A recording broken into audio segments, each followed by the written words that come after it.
'cause a day without you in my life, I don't know how to mend. And I was like, oh, oh, oh, oh. You were like,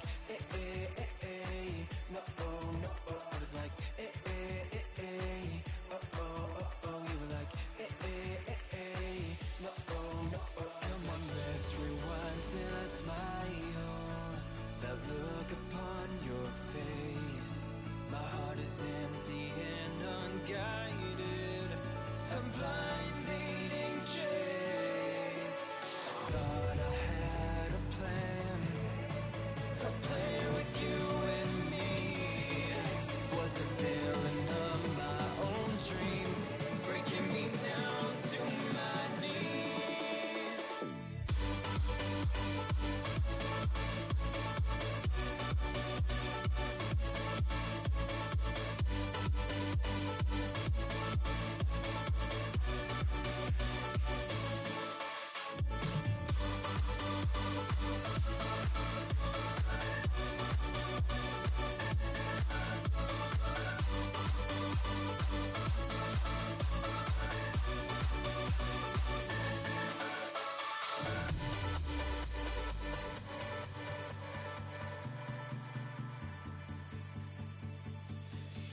I look right at the mirror, wondering if I'll be okay.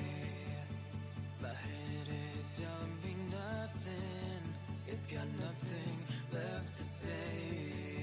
And I was like, oh, oh, oh, oh. You were like, no, oh, no, oh. I was like, oh, oh, oh, oh. You were like, no, oh, no, oh. Come on, let's rewind till I smile. That look upon your face. My heart is empty and unguided. I'm blind leading chase. Thought I had a plan with you and me. Was a villain of my own dreams, breaking me down to my knees.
Hey there.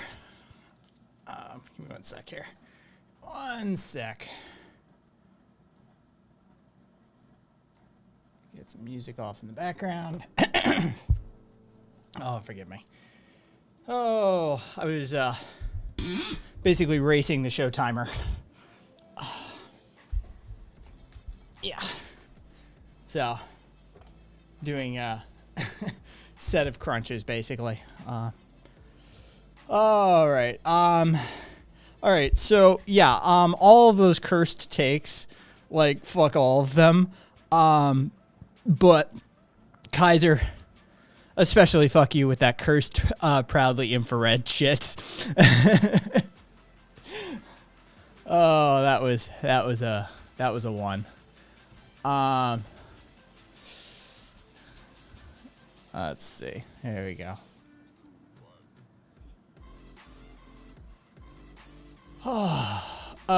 Casual, don't even worry about it.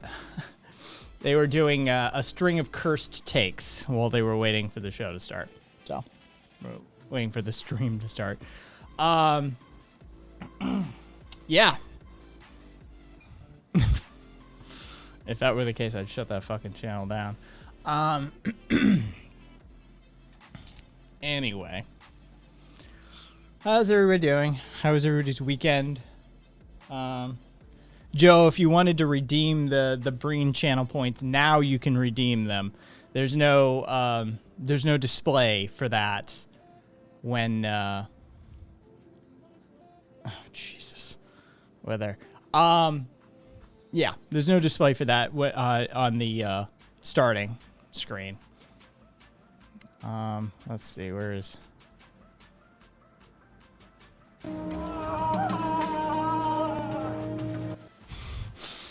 Breen? It's fair enough, Joe. It's fair enough. Oh, cat. Cat,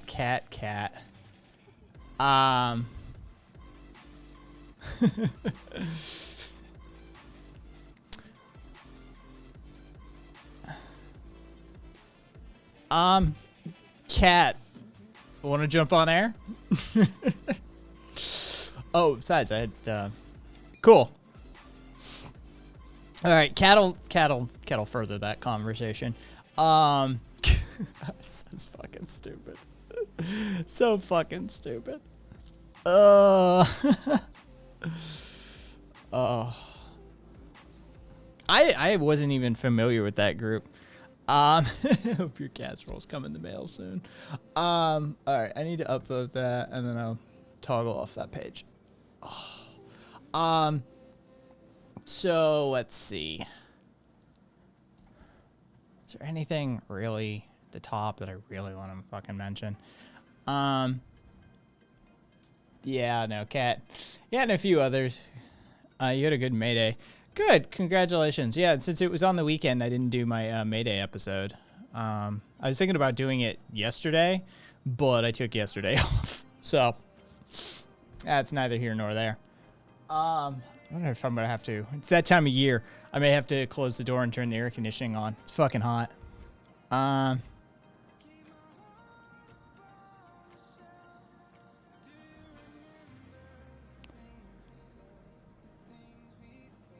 Aw. Sorry to hear that, Wither. Glad you've still got free ice cream on the horizon, though. You did hard physical labor on May Day most of the day. Well, that sounds like counter-revolutionary speak there. I think he was helping a friend move, or helping somebody move, something like that. So, it wasn't conscripted.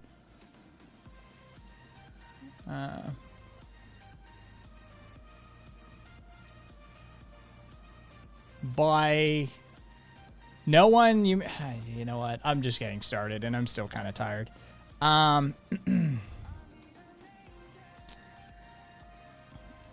There we go. Yeah. Renovate and declutter an old artist house. That's what it was. Something like that. I don't know if I can show. Let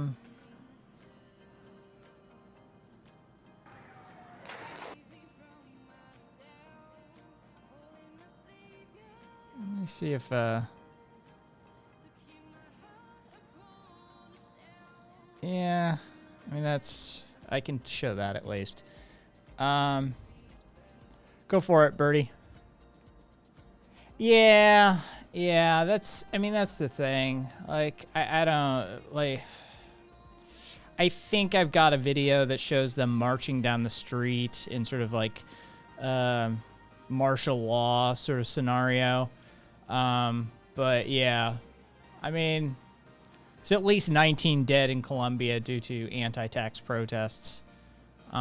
Basically, their economy took as hard a hit as any developing area of the world did. They never really recovered. And now their government is proposing a bunch of add-on taxes that would really kind of rake the lower income and middle class incomes over the fucking coals. And people are rightfully pissed. And so they took to the streets in Colombia to protest, and, well, the government apparently just said, fuck it, and we'll do it live. And they started firing at them, and there's at least 19 dead that we know of, but, you know, they're taking people, they're disappearing people in that classic Latin American style of, you know, whoops. Yeah. So, yeah.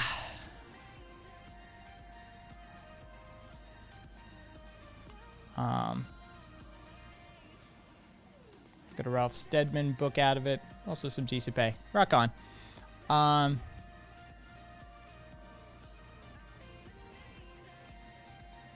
Listen. You shouldn't protest if you're that flammable. I actually know somebody as well, Jack. I haven't been in touch with him in a couple of years, but really good kid. Really fucking good kid. I met him when he was doing a sort of bohemian walkabout in North America. He was up here and just living out of tents and surviving on Walmart food and that sort of thing, but he was just sort of drifting around North America until he returned home. And so, yeah, I haven't heard from him in a couple of years. I hope he's okay, because he certainly struck me as the kind of person who would be out there. Well, we'll say protesting, for the lack of a better term. All right, Birdie.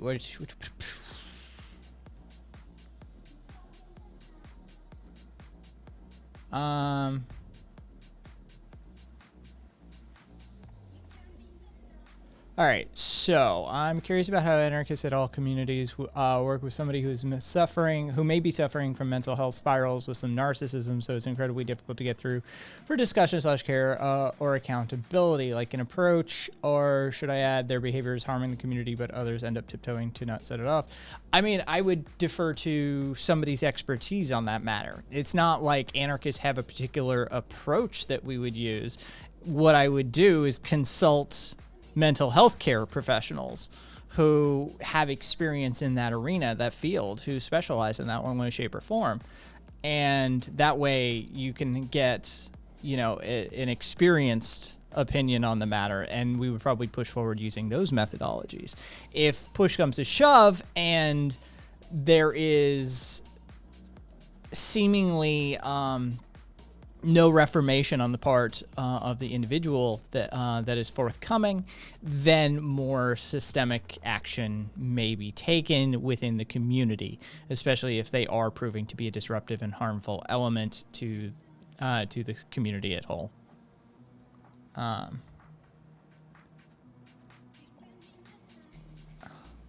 Hey, Duffy. Why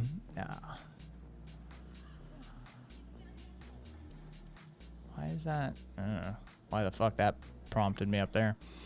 It takes place in a Discord community, so it's not that well experienced, I guess. Well, I can't help you there, Birdie. Yeah, anarchists don't have like a magic wand for mental health care. We would consult a professional. That's, yeah, like who has experience at this.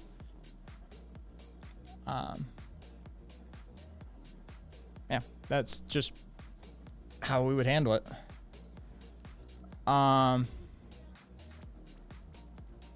Yeah, I'm presuming all of that's been done, Estrella. Things like DMing them personally and trying to talk to them. I'm presuming that all of those courses of action have sort of run their course.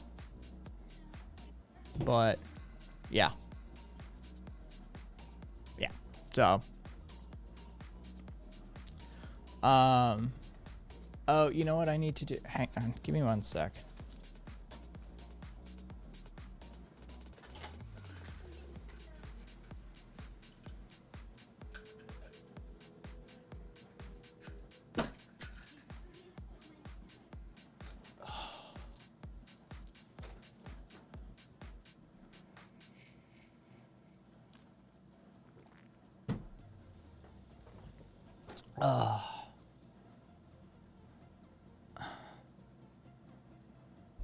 I guess I guess what I'm thinking of is when a comrade is not well and community coming together rather than outside mental help, medical, etc.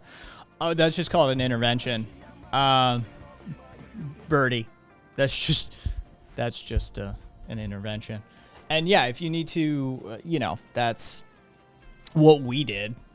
When somebody was problematic, they were restricted to the spaces where they were most comfortable operating, and that the spaces that were most comfortable without them were sort of just hidden. But yeah, I mean, narcissism and that sort of disrupted behavior is a bitch. So, good luck. Yeah. Oh, I need to drink my drink. I need to drink the protein drink, folks. And it's a hemp protein day, so it's super gritty and not exactly the most pleasant one to drink.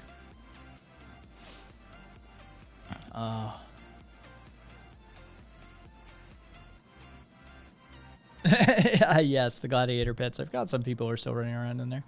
Yep, it happens. It happens. Yeah,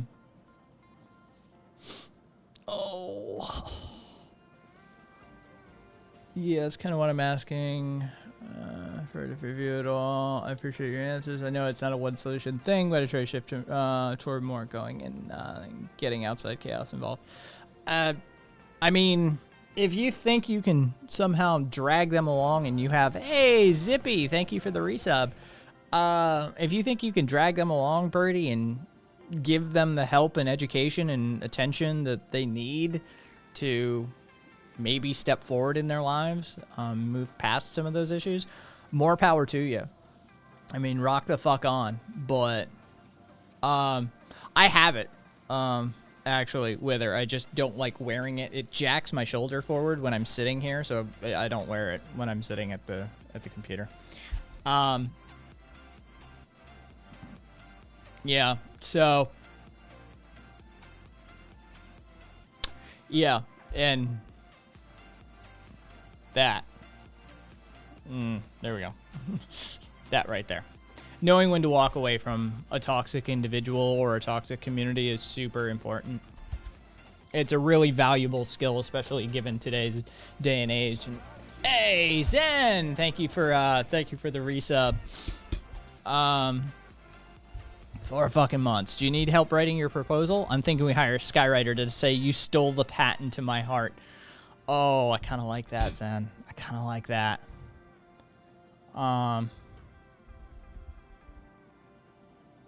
If I do take up the mantle and fucking, pursue him using skywriting means, I most assuredly will. I will turn to you, Zen, for help in writing my proposal, for sure. I'm hoping just to sort of like hook him using classic KGB sex spy techniques. I want to get him wrapped around my little finger and go that route maybe. Give old Billy Boy head like he's never received before. Yeah. Like, I think he's led a fairly sheltered life. I think I could blow his mind.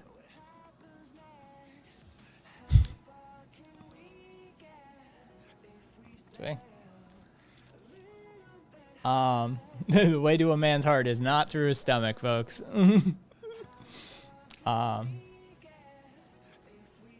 Sure, I suppose the way to a man's heart is through his stomach. It's just a matter of the route to getting his attention. No True Leftist, thank you for the raid. Thank you for the host. And thank you for the follow earlier. Hope your stream went well. Hope you're doing okay. Hope you're... I learned to cook for nothing. We're just sort of getting started for the evening. I'm just sort of warming up here and turning my brain on, as it were.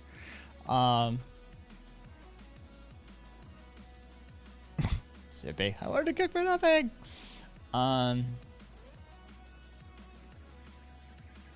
Let's see. Crowder has, you should go watch Crowder's actual stand-up. It's super fucking painful. It's not even comedy. Rogan's DMT obsession. DMT wasn't really my bag, though I've done it. I'm more psilocybin territory, and alpha males aren't a thing.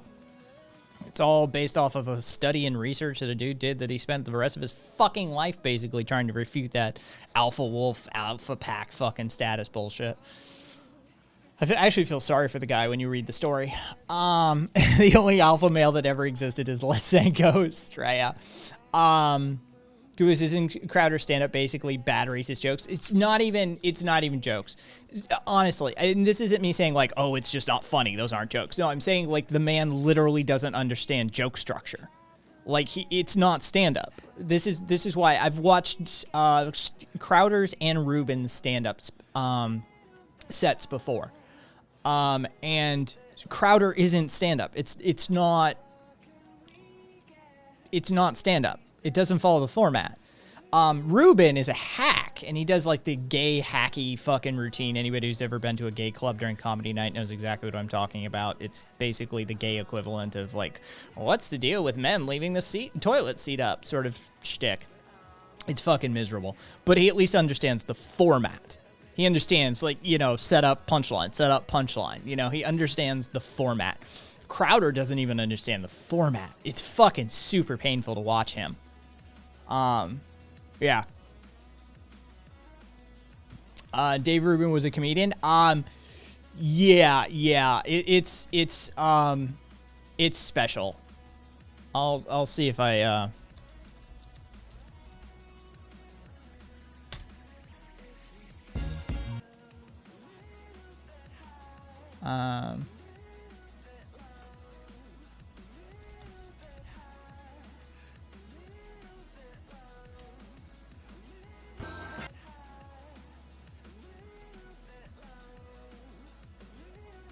oops, I had that notification. There we go.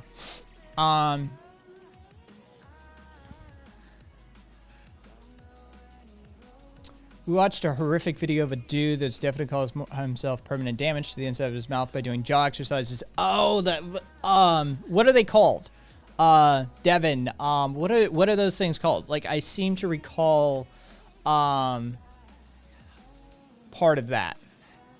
Like, I remember there was something to do with jaw exercises making the rounds within the last, like, couple of months.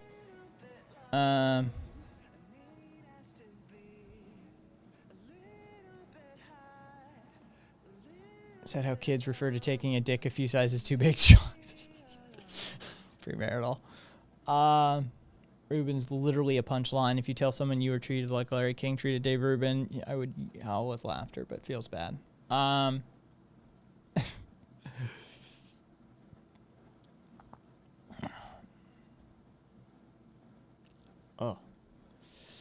Yeah, that sounds like a thing.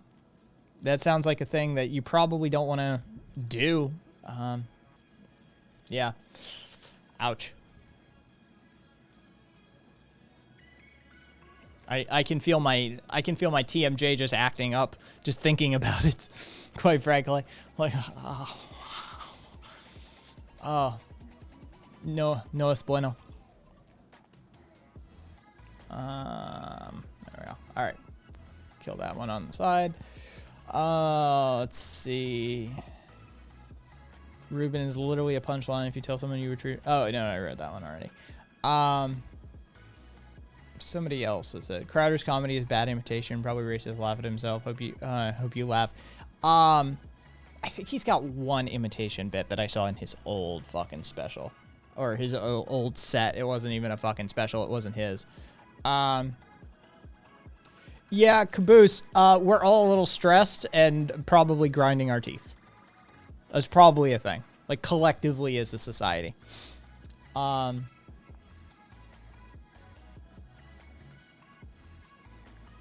Zippy, you cook to keep him. If you want to get his attention, you get that via different means. Yeah, the cooking keeps him.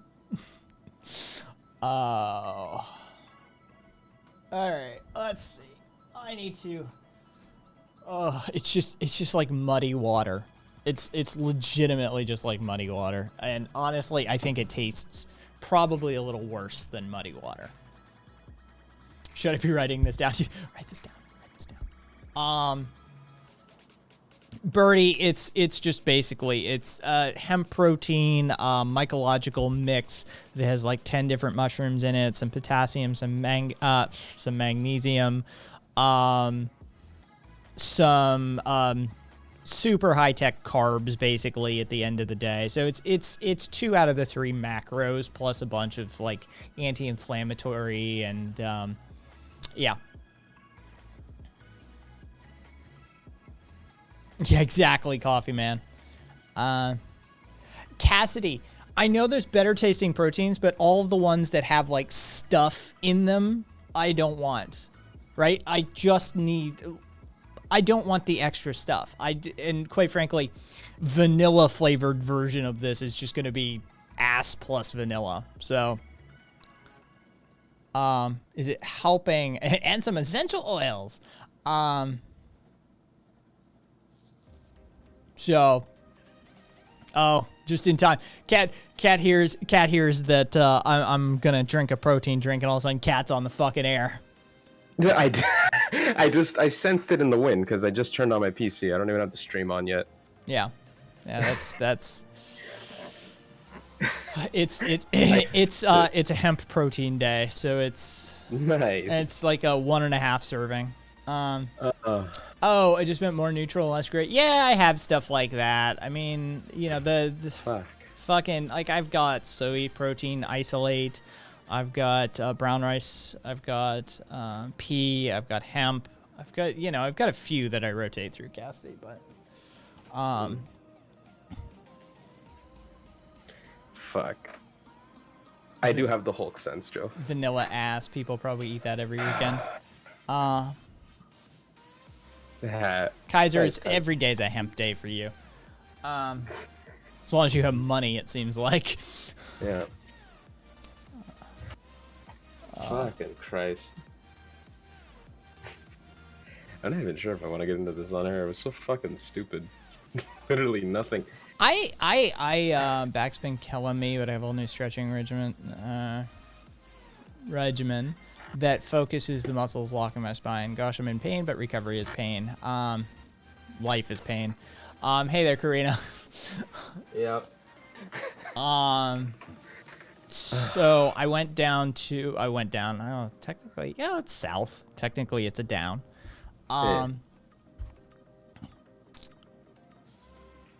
She's Christ, Kodo. So I went down to the sports performance place today and fucking sat down with one of their coaches, one of their fucking trainers, and like had the conversation. I was like, listen here, you youngin', even though you look older than me and you somehow are younger than me.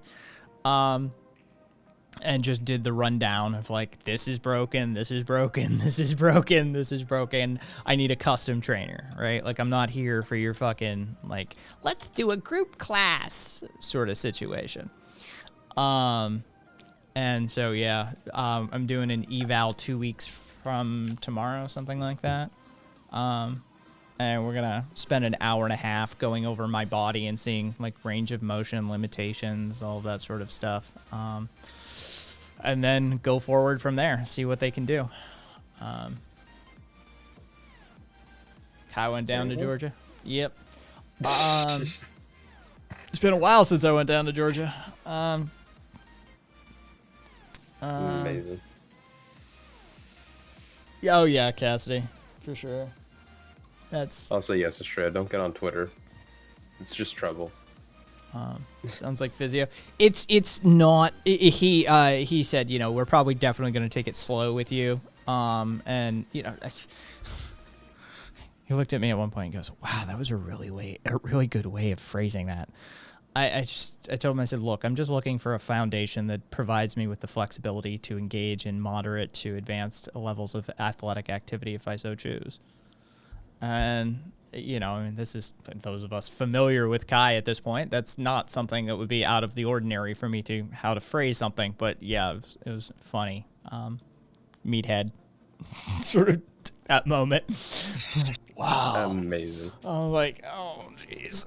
It's nice to be back in an athletic space. It's a simpler space. But they have doctors on hand. They have massage therapists. It was funny as fuck, though. He's like, this is our massage therapist's office. You know, he's really good. I just looked at him. I said, I already have a massage therapist on staff. And he's like, oh, well, we have one here if you so choose, but not everybody already has a massage therapist on their staff. I'm like, okay. Like, let's do this. Like, let's move forward. You should, let's see. Oh, God. How many times do you get to surprise your doctors with how much you... Whether it is fun. It is amusing to engage with medical professionals on that level.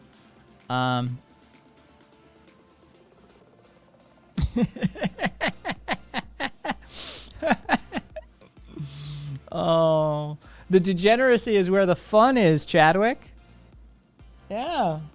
I mean, you know, if you weren't such a puritanical prude, you could have some fun too. What's Chadwick saying? Oh, stuff about quitting the wacky tobacco and homosexuality since degeneracy runs rampant in leftist circles. Yeah, that's boring. Yeah, that sounds just boring. Okay, so Kai, I want you. We're gonna do a blind test here, all right? Oh, Lord. All right, you ready? I want you to show this on screen, and I want you to ask chat if this guy's white.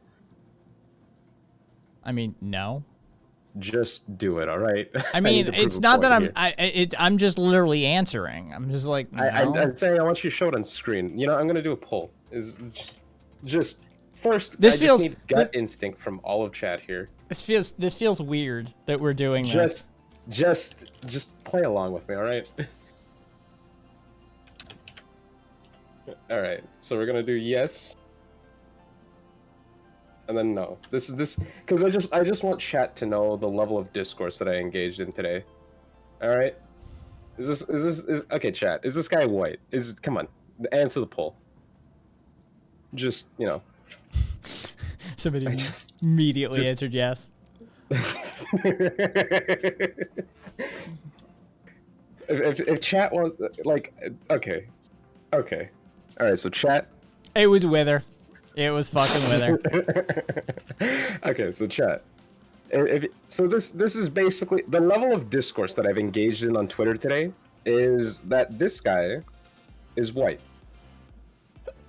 This is why you stay off Twitter. All right, this is like, okay. I know premarital's in chat, so I'm not gonna fuck this up. But long story short, the racial like kind of caste system going on in Latin America is that the people who were mixed with Spaniards are called mestizos. They can look anything like that guy to like basically fucking pale white. And I was talking to someone that was basically trying to say that all mestizos just point blank are white. And I've just lost a bit of faith in humanity today. Frankly, I just have a headache from it all. So, that's the... I was surprised. I was not okay. So the sort of Black Hammer stuff was new to me. I'm not even talking about that. I know. Well, but it's all fucking one giant like gaping, like the epistemology. Oh, I don't even know where I was going for. Either way, you lost it only today, Cat, said Birdie. What the fuck is this shit? Wait, what? I don't know what you mean exactly, Birdie. Oh, Faith. No, I lose it every day, but you know, there are times where it's more. Yeah, that's where I got it. Namos. That's the dude. He's Limon from that show. But yeah. Oh, Wither, I meant to congratulate you on your ban from r/communism. Good job. Oh, yeah, nice. Good job. That's a rite of passage for a lot of people. So, congratulations. Did good. You're a revisionist now. Welcome. Morning dose of losing faith in humans. Got it. So yeah, you know.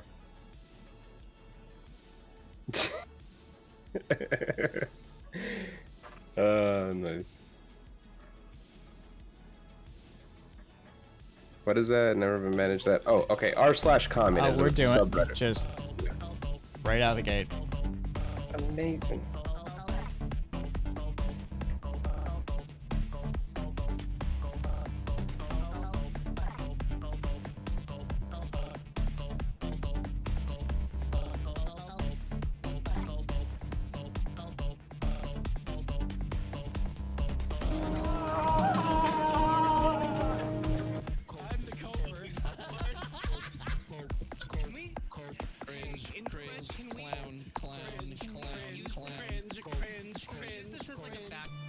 Had to be there, Coda.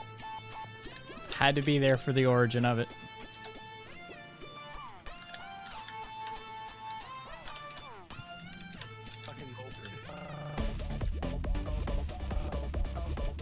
Trust me, for a contingent of people in the community, that clip speaks to our soul. Ah!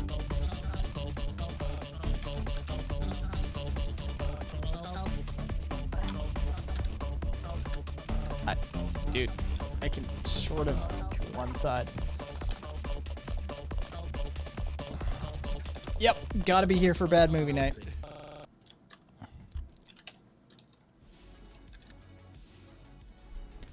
Oh, fine. For the hydrate, I'll fucking... Oh, God, this stuff is just dog shit. Fact. All right, let's do this. In some ways, Breen speaks for himself. Yeah.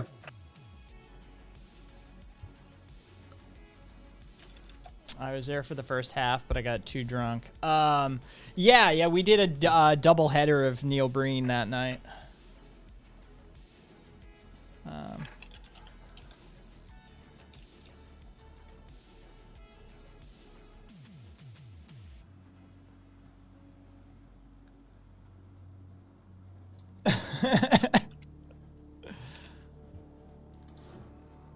Start fucking refusing some of these damn point redemptions.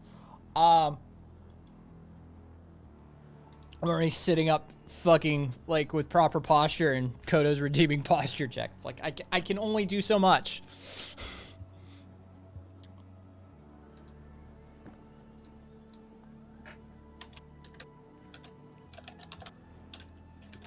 Oh. Hey, just in time. Kodo switched to side cam, so you didn't see my face when I was drinking the drink. Perfect timing there, Kodo. Way to cock block cat. Amazing.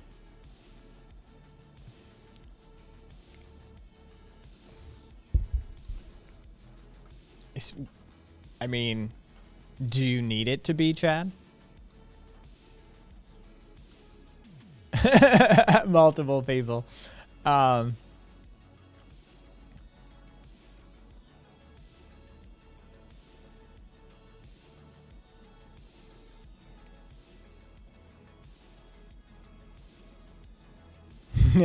there you go. Yeah. I hate to be the bearer of bad news, but if you're blaming your problems on weed, then, you know, yeah. Yeah, you need some therapy, my dude. Yeah. Maybe like a... It ain't maybe, the weed. You know, maybe, I don't know, do some yoga. Sir, this is a Wendy's parking lot. If you're not buying more weed, please go back home.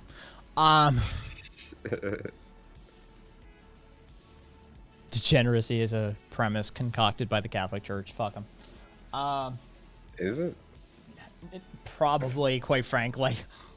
I feel like it's a pretty global concept. Zippy, yeah. Yeah, that's the meta. Yeah, that sounds accurate, Zippy. Go ahead. Yeah.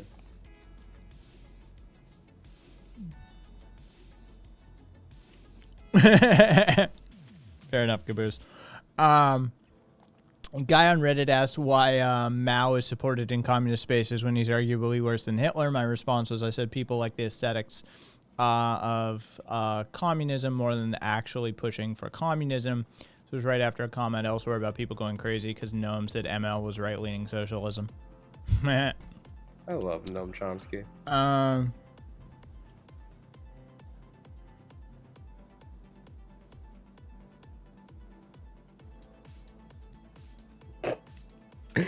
Every single time, Kai. Just every time. It happens. I can't. All the cool kids are degenerate. No, it's just I just find it insane how like literally everyone that calls you degenerate is also like attracted to you. Uh-huh. That's the way it works. Time, without fail. Yeah.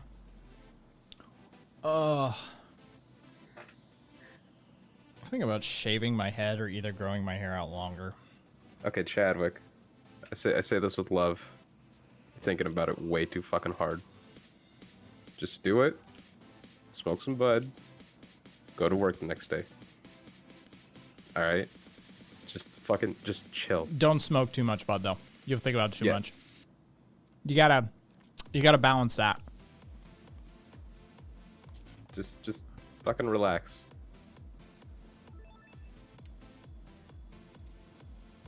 Yeah. Smoke less. Oh, well, yeah.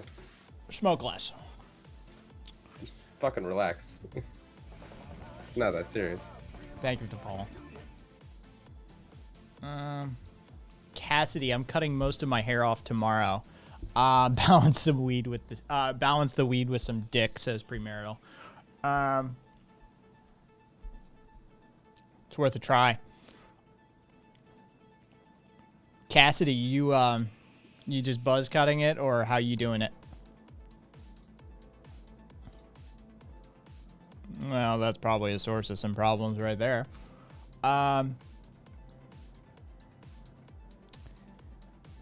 Yeah, so it was really interesting looking to this Black Hammer shit after it came to my attention via the Anne Frank thing. Because fascists. It's like weird. yeah, Anne literally called Anne Frank a colonizer. Oh, that's not even the worst thing. They just like straight up just said, yeah, like Jews control the world. Oh yeah, Yeah, it's just straight up. It's an extension of that that ideology, but yeah, really interesting that they've got their 200 acres to build their city. Fucking, it's like 10,000 feet, in the air, and they're like, with rich soil. I'm looking at this. This isn't rich soil. Okay, look, just let them believe it is. That's not what rich soil looks like. Sorry, sweetheart. Hey, Rabbit. And yeah, and apparently, love their white guilt grift. That definitely not like a sketchy organization at all. But they've got their membership levels for reparations. And so you can become a recruit of the reparations corps of the Black Hammer organization. Make monthly reparations payments.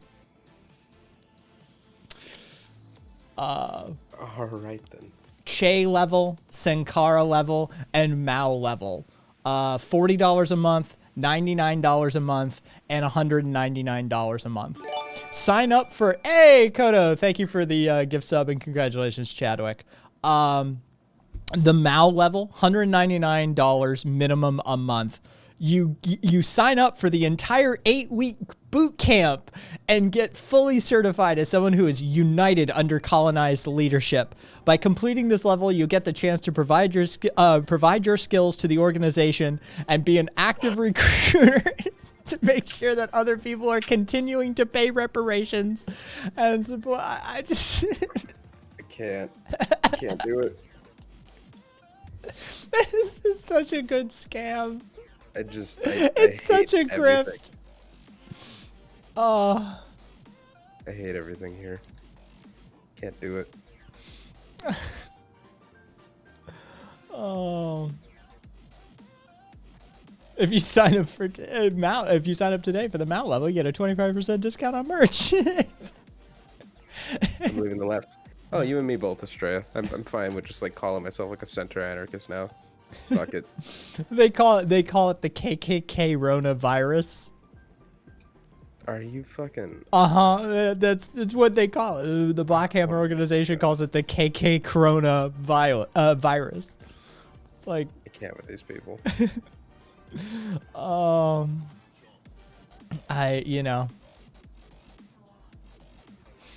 Yeah. It's I don't know. it's an interesting account to follow. I do love the how it was on. I think it was Tanky. Yeah, it was Tanky Jerk. Somebody put up a bunch of screen grabs. Man, the Lord of the Flies remake sucks. That's it. It was just, and then a bunch of their fucking like pinned tweets and shit like that about, located high up in the mountains with rich soil, those sorts of things. And yeah, we are pro China, pro DPRK. Anne Frank is literally American with the K, of course. American propaganda used to silence colonized people on the harm YouTube Jews are doing today to colonized people. Yeah. Okay, so how long before this like settlement goes to shit? Oh, people are already like, they're building a compound in the mountains. Like, this is not like how every cult story ends up. Like, this is like the 25-minute mark in the documentary. And then using some of the donations and other contributions to the organization, they purchased 200 acres in a mountainous region separated from society. It's like, oh shit. Like, this is where the foreshadowing starts kicking in the documentary. You're like, oh, this is gonna get weird, isn't it? Well, that's what I think. Is like it has very cultish vibes. I'm just wondering, is this like, are they all just gonna starve to death up there, or are they just gonna like be like an autonomous region that isn't really autonomous? They're just gonna have like some poor fuck just driving down every like, I don't know, like every like fucking 2 weeks to get like a huge shipment of food. Like, I think they think that they're going to farm it. They're fucking idiots if they really truly think that. Like, they talk about how they have a lake and 3 rivers on the land. I've yet to see a picture of said lake. I come from a place where people, I come from a land where people have a tendency to, like, I've seen that in the U.S. It's like, oh, we have a lake on the property. That's a pond. That's a pond, not a lake. Right? There's a difference. So yeah, I'm betting they can't differentiate between a pond and a lake. So they've, and rivers, they probably have like 1 river and 2 streams or something like that if they're lucky. But we have 3 rivers and a lake, and it's like, do you though? But it looks to be high desert. And nice. Like, that's, I live in high desert, trust me. Right? This shit is not arable land. It's not rich soil. Right? Like, if you go to northern Nevada, where I have land, there are farms up there. They require massive aquifer taps, and they require huge amounts of fertilizer and cultivation, and it's not a naturally productive growing environment. So, yeah, it takes a lot of fucking work to make the land cultivatable in this part of the world. Like I said, I just want to know how long before like it just goes to shit, though. You know what I mean? 2. We got 2 now. Jay Hardesty, thank you. Yeah, Rabbit, it's Chaparral. Estrella people died where I lived near that area in northern New Mexico because they didn't have proper heating because it gets super cold and dry. Yes. It's a thing. Rev, don't try to understand like centuries old blood feuds. It's not worth it.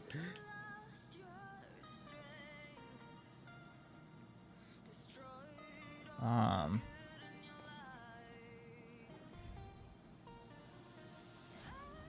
right. They're gonna buy a bunch of solar panels and turn it habitable. Hey, more power to them. Good luck. But yeah, surviving the desert is a little more complicated.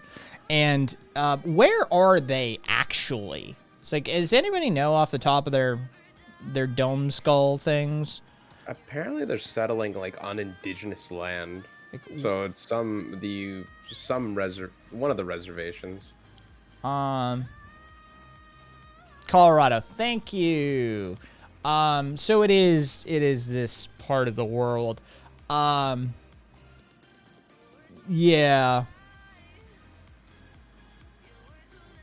Yeah, they're unironically colonizing, Rev. On top of this all. These people are hilarious. Dude, beyond parody. Hilariously, though they claim to be reclaiming land, they have no involvement from the local tribes.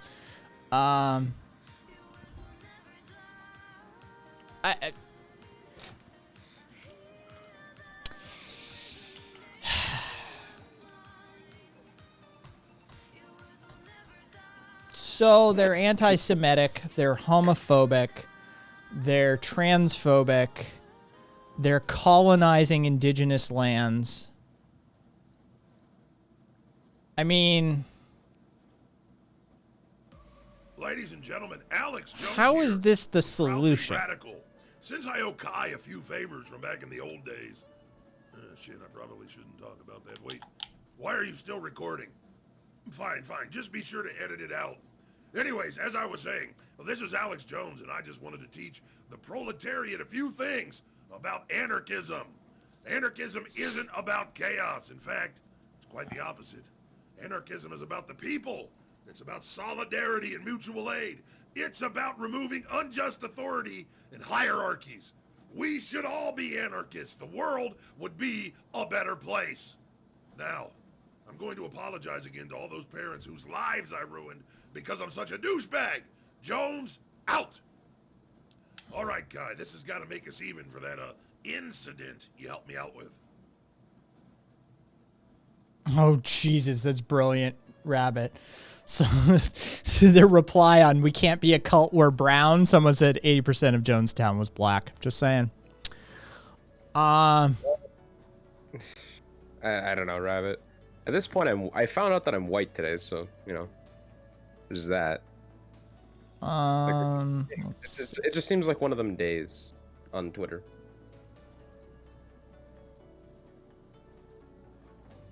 Returning the land to indigenous people. This is a talking point on this page, Rabbit.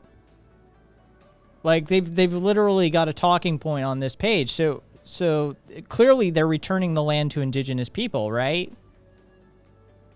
Holy shit.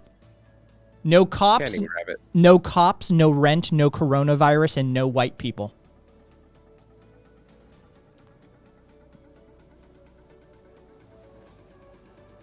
Sounds eerily like an ethno state to me.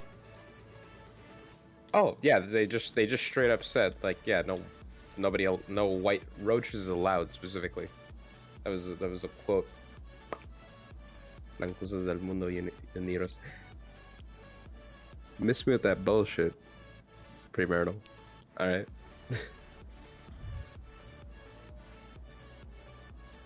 It is Rev, but there's no like formal term for it.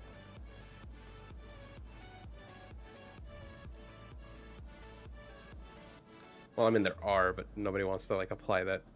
Yeah, it's the whole thing.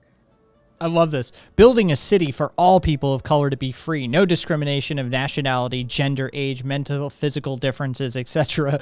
As long as you aren't white. Honestly.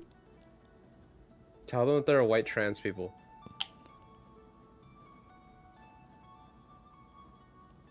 I'm not white. There. Prove otherwise.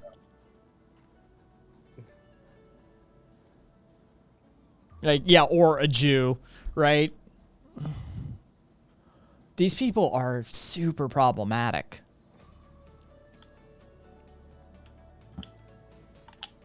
I don't know. What if a white presenting person? Yeah, it just, or, you know, or like what even is white, like as Kai pointed out. Because, you know, just like a whole fucking thing. How much of the left is going to praise them? I mean, not a big amount.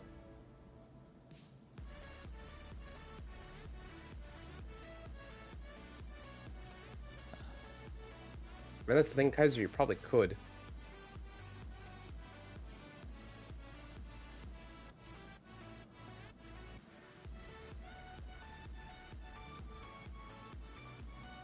This is asking for a fucking war. What is? Like, this entire concept. Like, Colorado's got a bunch of, like, right-wing militia types in it. Like, this is just, like, if they manage to establish this, I could easily see a situation cropping up where they end up going to war with, like, other towns. That's fucking hilarious. Like, I sincerely could see that happening if they established themselves. Because of their segregationist ethno-state policies, it's basically chud bait. And so they're gonna attract attention, and somebody's gonna fucking poke the hornet's nest. One way or the other. We'll see what happens. Frankly, I think the starvation is going to get them before anything like that happens. I think so too. But you know, so far they've raised like, I don't know, $64,000 or something like that. Not a bad grift. 64,000. The race where all the chuds want it. Not even, because it would just be like a one-sided beatdown. You know? Let's see. They originally chose Florida, and then who is Comet? If you're Comet on Discord, let me know. They chose Florida and then moved it to Colorado because Florida was overrun with coronavirus. Oh, bless their hearts. Oh, okay, Celerio.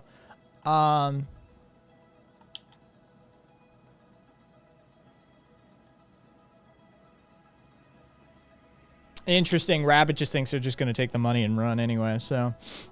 I mean, I wouldn't be surprised if that happens. You know, they just leave the land and go fuck off somewhere else.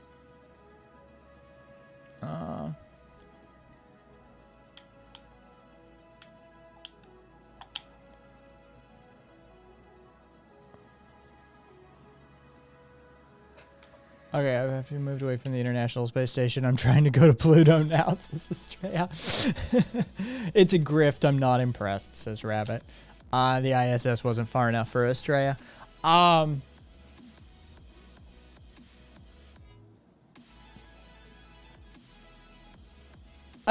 Jesus Christ, Galuru. I could have really. I could have sworn. Hang on. Apparently, according to Cassidy, it looks like they're just straight up planning to build houses out of adobo and shit, or adobe. Yeah, I saw their pictures of what they supposedly said they're going to do.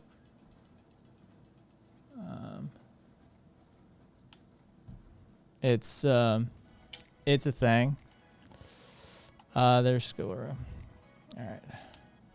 And check your whispers, Skularu. Use it or lose it. It's dead in 30 minutes. All right. I'm not sure they know how much work is in Earthships and how long they take to build. They don't. They don't. It's tanky bait. They're separating Trustafarians from their money. You know,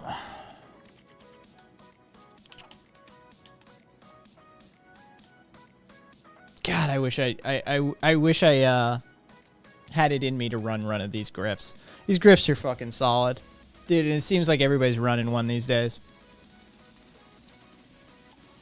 I don't know what to make of it.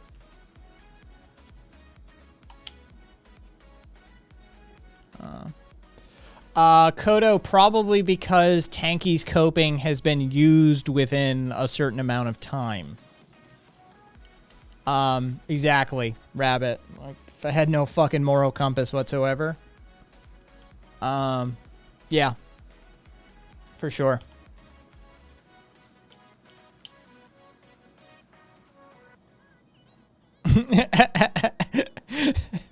Guys, White Utopia trademark near Reno.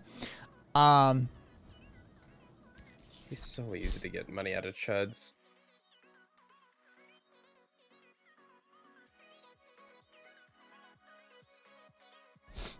I'd grift for the cause easy. Yeah, and I mean, they're in Colorado, right? Like, this is fucking... they better get their shit done because it's already May.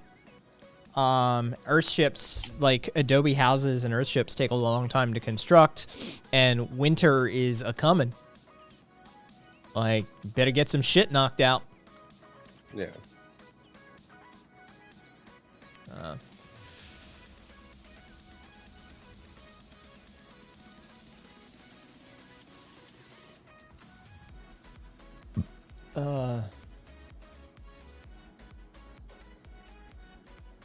People running this grift, do they know which end of the shovel to use? Asked Duffy. I mean, I'm gonna go with probably not. Nah. Like, see, all right, there are 3, 6, 9, 10 of them. There's 10 of them in this picture.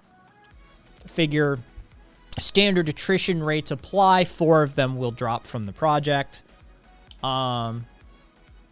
So, yeah.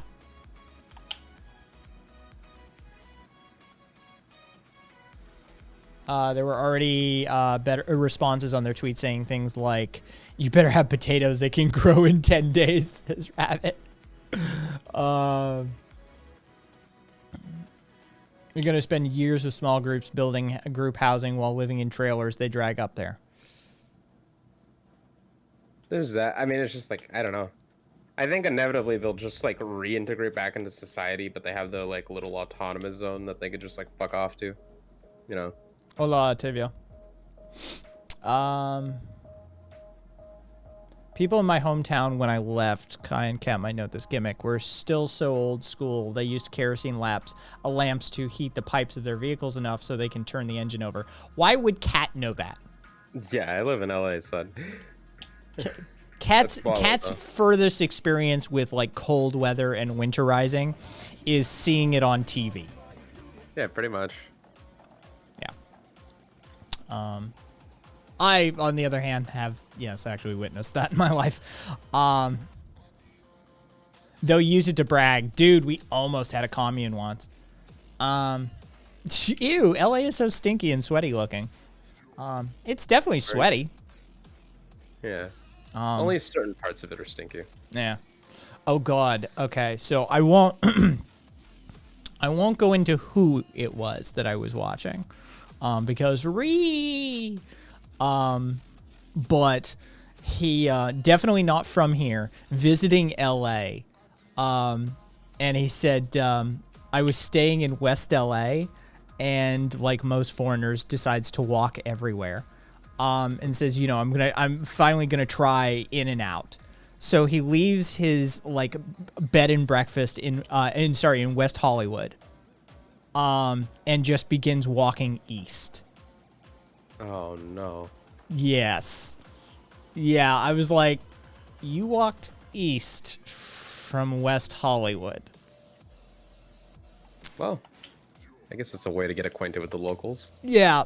He said it was minutes before I was stepping over dudes literally shooting up heroin in the street. Yep. Like, that's not the direction to go, man. That's not the direction to go. Well, I mean, did he have like a spiritual awakening or something? Did he like get class conscious. as fuck after No, that. no more. LA is garbage, and holy fuck, why am I here? Yeah. He did say it reminded him of home though. Home is Glasgow All right then. with their own heroin problem. Central, South, and East. Celerio. It's basically like West Vancouver City, except no healthy weather conditions or trees that don't regularly catch fire for no reason. Caboose. Yeah. We'll leave that out of the story. But yeah, I find him funny. I do. I think he's an interesting storyteller. And as long as he isn't running his mouth off about some of the other shit, honestly, I find him interesting. Yeah, exactly, Caboose. A bit problematic, but funny as fuck. See, none of these hints are helping at all. Yeah. Caboose There's knows. so many people. Yeah, Caboose knows. That's okay. As long as one other person knows what I'm on about, I'm okay with it. Amazing. Yeah. Yeah, I don't... There's a whole bunch of fucking people I watch that are, like, super problematic. And it's like, whatever. They're funny. Fuck off.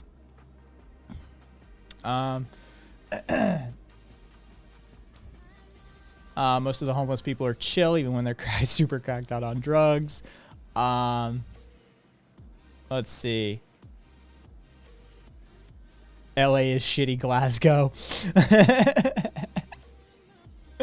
Kai, I am entertained. Yes. Yeah. Basically.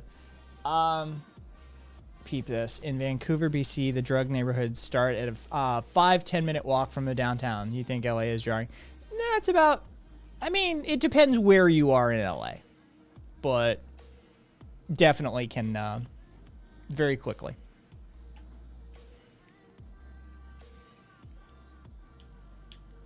Glaswegians.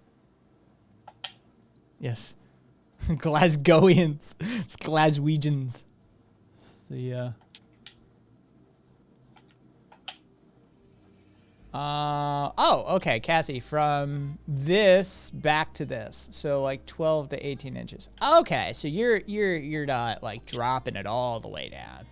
I see, Cassidy.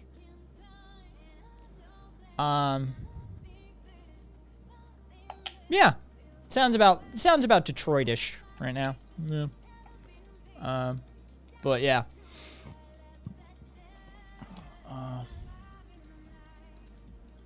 Yeah, that's kind of the experience that you can get in LA. Like, literally just turn a corner, drive a few blocks, and complete class change. And then, again, you can just, like, have that experience all fucking day.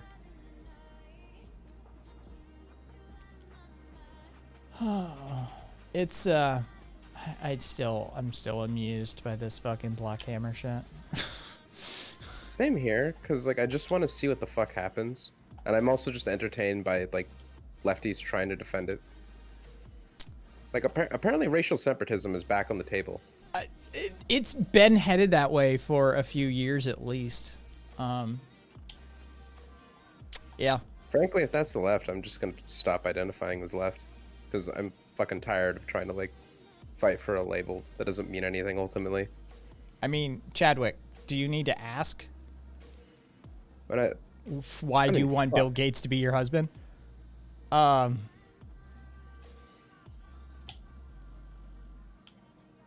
It ain't for his amazing dress style, right? It's not for his fashion sense, right? It's Bill Gates we're talking about here.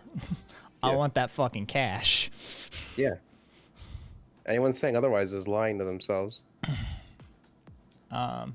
Yeah, it's true. I'm super interested to see as well, like how it plays out. Especially like it would be interesting to know oh, rabbit. Exactly, Zippy. Money. Cassidy, I just spit Diet Coke everywhere in my new bedroom. I'm sorry, Cassidy.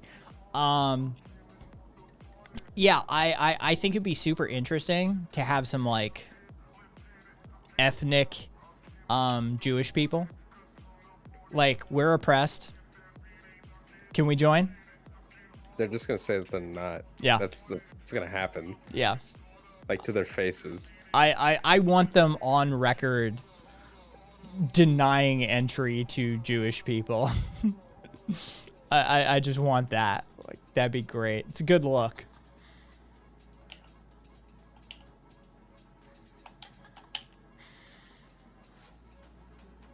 I mean, to be fair, premarital, if there's anyone not to be calling a mediocre CEO, it's Bill Gates. You know, he played the game. Yeah. He's a terrible technician. He's terrible within technology. But he's really good at what he does. Yeah. As far as like managers and tech professionals go,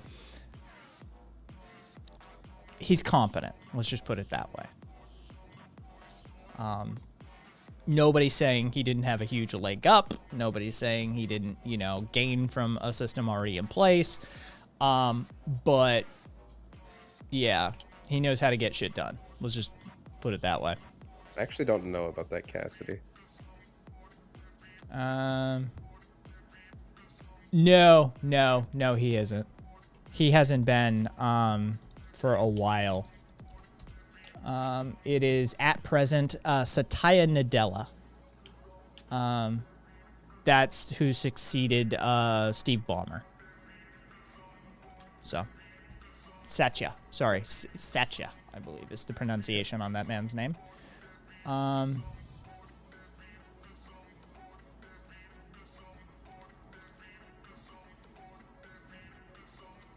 They had to double down on the Anne Frank stuff, so people stopped asking for their financials. Oh man, are they doing the full non-transparency shit, where you just know it's already a slush fund? Amazing.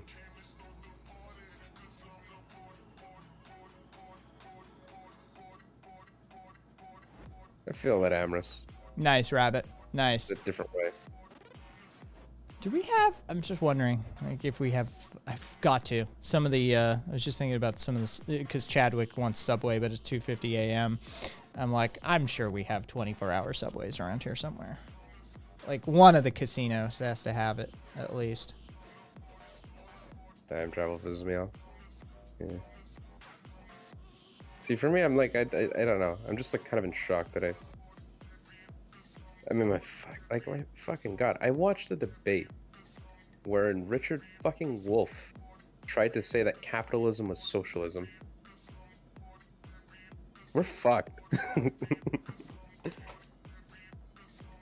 Very doomer today. Oh well. Let's see. As in people directly asking who'd you buy the land from and them replying, we don't answer to colonizers. Nice. Why do I have a feeling that's going to be their stock response for a lot of stuff? Of course. Yes, yes, Chadwick. I'm Vegas based. Oh,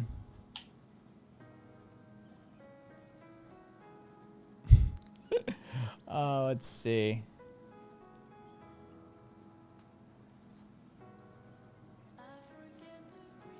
No, Radavandar. It is not at all. No, it isn't. It isn't what Chop or Chaz would be fully fleshed out. One, Chop and Chaz were Tazes. They were temporary autonomous zones, of Bay-style Tazes, right? Like they weren't intended to be a permanent structure. This, on the other hand, is intended to be a permanent structure. Also, it doesn't seem to be that they're going to be running, like, autonomous, individual autonomy very much.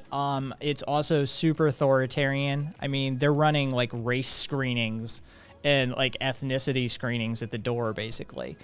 It is, yeah, they're essentially trying to set up an ethno-state, which is super cringe. Racial segregationism is, as Kat said, back on the fucking menu.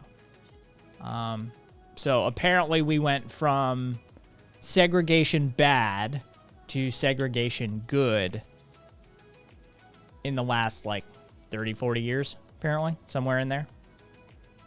And that's the thing, is it never really went segregation bad. Just legally and like kind of socially on the books, it went segregation bad. You know. I mean, it just sort of depends who you speak to, I suppose. I mean, you guys didn't know they were stoned as fuck. Says Rev. Okay, but they still have to follow U.S. law? Yeah, I mean, yes. When you're in the middle of bumfuck nowhere in the desert, though, I gotta tell you, U.S. law means a whole lot of jack shit. They could get up to all sorts of fuckery up there. Yeah, they're up on the fucking mountains. Yeah.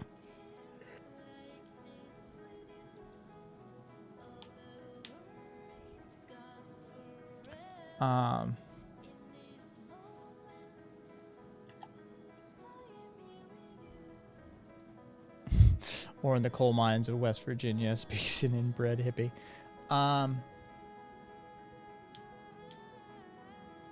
No laws, but want people with legal knowledge. Well, they want to, and I at least understand that. They're looking to have people who can interface with the systems. Too bad about the ethno-state part, because it's not all bad. Sustainable building. Oh, well, but this is the thing. Yeah, exactly. But I don't think they have a clue what they're doing. But I like some of the imagination. See, the Radivandar, it seems like it's probably gonna. If it isn't already just a grift, it's gonna turn into one fairly quickly.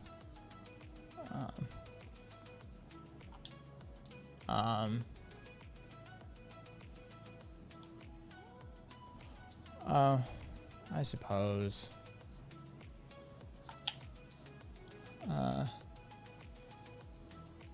Rabbit. Fair enough. Yeah, Rabbit saying they're using all the good rhetoric to cover up the bullshit as it's tanky bait.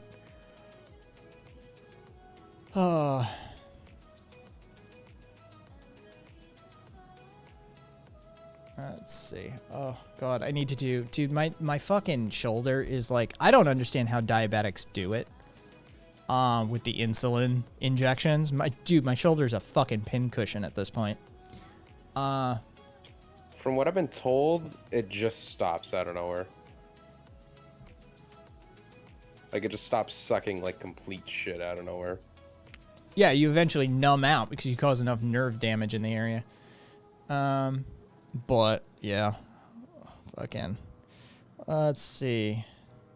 I don't know what good rhetoric is because they sound absolutely bonkers, says Zippy. I legitimately, I think the reparations thing is goddamn hilarious. Reparations. Are you white? Are you white? Do you want to help? Do you want to be a good person on the right side of history? Give me money! The only way you can wash the blood off your hands is through following the leadership of African, indigenous, and colonized people and paying reparations for all that's been stolen in your name. Right now, Black Hammer Organization is offering several ways to pay reparations. 1, become a recruit of the Reparations Corps. 2, make monthly reparation payments. And 3, contact us to give us your skills, possessions, land, etc. as reparations.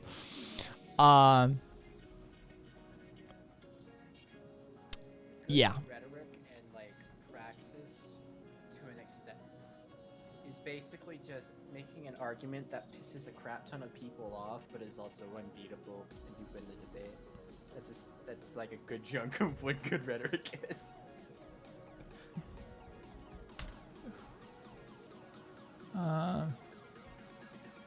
And I apparently people were comparing them already to the Uhuru movement of like from back in the 70s. Sort of, it had that sort of feeling about it. Very anti-Semitic,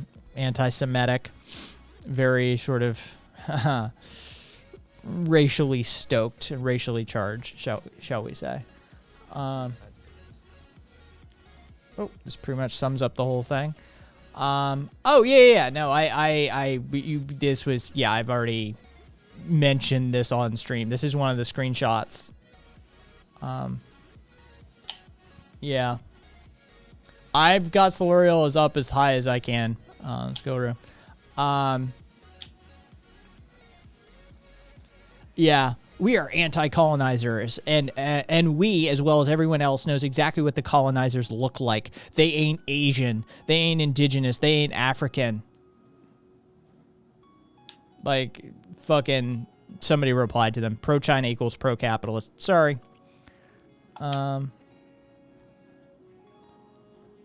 It's...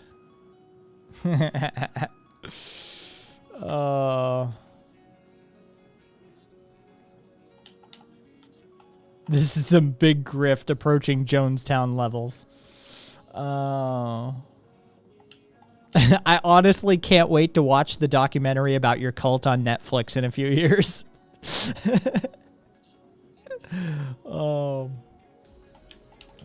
yeah, Schoolroot. These people unironically believe, like, there's a whole contingent of tankies and tanky adjacents who believe that only white people have ever participated in imperialism and colonization. Unironically. That's what they believe. I have come across them. I mean, most of us have interacted with them in one way, shape, or form. And one of my favorites to this day is China and Japan have never done imperialism. I have just come back. Someone's saying to be turned up a bit. Yeah, I've already got you on 200%, but, you know. Am I really that quiet? Yes. Yeah. I can barely hear you. Laughs in Korean. I wish them luck. I hope, yep. People all confirming that. It's L'Oreal.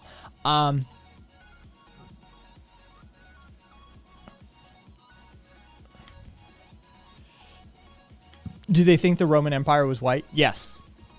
Yeah. Hi, is this better? Yeah. Much.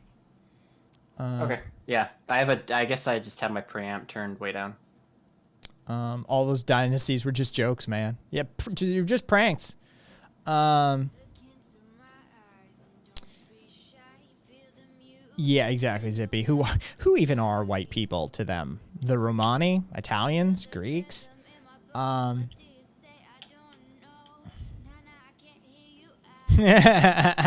Rabbit. I get people constantly telling me I should do a YouTube video on Chinese history. I'm like, I'm not Chinese.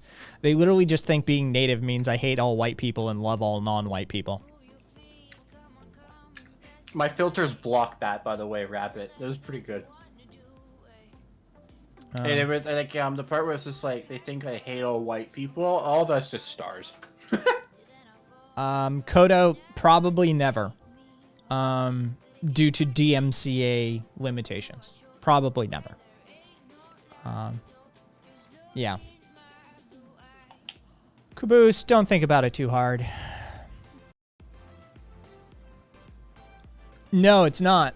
Kodo, this is being played via Pretzel, which is all, like, this is literally marked as Twitch and YouTube DMCA safe.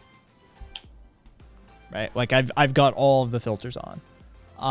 Yeah, this is as safe as it gets. Just do an entire stream, but the only song playing in the background is fucking Call on Me by Eric Prides. Are atheists white too? I can't keep up with the shifting criteria, says Rev. Sure. Cat's white? Yeah, I'm white apparently. I fucking called that ages ago. You did. Yeah. There's Didn't no we, way. There was no way you were gonna hang on to that. There's no fucking way. With the tonality of the political environment as it stands, there's no way you were going to be able to continue expressing your opinions and ideas the way that they are in your own head without somebody inevitably yanking your fucking POC card. Wasn't it what we were debating that Cat was before? Latino? I forget. No, I am just straight Latino. Okay, so yeah, fuck it. I'll give the breakdown of like the racial caste system in like Latin America. So in Latin America, long story fucking short, used to be a country full of like straight up like just indigenous people, like Native Americans. They used to be fucking like, you know, like they look like fucking like, you know, Native Americans, you know, black hair, you know, brown skin, like kind of Asian eyes. Not really that. That's like just how they used to fucking look. So basically, when the Spanish came over here, what they did over the course of like several fucking generations was collectively like lighten them up by raping them and doing a bunch of other shit. There were voluntary programs to make like your family line like whiter. They would adopt like Spanish names and all that shit. So those people that you would consider now that aren't indigenous and don't have like the or don't have any like slave blood in them, they are called mestizos. Mestizos, just means like mixed basically between like Spanish and whatever the fuck. So me, even though I'm brown as fuck, I don't look white like by any conventional definitions. I'm considered mestizo. So somebody on the internet basically stated that because I consider myself mestizo, I am upholding white supremacy in Latin America, therefore I am white. Even though like brown as fuck. Like I can't exaggerate how not white I look. And it's just that sort of stupid shit. And I just If you were walking around in East LA and you saw like a giant scary Mexican dude that you were going to cross the street from, that's Cat. Look, all right. Whatever you're seeing in your mind's eye, that's Cat. Kai, I would take it in stride though, and I try and probably form it into a counter insult. Like, look, at least if that's the case, I get to be like a chocolate Lucky Charm, while you're a boring thing of brand cereal. So just shut up. Look, see, but my thing is that like, if I just fucking wish I looked white, so I could at least play it off. Like I don't even benefit from being called white by these people. Listen, okay, on the internet you are a cat girl, and that's all that matters. No, Steve, I just like if I just wish. Like if I could, like I just wish I just wanted you. I'm so like I would preview playing back, and Kai's licking his fucking fingers. He's eating chicken or something. Kiwi.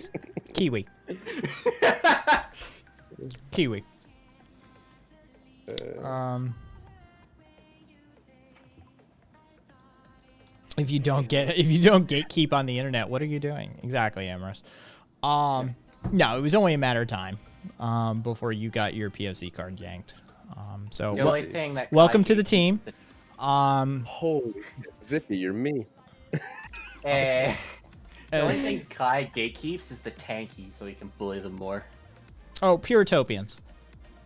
Puritopians. I gatekeep them too. Yeah. Yep. Well, see, Kodo, that's basically what I tried to point out to people. It's like, yes, there are light-skinned mestizos that look white and are treated fucking white, but the overwhelming majority of mestizos are just fucking brown people. They just don't look white at all. Like, they just... I think I they're remember not treated white. Like, they're made fun of by, like, the lighter-skinned mestizos. Like, it's a whole fucking thing. Like, if you're, like, they'll, like, straight... There's, like, racial between the mestizos. It's hilarious. Just, Kat, I think I remember the... it's either the Spanish or the Portuguese word for this, but I can actually ask you something. In Mexico and Brazil and stuff like that, is it like a common trope for mestizos to live in favelas? No, you're thinking of morenitos. Morenitos are basically morenitos y like indígenas. So basically morenitos are basically basically people that have like African blood in them. Those are the people that are considered like generally pretty fucking poor. Yeah, so morenitos and then indígenas, just indigenous people are also considered like low class and poor. Not in favelas. They have like, they're considered to just like kind of live in bumfuck nowhere. That's kind of how they're treated. And then mestizos are like everyone else. Although, if you're thinking of like darker skinned mestizos, yeah, they're also considered like poor and broke as fuck. Basically, the whiter you look, the better you're treated. But, That's ironic from like Latin America countries. No, this is a thing that happens across all of Latin America. Latin America basically is like, it has like a set of racial castes within it. But- It's fucking, it's like extremely racial. But again, all of this is gifted by the colonizers and something internalized, something, no personal responsibility whatsoever. No, Rabbit, what he was trying to do is take Latin American racial dynamics and apply it to America. He did the inverse in the stupidest way possible. because the person that he was like talking to doesn't even look white by like even like the racial standards of Latin America. You know what I mean? We're talking one dude's part Moroccan and part indigenous, the other one's part indigenous and part black. The motherfucker throwing out a lot of these, well, one of the motherfuckers throwing out a lot of this shit is a member of the Freemasons. I'm just saying. All right? I'm just saying. That motherfucker, talk about being a part of the colonizers. Dude, honestly, I've encountered so much IJC bullshit. It's just in the past 4 months of being in the pole sphere, I literally never want to encounter another fucking mention of adrenochrome ever again. Zippy, yeah, no. It's one of the people Kat is referencing is a very vocal Freemason member and is not exactly white. And so, I mean, talk about like internalized oppression and utilizing the coloners' power networks. And I mean, it's like, you're a fucking Freemason, dude. Like, I don't know if how well chat knows this, by the way, but I can kind of throw in that on one of the first streams I ever like joined in on air with Kai. Kai actually has relatives in the Freemason Lodge in his area, I believe. So he has like personal. No. Not in my area because I don't live where my paternal lineage is from. But no, my grandfather was a 33rd. My father is a Mason. I don't know what level he managed to get up to. But yes, my paternal lineage is heavily Masonic. So yeah, I could avail myself of that system, I suppose. Although it would be interesting to see if my reputation precedes me. Yeah, and I'll throw something else in, just like a little quip, because people here, I don't think, look into it very much, but I actually went to the library and like kind of like read a bit of a book about it. In order to become a Freemason, you actually have to like be Catholic first. Like, you have to go through and become a part of the Catholic religion. So the idea of them going and like depends who you're working with. There's a leeway in that. It's a standard. No, there's a leeway in that. Is it? All right. Yeah, my grandfather was not Catholic in the least. I used to be an honorary level 69 lodge member. Yeah. Either way, level 69 level is not a typo. Sorry, Kodo. I find it highly amusing that somebody who goes on giant rants and tirades and espouses this sort of like anti-colonialist, anti-imperialist rhetoric would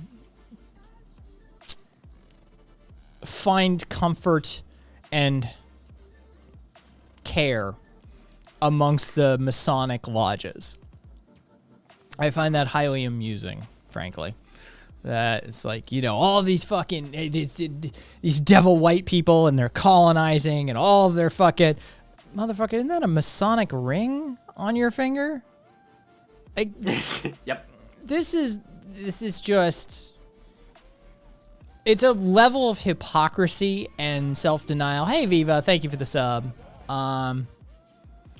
Thank you for the resub, Viva. Yeah.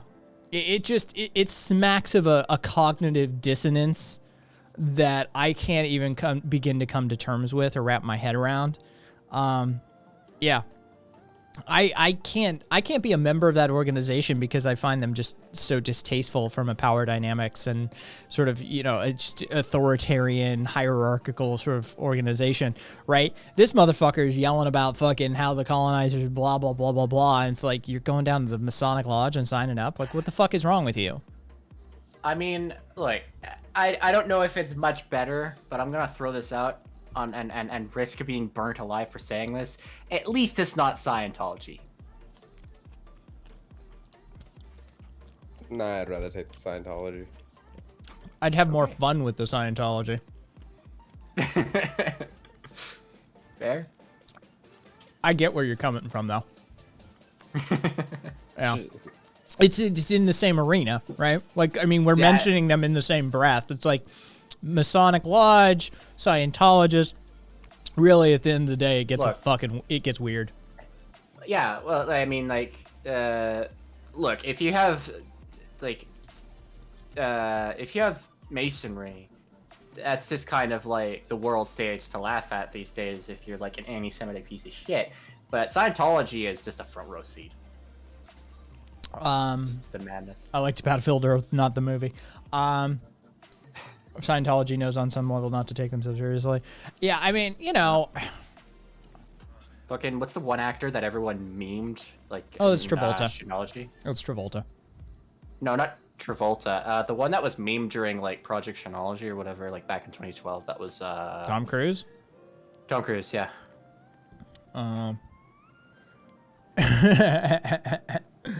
We should get your negative alien parasite problems taken care of with Scientology. Exactly, Radavandar. 2 birds, 1 stone.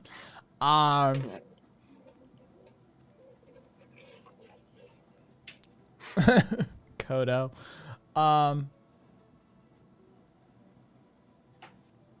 Rev, I think Tom Cruise could have been like a truly amazing human being without Scientology. Right? Like if we didn't have the weird Scientology clause that we have to put on Tom Cruise would be fucking brilliant. He's just the right amount of crazy. He would just be like one of the world's best action stars, period. Just across the board. But we have to asterisk him because of all this weird Scientology shit. But the dude is a fascinating guy who's really fucking, like, when he commits. Like, this is a dude who knows the meaning of dedication. So, yeah, as like an action star and a dude who does crazy shit, I have mad respect for Tom Cruise. I mean, this is a guy who, like, gets it in his head to do something, and he fucking does it. It's just a shame he hangs out with a bunch of, like, psychopath, grifter, murdery, beater, kidnappery, human slavery types. How many more pronouns can you add onto it? Yeah, he also likes running. Viva, yes. Tom Cruise can solve any problem with his run. His signature Tom Cruise run. He does it in basically everything. Yeah. Also, Amris saying that, like, Scientology has, like, less power as a organized religion than the Freemasons is really stretching it, because ironically enough, even though they're portrayed to be, like, super secretive, you can go look up, like, basically a crap ton of stuff about, like, the Masons in your local library. You can just find books written on them. There's a dude that wrote a book that I read at my library, who was allowed to stay in the Freemasonry library at his local lodge for, like, I think it was 38 days. They just gave it to him. Which versus Scientology, you have to either be someone in Scientology, which don't do that, bad idea, or you actually have to, like, I don't know, like, break into their shit, more or less, which is never fun. I have, let's see, let me just, yeah, there, and then what we'll do is, I think it's U-File I use, yeah.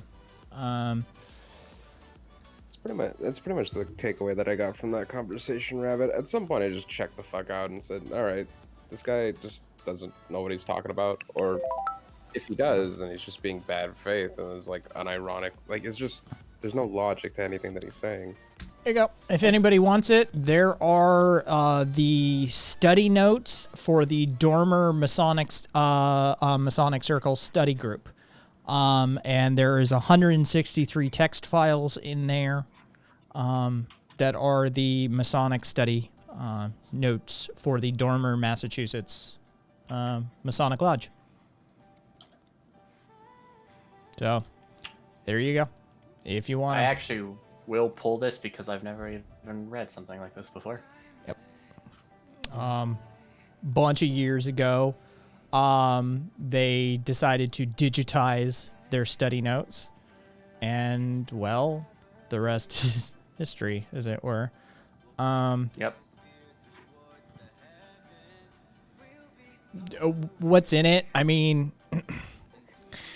number one is called the Pythagorean tradition in Freemasonry.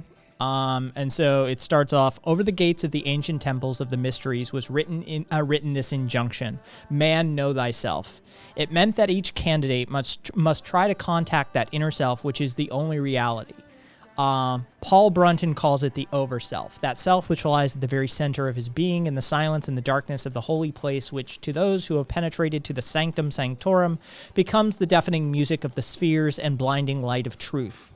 As the dormer is the window giving light to the sanctum sanctorum, it is but right that here among your members who have chosen to work under that name, one should attempt to find some light upon the secret of secrets, which each must ultimately solve for himself, which no man knoweth, save he that overcometh. He that has mastered it for himself, passeth all understanding, and is the mystery of his own being. Kaiser, yes, that is my religion. Yes. It then goes on to start talking about how Freemasonry is related to the ancient mystery religions and shit like that.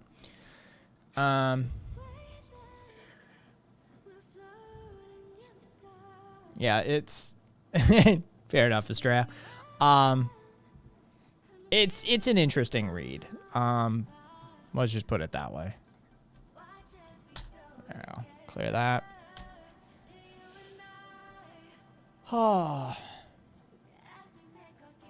Zippy, yes. Basically, blah, blah, blah, blah, blah. Honestly, yeah. Sacred geometry, ancient mystery religions, some hermeticism, and some, general hocus pocus. Ficus.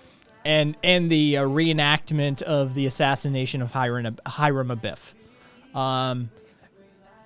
Hiram is common in Masonic circles.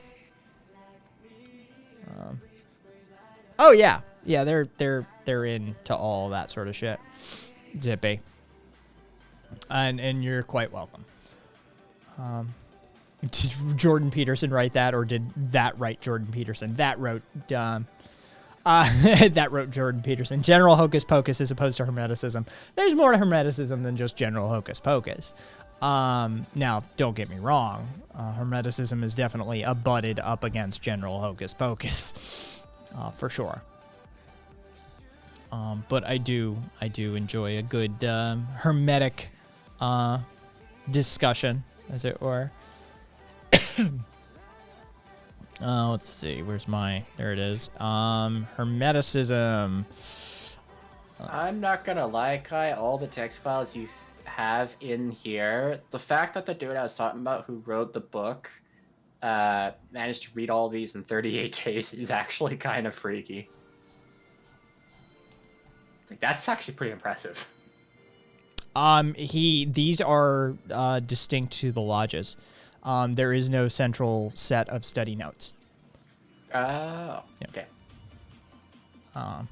There are definitely some shared sources. But yeah, these are literal study notes from their lodge. So yeah. No, Estrella, the Masons are not anti-science. Very much not. They believe in some wacky ass shit. And as to the extent they actually believe it, I have my doubts. But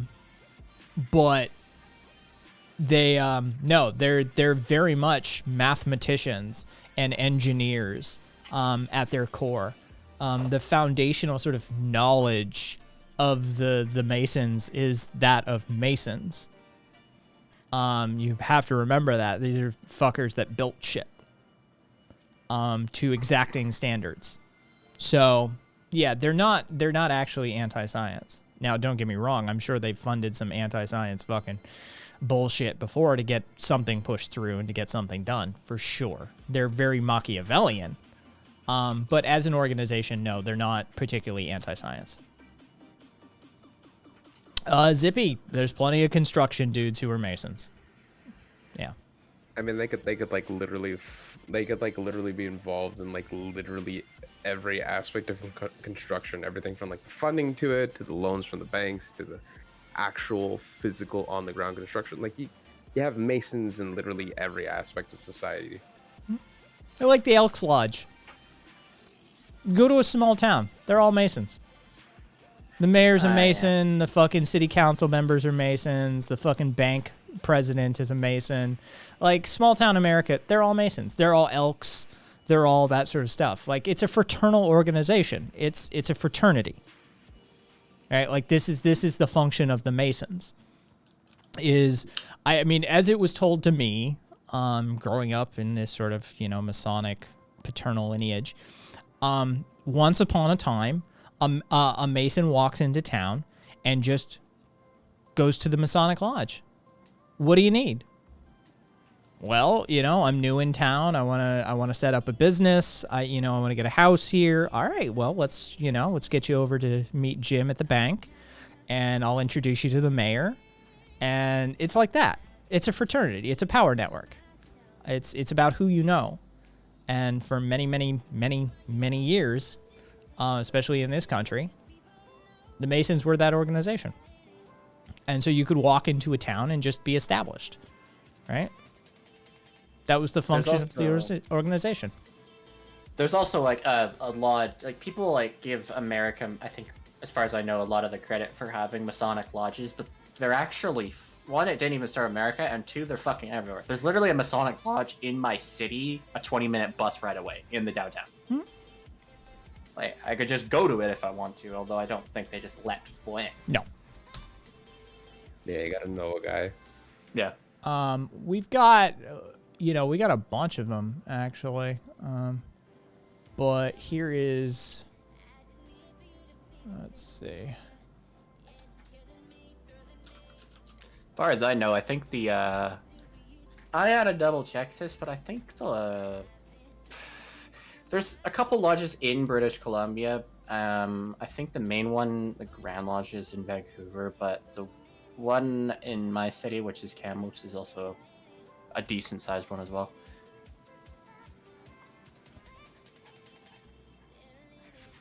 Oh, that's interesting.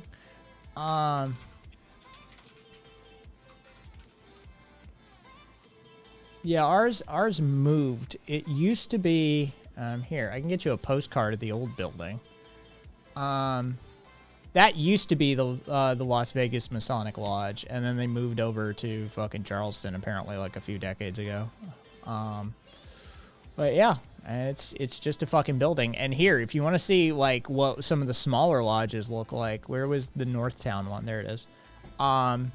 This is inside the North Las Vegas, which is a shithole. Wait, yo, there's actually someone in your chat that like it comes from a place that is like 30 minutes away from me. Not even. Yeah, I mean it's all Canada's like fucking. I mean, all of you live within 3 minutes of each other because most of your country is an Arctic wasteland. That part's true, but for what it's worth, Kai, most of the big cities are actually really spaced out. Basically, going from one major city to another, like Vancouver to Calgary, is the equivalent of going from like Seattle all the way to like Boise, like really far. So to see someone that's just like, yeah, I went to Sahalee, which is like Sahalee, I know exactly where that is. That's a high school that's on the other side of my city, and it's like 20 minutes by bus. Now, let's just for shits and giggles. Here's what classically empowered Masonic lodges look like. Man. Yeah. This is what, like, if you live in a power center, this is what your Masonic lodge can look like. I'm going to show you the Sydney Masonic Lodge here in a second. I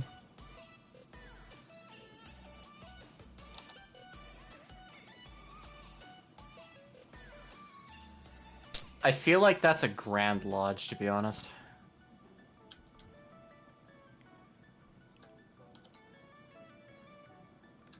Yes, I agree, Duffy and Rev. This is probably the worst Masonic Lodge I've seen. But there are certain consistencies. You'll notice the center seat. You'll notice the altar. You'll notice the checkerboard flooring. These are sort of mainstays wherever you go. The seat, the altar, the checkerboard flooring. These are the sorts of things that you will find wherever you are in a Masonic lodge. It's part of their fucking aesthetic. And there's symbolic meaning behind it, blah, blah, blah, blah, blah. The first lodge is like, I can tell, that's how you can tell, like, Masonry's been around forever, is some of the lodges, their sense of architecture is very dated. Like, I saw that and I'm just like, that thing reminds me of, like, the U.S. house. Like, in terms of, like, its architecture. Yeah, and a lot of this goes back to, like, apocryphal tales about King Solomon and King Solomon's temple, and because Hiram Abiff was supposedly the grand architect. And so the checkerboard pattern is referred to as Masonic pavement. And it's a reference supposedly to the white and black mosaic pavements that were put in the in Solomon's temple. Goes back a few centuries at least, as far as their usage of it goes. But there's a whole bunch of, like, the pillars, the moon, the trowel. Fucking the hourglass, I know, the two-headed eagle, the 24-inch gauge. They're actually, let me try and, it's weird, but here you go. This is operative Masons would use this tool to measure their work. And so now it's more symbolic, and it's, 24 hours in a day, separated into 3 equal parts, 8 hours each. And so you're taught to, one segment is work, one segment is serving God and people in society, and then the final is for sleep and refresh. All right. So there's, the levels, the keystones. There's all sorts of fucking Masonic symbolism that they play into that you've probably seen and come across in your life, but never really noticed much at all. And they're big into their fucking handshakes. But Kai, the real question we have not answered yet is if all of the CIA agents glow in the dark. Amazing. Nope, we don't. Sorry. I just toggled. I just toggled No, my wait, light on. Kai just joked about himself being a spook. I like it. Amazing. There was a question earlier in chat asking if you had to steal something from the Masons, what would you steal to maximize profit? Oh, profit's a whole other thing. Like I would, I would go for their gavel. It's not going to be the most profitable item, but it's going to be the easiest thing to steal and get out of the lodge itself with. And also the Masonic gavels have a tendency to be super fancy. So if you wanted something that was a good trophy, I would say you go for the Masonic gavel. But for profit margin, that's kind of difficult. You would have to look around the lodge. Some lodges have historical artifacts. Some lodges actually do keep keepsakes.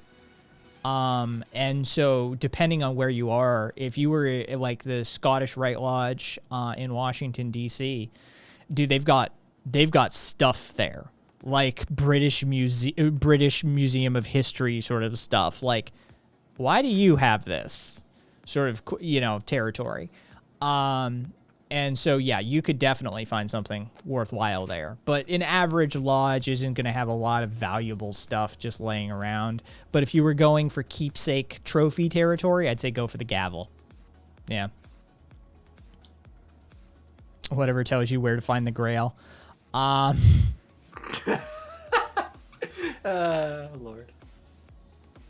Yeah, flashbacks to the Harry Potter scene. multiple With, yeah. multiple people going for the podium.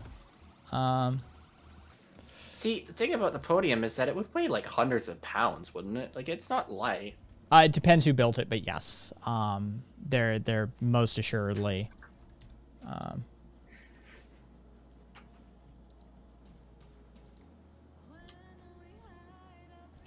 gonna steal their tiles. Dude, those tiles are generally actually expensive. They are. Yeah.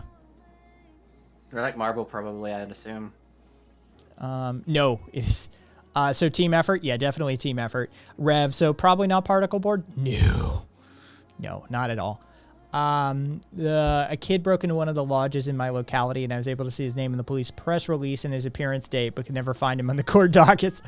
That motherfucker dead. Fucking what kid? There's no kid. There's no lodge. There's no lodge there even. What are you talking about? Usually the That 4chan thread about little Jimmy didn't happen. yeah. The police chief or the sheriff usually are Masons too. Yeah. He was 18 plus. Yep, and they never saw him again. Exactly. Premarital. No, Brave isn't just a crypto cult grift, though there is fucking some stuff integrated into it for sure. I have Brave on my system, but you can disable all of that sort of shit. So yeah, you can get rid of that stuff. So no, not entirely. Wait, I didn't notice this, but I had a leftover Google Maps tab open, and right across from the Grand Masonic Lodge in Vancouver is a fucking mosaic tile shop. I cannot make this shit up. Just straight up. Yeah. Just a straight up mosaic tile shop where you can get them artisaned. I wouldn't be surprised if Nice. the store sprang up because of it. Yep. I find it funny. All right, let's see. I did wanna show this person's photo on stream, because in the vein, I there's something about, I don't know what it is, but this is Olga Misik. She basically she's facing 2 years in a Russian prison, for, quote, using force on police. If you'd like to know what force this young lady who was inspired by Sophie Scholl, per her own words, used on these manly men of Russian police fame behind her, she read the Russian Constitution to them. That's what she did. And her charge that for which she is now facing 2 years in a Russian prison for is that of using force on police. Yes. The voice of her naked ankles. Yeah, I can't take that seriously either. That's just like, what is it? Navalny got like, I think it's like a year and a half, 2.5 years in prison. So this girl's getting essentially the same sentence as Navalny, which is fucking atrocious. Like, Navalny's became a political issue. This girl is not anywhere near the same kind of political issue. She's just trying to read the men their own goddamn rights. And they're like, nope, you're in jail. She is 19, Estrella, in the grand tradition of badass young women. Yeah. Following in the steps of Sophie. I'm hoping that they don't march her to a guillotine and execute her in public, like the Nazis did to Sophie. But, yeah. Yeah, Kodo, I fear that may be true, if it isn't already true. Yeah. That is the sad truth of the matter, is that someone of her particular set of categories, shall we say, she's young, she's female, She's a dissenter, right? Like, she's prime rape as torture candidate territory. Yep. Yeah. How Russia gets down.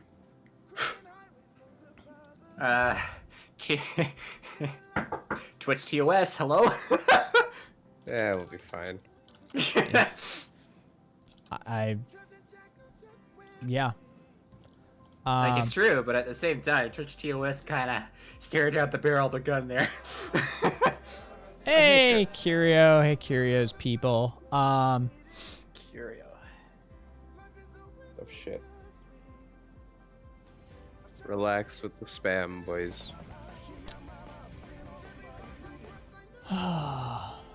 Yeah, so luck to Olga. I have a real soft spot for those. Fuck the Russian government doing the KKK thing, but with the R's. Yeah, I have a soft spot for that sort of thing. Yeah, don't worry about it, Curio.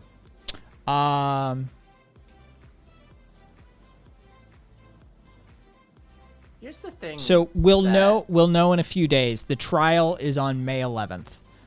For whoever fucking asked that shit. Yeah, Birdie. It was Birdie. Yeah, her trial is coming up on the 11th. So then we will know after that. I was gonna ask you something, Kai. If Russia is like such a terrible country by a lot of people's standards, what would you actually do if you were suddenly put into, I guess it's essentially Putin's position? Because the first. You shitting me? There's no, dude. That's hey, Curios. No worries. Thank you for the resub, Curio. Are you kidding me? There's no, like, that's a multi-generational problem at this point. You know what I would do? I'd do exactly what fucking Putin's doing. I'd grab $1 billion and dip the fuck out the back door, probably.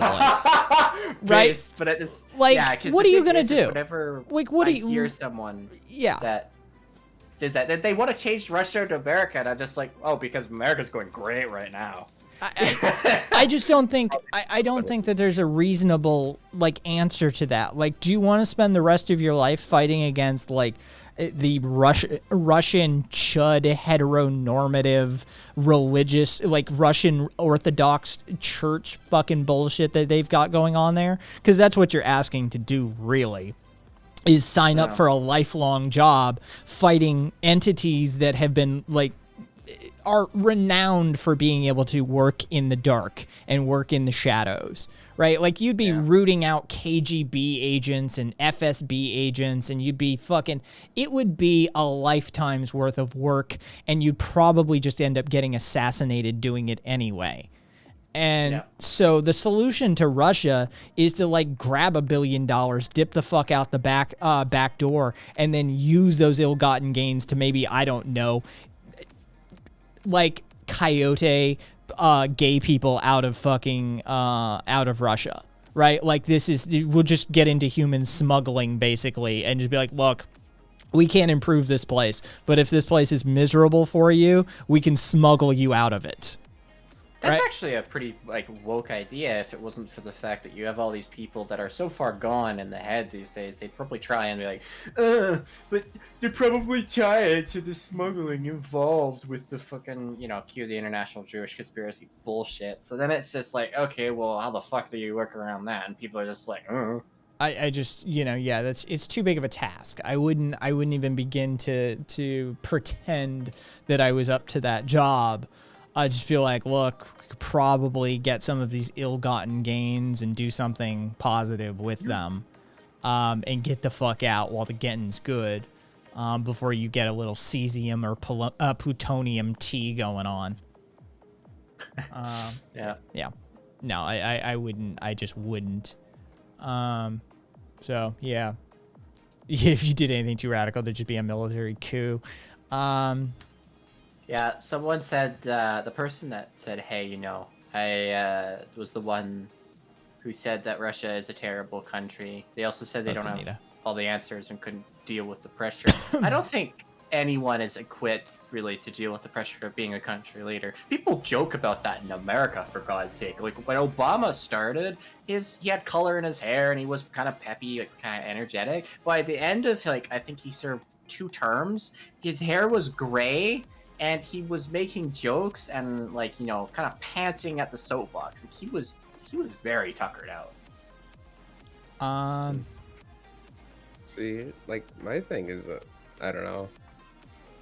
My thing is that I think the only thing that's gonna get Russia to change at this point, anyway, substantively, is like some sort of like international pressure, and that's probably gonna have to come in the form of like some.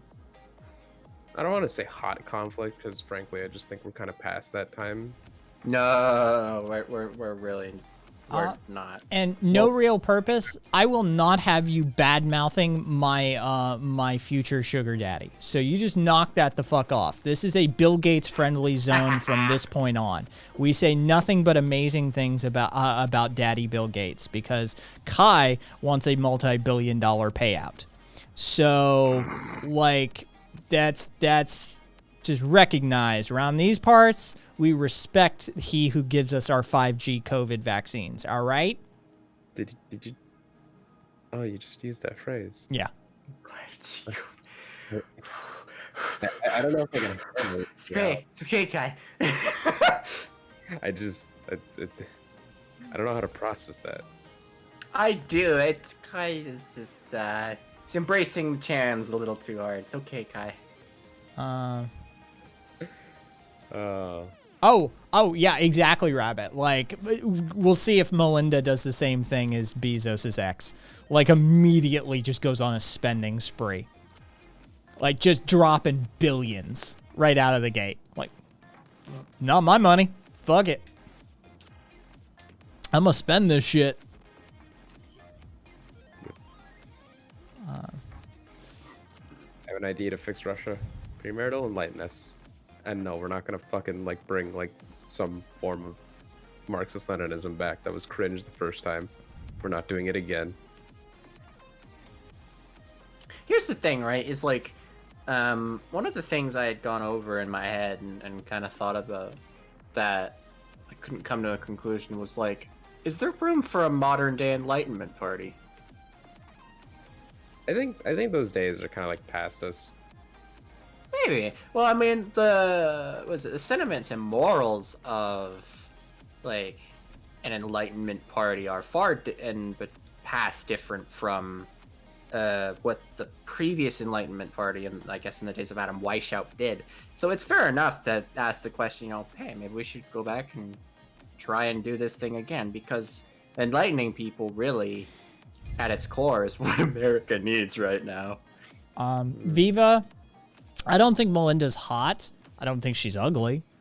But she's not what I would describe as hot. She's a rich Karen. She's well, I mean, she started off as a fucking secretary at Microsoft. Karen. She is an appropriate hotness level for Bill Gates, right? Forget the money for a second. But they belong, like, that works. Bill Gates and Melinda, like, they work together. That's an appropriate hotness level. Once you start taking into account the billions of dollars, though, things get a bit different.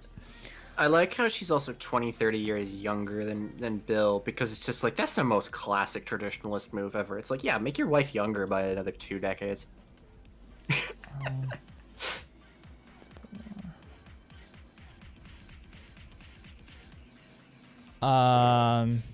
She's only 9 years younger than him. What the isn't Gates like 70 years old almost at this point? That means, bruh. She's doing good for herself. She's a multi-billionaire. Oh, yeah, I guess at that point. Like, come on. Like, do you understand the sort of treatments you can get with that kind of money? Like, you can wring out baby blood and smear it on your face on a daily basis, basically. Like, Hi, don't fuel what already exists, please. Oh, vampire facials are a very real thing. I'm not talking about vampire facials and you know it. Shut up. No comment, chick. Thank you for the raid. Hope your stream went well. How are you doing? smear baby blood on her face. Wonder what other vague conspiracy theory does that. Oh, Lord. I don't care about Melinda. That's for all you straight dudes to go after. Like I'm just over here defending Daddy Gates. Like I don't care about Melinda. She can, like, the QAnoners can have her. Yeah. I'm trying to get that Gates money.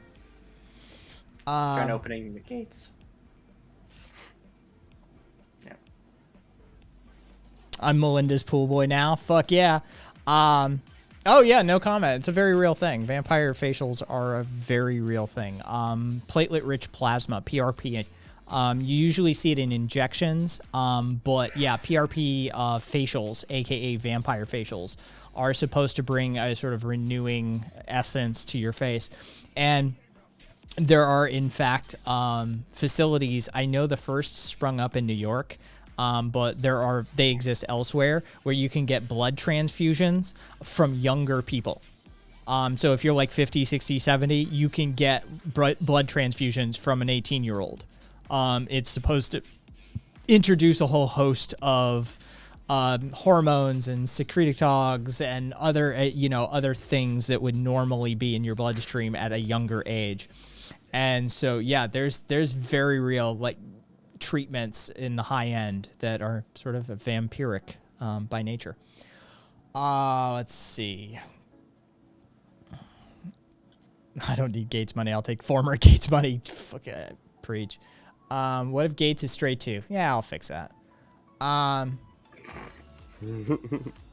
Keep your fingers from Melinda. She's my Stacy's mom now. This fucking youngins. Dude, Viva, there's fucking youngins that won't know that reference. I don't know it. Yeah, of course you don't. Stacy's mom has got it going on. Let's see. So do we take the Thiel money, the Gates money, or the Gates money? Well, that last one is useless. Thiel is okay. I'll take some of that cash.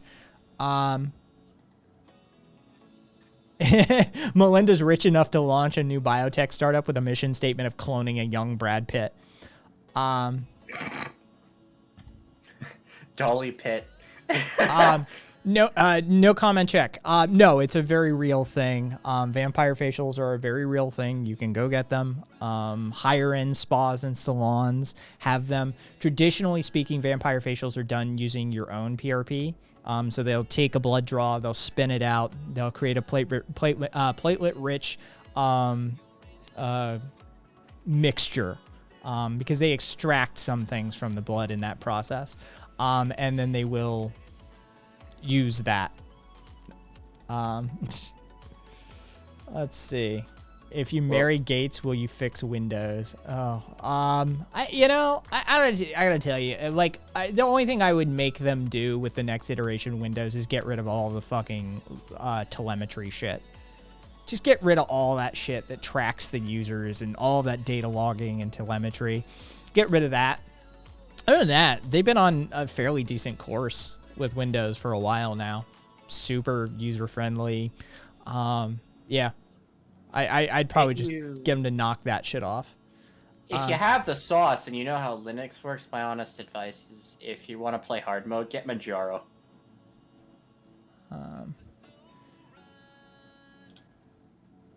Let's see. I have gastroenteritis. This is fun. Nothing wants to stay in my body. Oh, sorry about that, Skillaroo. Yeah, just push fluids. Just push fluids.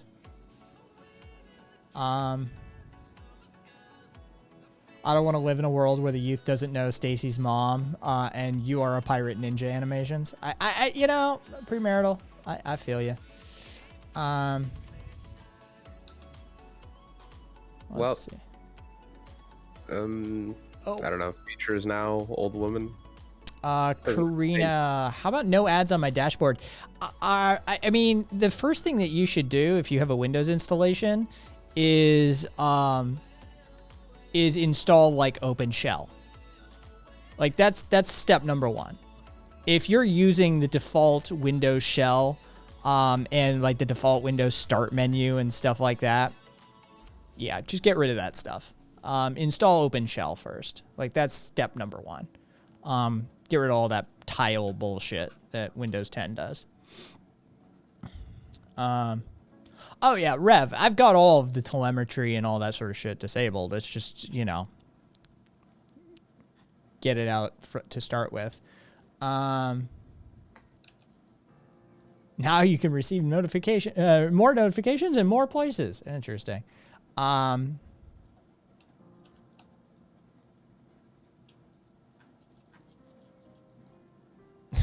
enough, Estrella. Fair enough. It's as easy as installing another fucking program, though. Be perfectly honest. So one of my favorite subgroups, like legitimately, like one of my favorite subgroups, is the numerology conspiracy theorists. These are some of my favorite people. They're batshit insane, and I adore them. Because if anybody's familiar with numerology, you can make it do whatever the fuck you want it to do. It's just arbitrary math problems for no reason. And they come out of the woodwork anytime anything hits the news. And this is the latest one when Bill and Melinda Gates, yeah, exactly, announced their divorce. Melinda and Bill are divorced after 27 years. See, if you multiply 27 years of marriage by 19, COVID-19, and add 153, you'll get 666. But why 153? 1 plus 5 gives you 6, which is the first number in 666. The remaining 3 is the number of children that the Gates have. So if you take the 153 that you end up plus the multiplication result of 27 by 19, you end up with 666, the number of the devil. Bill Gates, the devil. If you've taken the vaccine, give your life to Christ because your rapture is tonight. I love these people. They're some of my favorite people. The fact that you could say that memeing on them and not go insane is kind of impressive in of itself. Amorous, perfect sense. Yeah. That made me feel like I was back in like early 2010s, like just low view as fuck, like YouTube. You know, like that conspiracy kind of haunted kind of bits of it. Wait, when was this? Birdie. Like early 2010s. Oh, that's probably Pizzagate then. Pizzagate was an earlier rebranding of QAnon. It's essentially the No, it's the other way around. QAnon rebranded Pizzagate. Then I misspoke, because that's what I was trying to mean, but yeah, it's essentially all IJC stuff. It's just QAnon was the latest spin created by a Chan board owner that had way too much time on his hands and decided, hey, I'm gonna go fuck with another 5 million people, because why not? And then he did it, and it actually took off. It was annoying. I mean, I could do that if you guys feel the need for that. Premarital, I definitely could do that. Like, I could fucking take 20 minutes out of a stream to handhold some of you motherfuckers to de-spyify your Windows installation and spin up a decent browser installation and get your add-ons installed and stuff like that. Oh, God help me. You people should be able to do that on your own. What? Lol. Australia, the fucking, I forgot their fucking name. Those people were there back then too. They were doing that number adding shit. I remember it. Oh, numerology's been around for fucking hundreds of years, thousands of years. Like, there's nothing new. These people are fucking ridiculous, and they've been around forever, and I absolutely adore them. They come up with the wackiest shit. You have faith in tarot card reading, Kai? No. We're going to mention branches of pseudoscience based on another axis, which is, we're going to name the wacky spectrum. Cue the J-Rig spring noise. Yeah, no, Joe, there's new stuff. Yeah, that doesn't cut it anymore. Oh, yeah, I can't really, like Amorous, like, I can't help you with de-spyifying an Android phone, basically. Basically, here's the thing. You need to root your Android phone, and you need to install a custom ROM. That's basically how that works on that, in that regard. Yeah, and actually, as far as I know, if you wanted to go really hard, you'd actually have to mod your IMSI stuff, which is straight up illegal. Yeah, Rev, yeah, there would have to be standardization across there. Somebody mentioned tarot cards, so I thought I'd ask. Now, tarot cards are, okay, so I'm fairly well known at this point. I have a really soft spot for con artists and the grift, right? I find great pleasure in studying the art of the con. Tarot cards are the language of the con artist, right? This is classic cold read territory. It is just manipulative cold read and some hot read if you're really clever. But yeah, one of my favorite things to suggest, if you really wanted to have fun with tarot reading, I would suggest doing something like, okay, so I dress casually, you know my general appearance, right? Put on a 3-piece suit, put on glasses, slick your hair back, go in for a tarot reading. Watch how pointed towards your appearance, towards the impression that you're giving, can be. How that slants your reading so miraculously. Yeah, lead them down some pathways and see what happens. I think I enjoy fucking with that sort of, if you're running the grift, if you're running the con, it's fun to mess with them. It really is.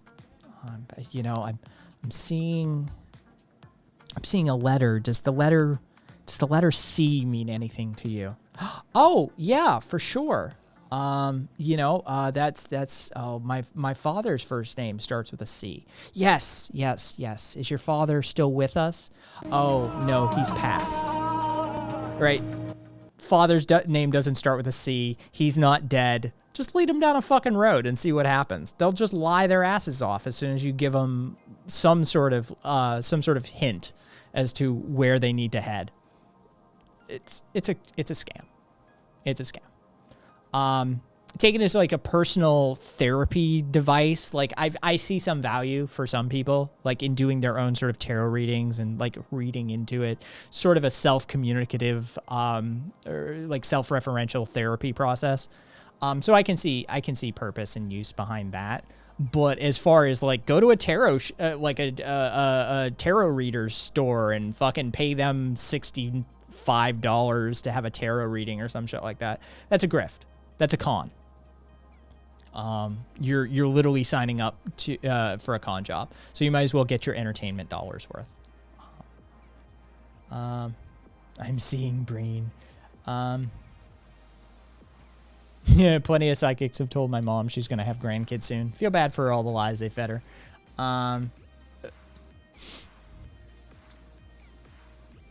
Let's see. Can we get Kai in a suit with the glasses and hair slicked back stream? No. Never gonna happen. You need to do like that Wall Street spec kind of look. Mm-hmm. That little icon they got going on. Yeah, no, it's when I was exploring my spirituality, I got a tarot card reading from someone I knew. They ran a pagan group, and yes, they scammed me out of $50. You live and you learn, I guess. Don't judge me too harshly. I was in a bad place. I look. People get taken. It's the way of the world, Anita. But you learned from it, so that's the important part. And as far as $65 being fucking pretty expensive, Wilhelm, market dependent. Remember, I'm in Las Vegas. 65 is the low end for some of our shit around here. I know one woman who shops at the Whole Foods by me. She has like tarot card reading stuff plastered all over her car.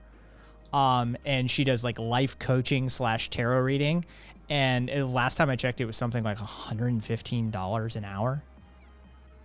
So. Yeah, fuck that. Yeah. It's a fucking thing. I got scammed so much in Morocco. Every other lesbian on Twitch seems to do tarot readings. When did we go so wrong? This is premarital.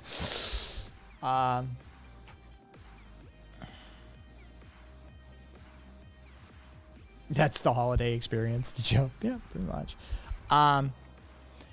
Yes, exactly, Rabbit. You got to charge enough that they think they're getting good service. Amateurs charge $30. Fancy box. All right, like this is a real thing. All right, this is a very real phenomenon. I can charge you $10 for a shitty bottle of wine, and it will taste one way for you. Now, if I charge you $1,000 but put the same shitty bottle of wine in a fancy box, that bottle of wine will taste better. This is just how human psychology works. Yeah. We are not rational actors, as much as people would like to have you believe.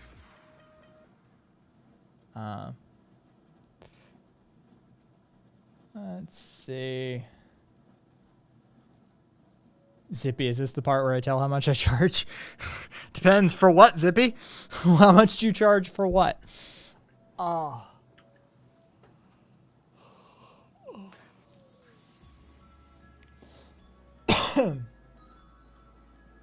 If anyone wants, I've got a $1,000 bottle of wine for only $750. If anyone wants, says Duffy. Yeah.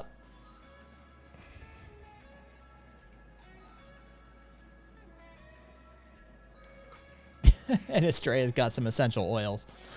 Oh boy, I gotta please the Karens. Also, for like what it's worth, I came out of a family where my mom actually thought that like bartering as a system would still be valid in the 21st century, which gave me pain. But primarily because of stuff like this. If you have something that's like an object with material value, it decays over time. Bartering kind of don't work for items like that, man. It's just gonna flop. How much do you charge, Zippy? And is it the same rate for the two? I've got it. Oh, Jesus Christ, premarital. I've got a 1906 Caña de Norte wine misprint that says 1996. Anyone want it? Oh, premarital.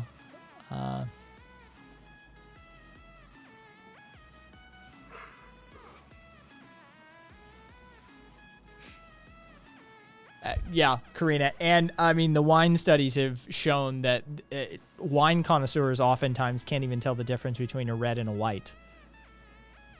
Not only that, if you think about it from a logician's point of view, like counterfeiting expensive alcohol is really easy. All you're actually trying to forge is the label, because every purple glass bottle is going to look the same. Zippy, that's a good grift you've got going. By the minute. $3.99 a minute.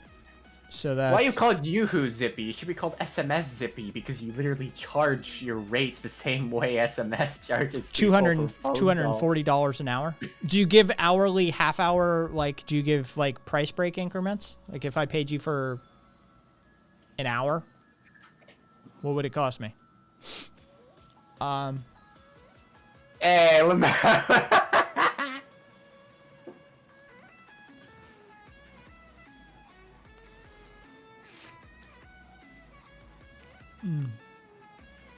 I mean, as little offense as possible. I'm sure you're good in the ways that matter. Get those dollar bills, but as far as mystical powers go,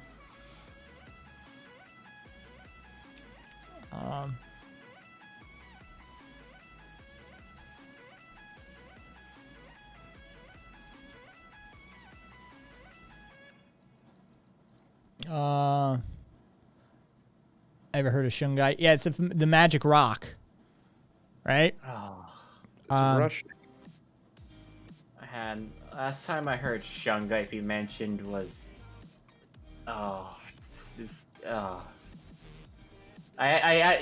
brought me back to a PTSD time where it was like Dr. Disrespect being banned, and everybody was just like, yeah, I got banned because he mentioned Shungai. It's like, monkeys, shut up. Real burner coming from a wine region in Germany. I can tell you all this sommelier shit is a grift. It legitimately, like, I mean, there have been studies done that they legitimately can't tell the difference between red and white wine sometimes. If you dye the white wine red, people taste red wine. It's more about psychological expectations than it is about actual reality. Actually, I'd argue that a bit of it is, or a lot of it, might actually be confirmation bias, if I'm using that phrase correctly. Wine sucks. Dude, wine is great as long as you're using it for a sangria. Shove some fruit in that shit and talk to me tomorrow. Espanol, yeah. Maybe.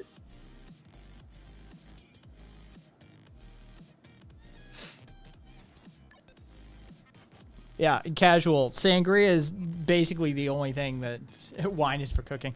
Sangria is the drink. I'm sorry. On a beach with a joint and a sangria and hopefully like a basket of tacos or a bag of tacos or something, a box of tacos. Like I need tacos, I need a sangria or two, and I need a joint and I need a beach. I'm done. I'm fucking done. Like that's good. I just look at the quantity of tacos like exponentially increased in there. You know, like, well, I'm just imagining different conveyance. Like, you know, basket, bag, box. Like, it's just sort of, I've had them put into different things over the years. I know what you're trying to say, Kai, but it's more amusing to imagine you walking along a beach in, like, I don't know, I think it's Valencia or whatever it is, just carrying a fucking picnic basket full of tacos, all stacked on top of each other. You coasting. I like that visual. Just, you know, just something about it. Just a whole fucking box full of, you know, just fucking packed to the gills. I mean, to be fair, the last time I was in Puerto Rico, I ate a fair amount of fucking tacos. I found a really good taco joint, not that far from the beach. And yeah, they were run by a Mexican family, because yeah, Puerto Ricans aren't known for their fucking taco prowess, but you know, Mexican family emigrated to Puerto Rico. Now you've got my attention. You know, I just want to know that fucking story. How'd that happen?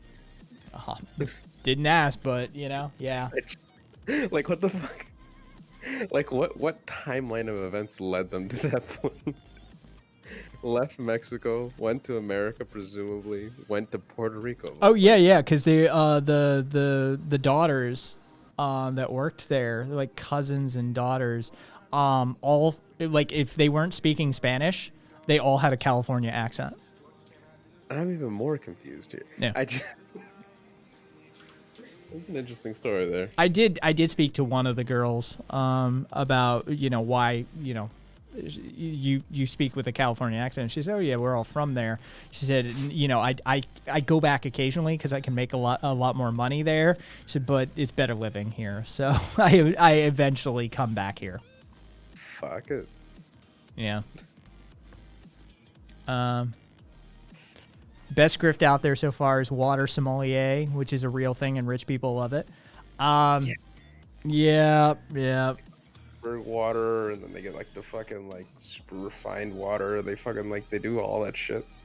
Fucking doofus. It's just fucking. And you'll notice that this water has hints of water. This stripper says you need a stripper. Just, you know, it's got overtones of water and undertones of water. Yeah. First one fresh, second one salt. Radovandar. It's got hints of lead. Oh, bleed. Some dumb. I feel you on that one. I feel you. But yeah, sangria is delicious. Water tastes like water. Please pay me $500. I'm very smart. Yeah, I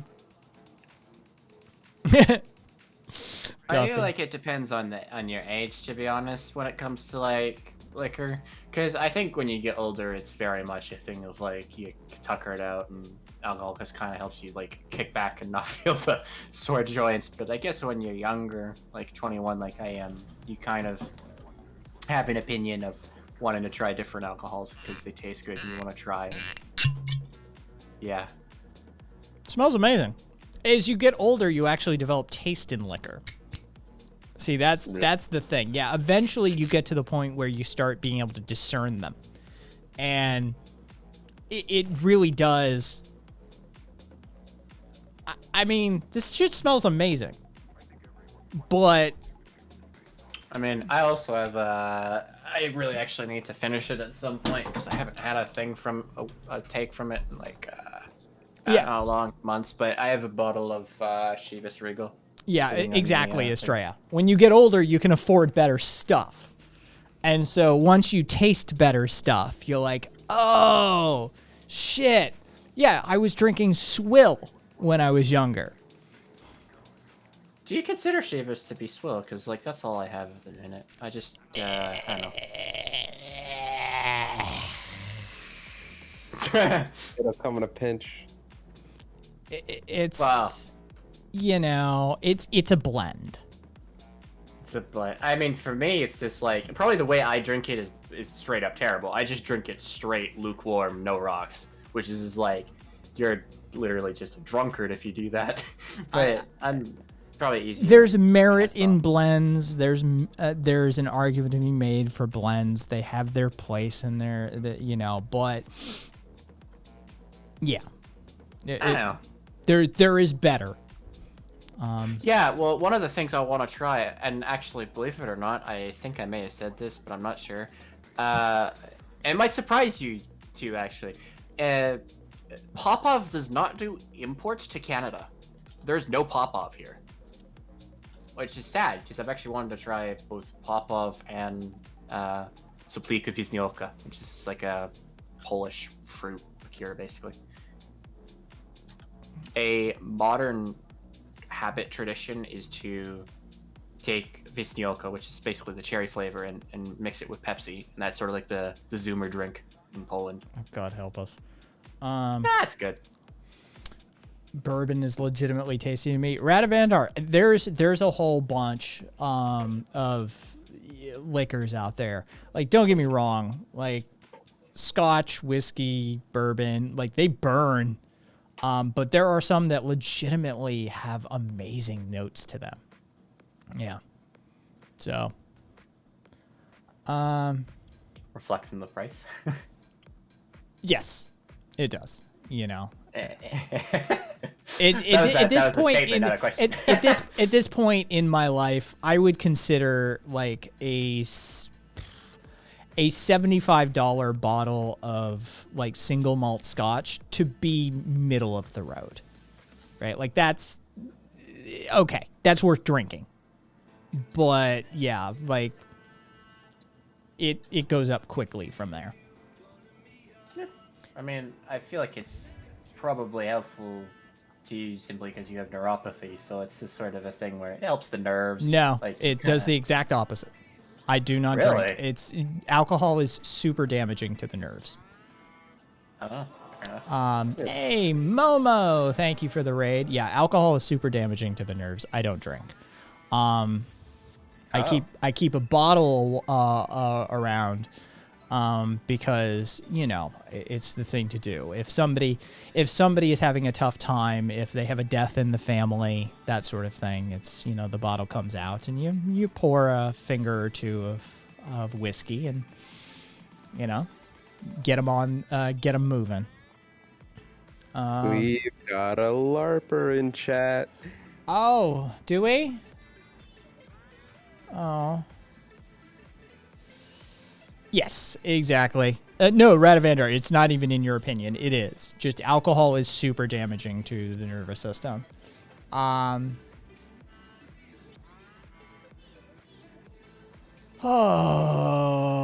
let's see. How was your stream, Momo? Hope it was a good one. Okay, so, and you have too many German degenerates in your chat, but I love you, German degenerates. I love you, German degenerates. You'll like some of my favorite degenerates. Although I think Aussie degenerates are like higher on the list probably. Can I 2 things? One, I am probably going to go to bed, but 2, C is in BC, so you can drag him in if you want. Oh, there you go. He- Marathon fundraiser.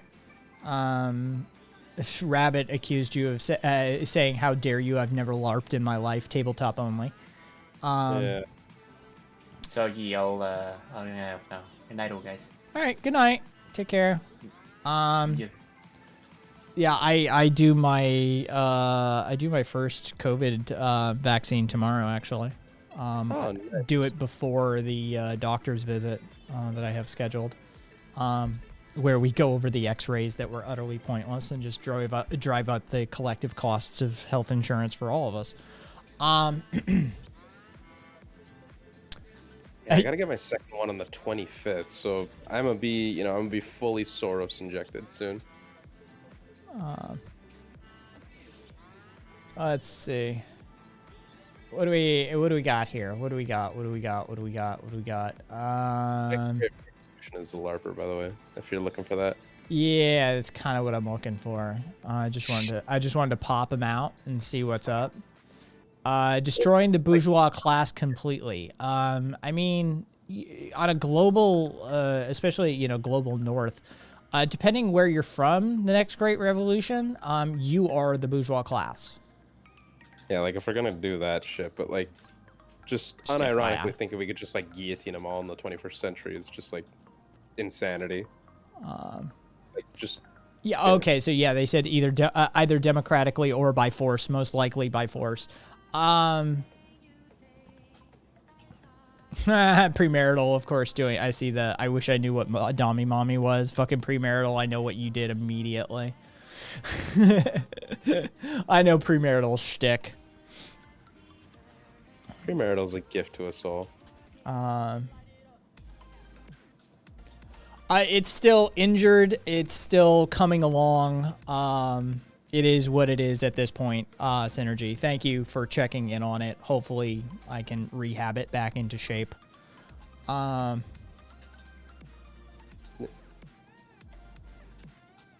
just say stick to working versus owner. I mean, some dumb. Who's got time for nuance and clarity, right? We've got a great revolution to get to. I go against the government every day. Sodomy is still illegal in my state. Is it really? Are Rabbit? you just sorry? My brain went to your sex life, Rabbit. It's like every day. Yeah, right. That's Oh, nice catch, Kai. yeah. It was like every fucking day. What are you doing here?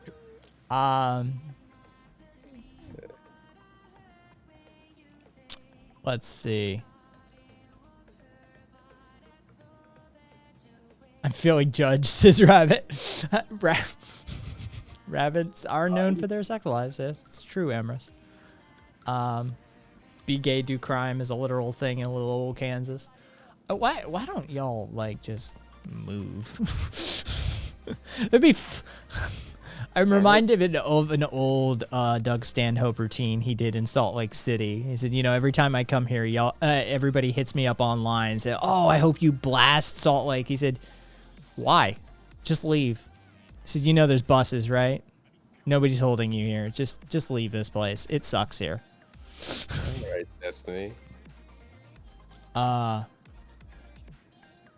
are you looking at my Twitch profile? I mean, why? No, I mean, like, why not? I mean, it's kind of why it's there. Those are the weirdest people that, like, you get into some, like, argument online with or something, and you check their profile, and they're like, "Why are you looking at my profile?" You mean that publicly accessible set of information that allows me to characterize and categorize who you are and how I should be interacting with you? That stuff? Yeah. Why ever would somebody look at that? Might be headed East Coasterly. Super Dad's had some promising interviews. Interesting. Rock on, Momo. Yeah, Zippy, everybody does. You've got your like bullshit streamer profile, even though you may not be a streamer. But then channel mods and streamers have access to a pop-out that sort of gives us information on your account and how long you've been following, if you're a sub, all of your message history on the channel, timeouts, bans, mod comments, stuff like that. So, yeah. If you don't want to be found out, you should have just stayed like quiet and like not said anything. We don't make the rules here. Does it tell you my dick size? Some dumb. It doesn't normally, but for you, they made an exception. Yeah, if you wanted it to cover your dick size, it could. Yeah, that is 100%. They made an exception.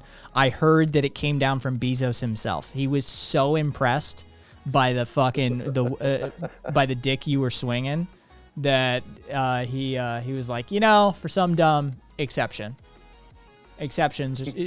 should be made. So credit where credit's due. Some dumb. Your dick changed the world. It touched Jeff Bezos in a special place. I'm gonna start streaming just to snoop on people. Hey, Squiddy. So what up, y'all? What's new? Hi, everybody in chat. I had like possibly the most depressing Twitter interaction today. Like kind of sapped the last faith in the left that I could have possibly had. Some dumb. I look. I don't want to put words in the people's mouths, of course. But I mean, I don't think it's unreasonable to call you a hero. Yeah, I think that there's. I think it's reasonable. That's all I'm saying. Is I think that maybe some sort of statue or plaque should definitely be in order. Nation's capital sort of stuff. Yeah. Mm-hmm. It's right beside Abraham Lincoln and George Washington. Exactly, loaded. Exactly. Hard empiricism at all times. Rabbit's telling you, cat, to come over to my side. Hard empiricism at all times. I'm actually gonna go the opposite and just become like a weird egoist that like is able to flex the empiricism when they want, but I like my metaphysical critiques of a lot of leftist deontological beliefs and all that shit. So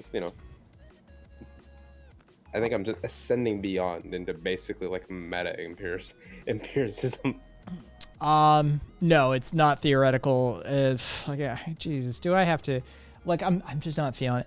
All right, so there have been numerous anarchistically organized societies. There are some that still exist even to this day. There are examples of microcosmic communes that exist within the U.S. even. There are things that took the place of what would be considered nation states.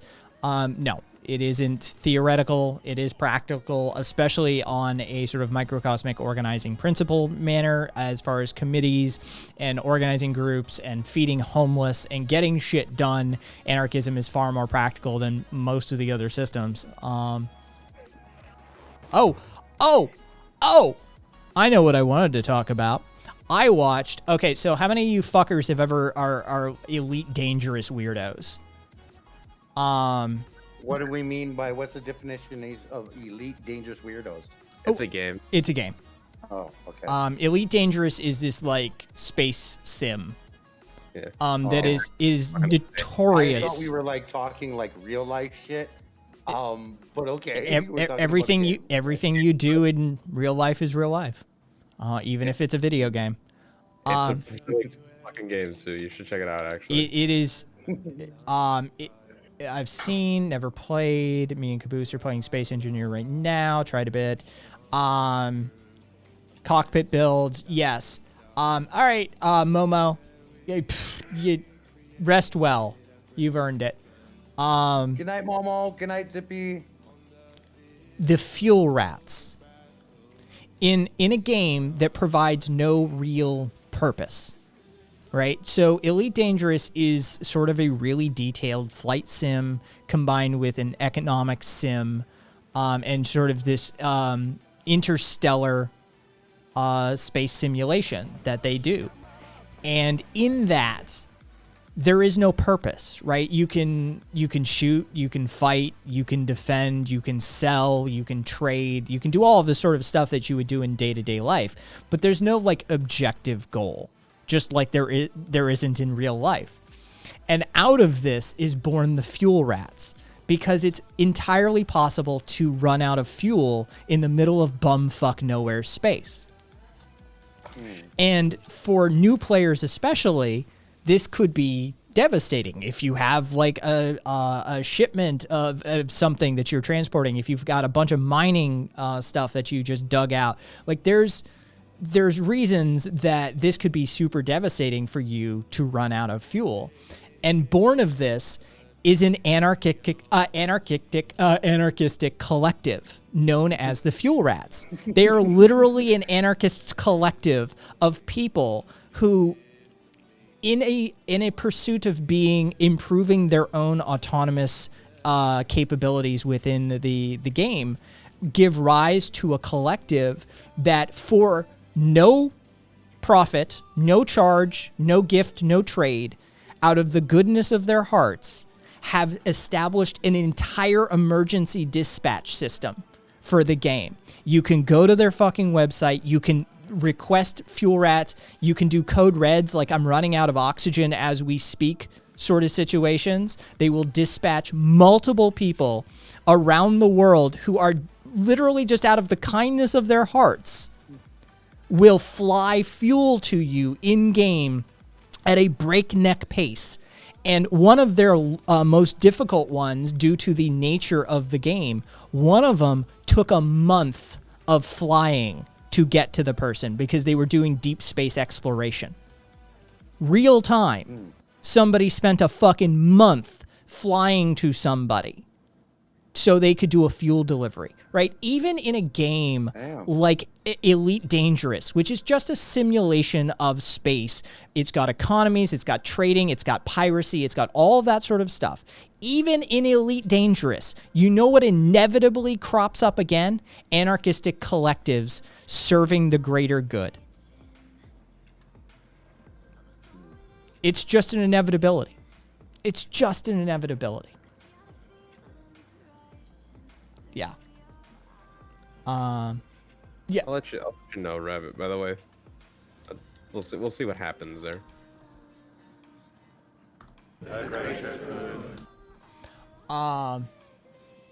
Yeah. Okay. So this is the opposite of Twitter. My faith in humanity is being restored. Yeah. It is. There are documentaries premarital on the Fuel Rats. There are legitimately some really good pieces done on the Fuel Rats. One guy, Gaming Discourse, embedded with them for a month and did Fuel Rat runs. And it is a whole thing. Like, they legitimately set up an emergency. They're basically space AAA. Hi. Yes. Hi. I have something I need to show you. What's that? I'm dropping the link for it in chat right now. It's like maybe like under 3-minute long video. Nope, It's a night short loaded. one. They the needs of the fuel outweigh the needs of the many. The Fuel Rats motto is, "We've got fuel, you don't." Questions? They don't just deliver fuel. They educate players. When they show up, they take it as sort of an instance. The dispatchers and some of the first responders, but dispatchers especially, take it upon themselves to do user education, because Elite Dangerous is such a dense fucking game to try and understand. So they literally are doing anarchistic praxis in a space simulation game, and it was naturalistic. It was completely organic how it came to be, and even the guy who sort of founded Fuel Rats, or at least put the idea out there, was like, "Hey, we should do this." Described it as an anarchic collective of individuals. It's literally an anarchist group running a space AAA service because why not? Yeah. So, with that one, there's some nuance that goes before it, Kai. You know how for the first 6 months and more of COVID, the United States government gave most reservations body bags instead of any supplies and help? This is indigenous people's response to that. Premarital, there are space Stalinists of sorts. Shooting a fuel rat is a surefire way of getting hunted down to the ends of the map. I have seen those videos of fucking what happens when you shoot a fuel rat. I feel like this should be just like a challenge in the game. The holy Spawn in, hell, call a fuel rat and kill him. holy hell rains down upon you. Like, there are people who make it their business to hunt you down and blow your ship the fuck up. I have seen one of the dudes literally say, like, Commander so-and-so sends his regards, and then just blew the dude's ship the fuck up. Amazing. Yeah, like, they don't fuck around. Like, this is like shooting a medic, right, in the field. Like, you don't fuck around. See what happens. See, and then there's crazy people like me and Duffy who just kind of see that as a challenge. And there are people that attempt to do it, and they tend to lose their ships. They tend to have bounties placed upon them, and they tend to not go. It doesn't go well for them. When going through the pirate areas, pretend you're a fuel rat.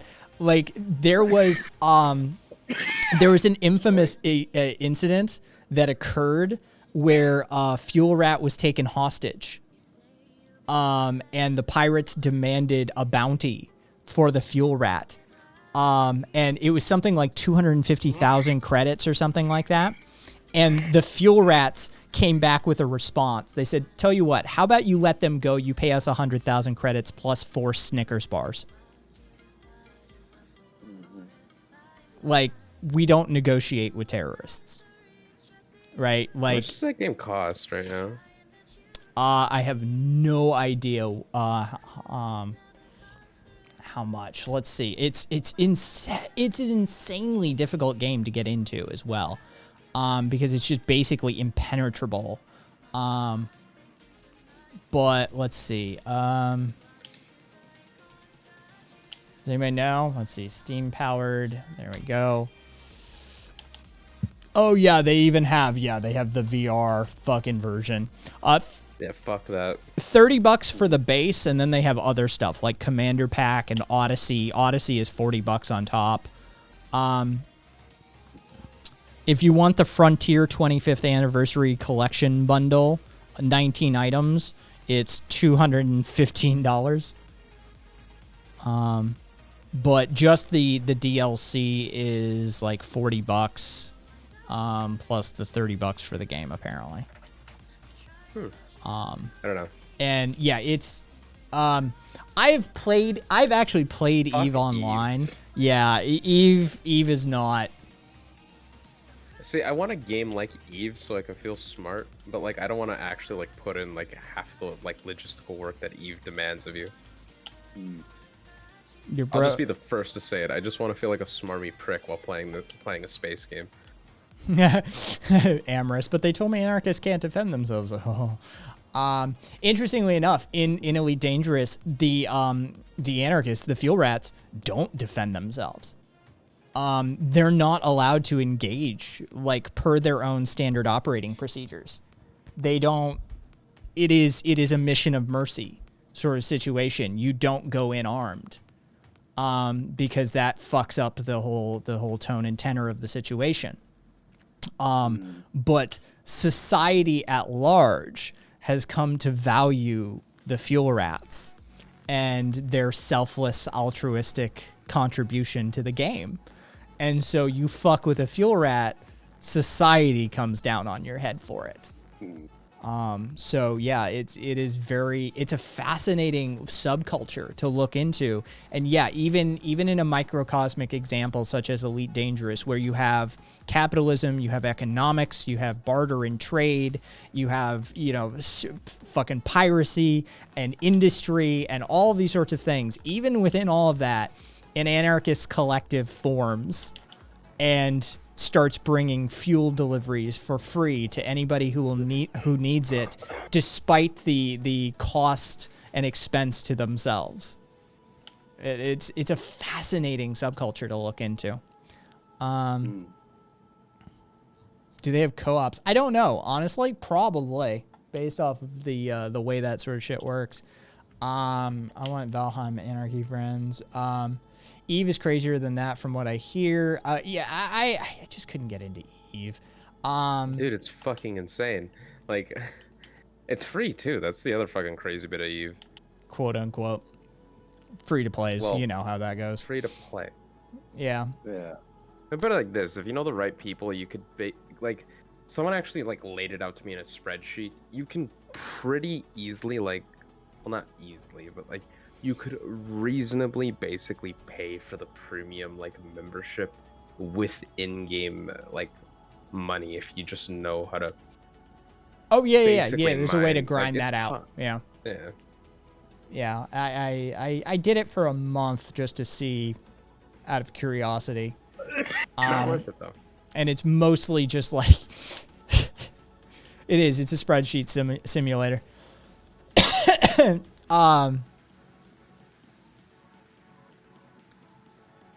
Yeah, it seems I don't know, just judging from the outside, the sort of paracultural developments are weirdly they seem to be more of them in Elite, and this is just my completely amateur outside perspective, but the sort of mirrored societal reflections seem to be more prevalent in Elite Dangerous, whereas Eve seems to literally just be a community of spreadsheet simulator and space geeks, whereas Elite has these sorts of weird subcultures and stuff to them. They have in-universe newscasters and newspapers and stuff that people dedicate time to writing the newspaper and making sure that they're collating, not just making shit up, but literally taking stories from their in-game universe and turning it into a newspaper and stuff like that. It seems to be, it mirrors life more than Eve does, which I think is always fascinating.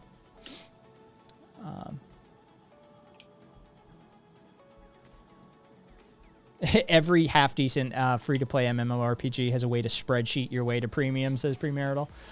I have never played RuneScape, Rev. Yeah. I played RuneScape for a little while, but I never really. I liked it when it was in its original version back in the day, but after that, I just kind of lost interest in it. It became more of a money grab shit. He was piloting your ship instead of a FPS spaceship shooter game. Yeah, it's very much like programming a computer. Playing It's Eve. not even piloting. You're just navigating. Yeah. Basically. It's just click here, go here. How many jumps is it going to take? That sort of thing. Is RuneScape It's the interesting guy? with its real life money schemes like bots. Yeah. I'm thinking. That's funny, Duffy. Yeah, it's fucking right. I've seen this dude before. Is it Crumb that did Today's it? story concerns. Yeah, Moltranex. The richest player in RuneScape is in prison. Why? He beat his father to death with a baseball bat. I think And he he killed still him. plays No, RuneScape in prison? I don't. No. I think Today's he story didn't actually concerns- kill him. I think he just like beat the ever loving fuck out of him. I think it was an aggravated assault charge. So like a manslaughter type deal. Beat the fuck out of him. Didn't mean to kill him. That sort of thing. I'm not even sure if he died actually, but yeah, he went after his like stepdad or dad with a baseball bat. And so yeah, he's in prison. And no, he's not playing RuneScape from prison. He was the richest to start with. He apparently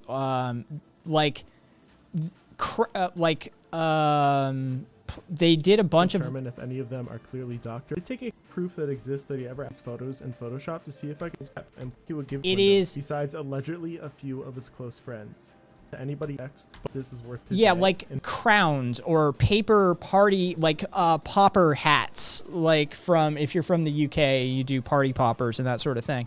Apparently, they had a series of like party popper hats they did in game for like a Christmas one year, and they are the like rarest, highest priced item, and he collected a bunch of them, and like somebody like his brother gave him a bunch of them as well. And so just having like a couple hundred of these things means that in-game currency, due to the no more creation of that item and the marketplace valuation of them, he's got like $1 trillion worth of like product in game. So yeah, those hats are worth tens of thousands. Yeah, he's got an inordinate amount of like super rare items. And so yeah, he's basically an in-game trillionaire. But he's in jail right now. And whenever he gets out, he's gonna have lots of fun because the gold cap that you can have for the game will have increased and everything else. So lots of fun. Yo, what up, Duffy? Not much. I'm only popping in for a second. So RuneScape is massive for money laundering.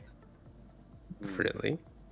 Yeah, so there's a thing called a duel arena where people will go, and it's basically a 50-50 chance to win, where you have some preset rules and gear, and people will real world trade the money, and massive amounts of money, and just throw it on the line and then sell it back.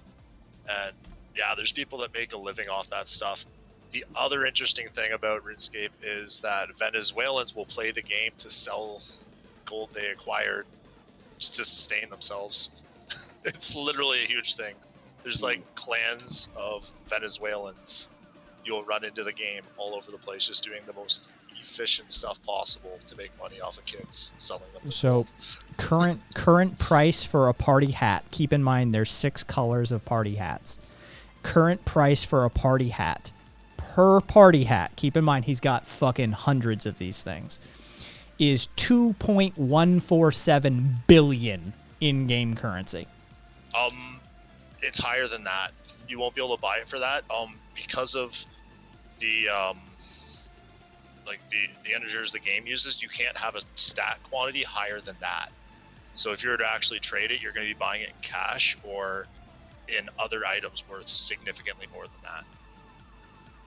That's the highest stat quantity you can get for anything. Remember when RuneScape V2 was a scam, like an unlicensed scam, says Rev. Yeah, no, Rev. I watched, like I said, I watched this fucking video on him one day. And it was Crumb who did From Richest Player to Prison, the story of Moltranex.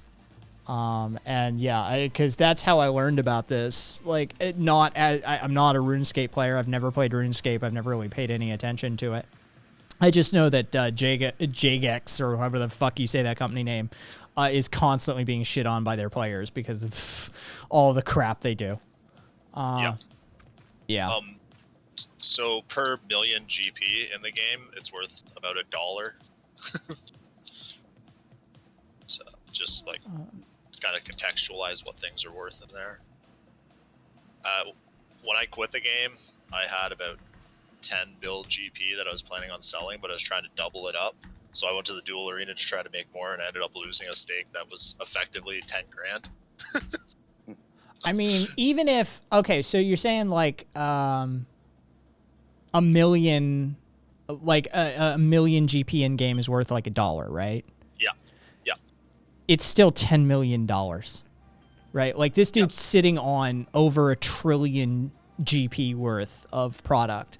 It's still, even working off of that math, he's still sitting on potentially millions of dollars of real world currency valuation. Yep. Fucking RuneScape, fucking holiday items from back in the day that were just like a one and done thing that they released. They're like the original NFTs. So basically, when he gets out of jail, he doesn't have to worry about going to the welfare line to try and get some support. All he's got to do is log on to RuneScape and sell an item in real life. So the account security on that game is terrible, and so depending on how long his and whether or not the game's still around when he gets out, if someone manages to recover his account, which is quite feasible, that's happened to like everybody, and then your account's banned, they bought on it, or they take everything of value off it. It's probably all gone before he tries to get back. Viva, there was once an MMO life simulator that exchanged in-game money for real money. You mean Second Life? That sounds like Second Life. You mean Anarchy Online? MMORPG items were always the real cryptos as premarital. It's technically illegal to make money off RuneScape, says Overlord Punk. Yeah, but you know, it's only illegal if you get. How? It's only illegal if you get caught. What's the thing is, you just get banned from the game, and you just make a new account. Yeah. Like, I don't think anyone. Oh, so not illegal, just against TOS. Yeah. Okay. Yeah. Well, I think some areas might have some, but no. Yeah, maybe if you live in like one of those Europe stan countries, maybe. Like every MMO has like a secondary market outside the game. Yeah. It's just how it is. Like even Anarchy Online has a secondary market outside of the game. Yeah, it's some dumb. I remember when fucking Second Life took off and people were spending real money to buy virtual real estate in Second Life. I remember when IBM held meetings in Second Life. Like, it was weird there for a minute. Second Life didn't last that long. It's still around. It's fucking still going. Second Life still exists. Yeah, you can very much fucking still play Second Life or live Second Life. I don't fucking know. Either way. Actually, let me, Jesus Christ. A fucking wavy fun slide. Fucking, 300 of their dollars. Like, what does that actually, like... Is there like a unit conversion for this shit? Somebody's got to have a fucking calculator. Horn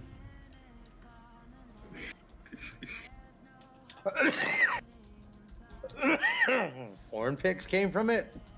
And Holder. Linden dollars. That's what they're fucking known as. That's right.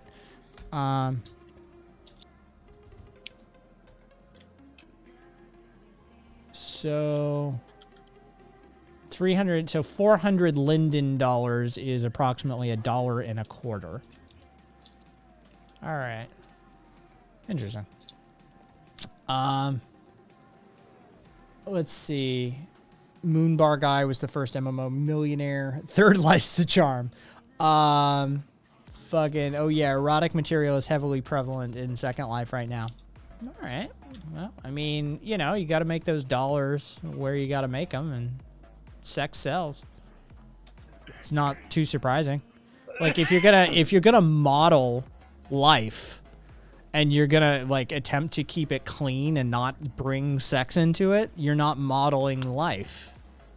So, I mean, I suppose for some of these sad motherfuckers you are, but Hey, Raphael. Are the graphics any good though? How's the physics engine? I have no fucking clue. It has been quite a bit since I saw Second Life. Let's look up a video. 2021. No, looks like dog shit. Hey bitches, and welcome back. Now, this video is actually gonna be Looks like extremely crap. different, and I'm just gonna cut to the chase. I've been getting requests to do this. Did anyone here used to play Diablo 2? Weird or anything, but I'm just Yeah. giving you an example. For a Oh. little while. So this is your chat box. I'm just saying. Did you ever deal with JSP? Might get a No. That But was I a only weird- like played it for like a couple of weeks. Okay, I'm and still then- playing it. I'm still playing it to this day. Mm. That was because a buddy of mine that worked at a what do they call them? An internet cafe had an account of their own, and they let me set up through theirs.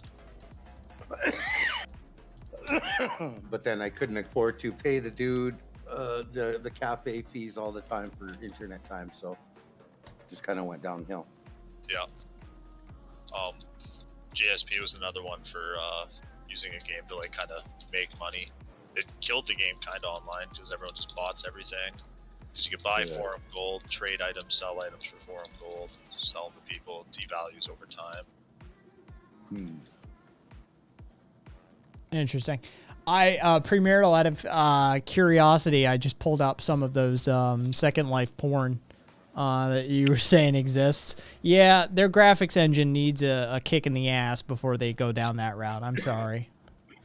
Like, ooh, look, polygons. Is it like when people used to be wanking it to World of Warcraft Night Elves way back in the day? Basically, yeah, basically, Nice. it's Yeah. fucking Nice. for all intents and purposes. They're just reliving their I remember when that used to be a fucking thing. Lara Croft 64. Yeah, basically. Yeah, it's definitely in that category, Rav. Oh god, Fructus used to wank it.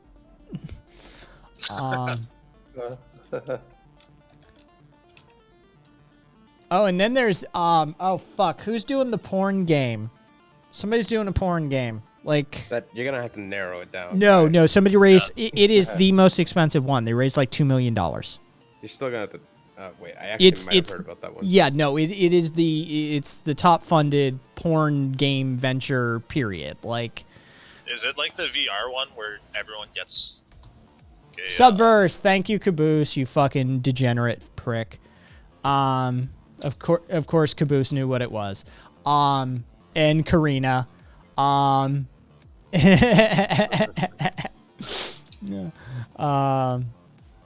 Yeah, it's Subverse. Yeah, they raised like $2 million or some shit like that doing it.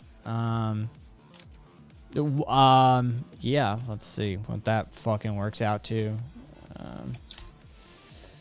$2.3 million. And from what I understand, the porn sucks. Like they're trying to do like a space battle-y, like third person RPG sort of elements, and the actual porn sections of the game are the weakest link in the game actually.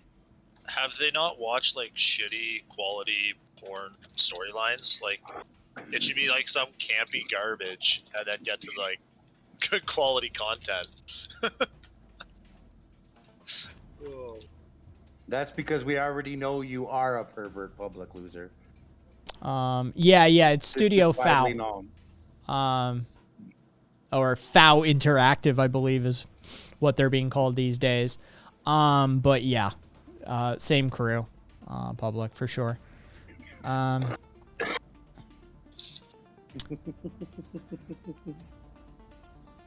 They're public. I showed my love for you.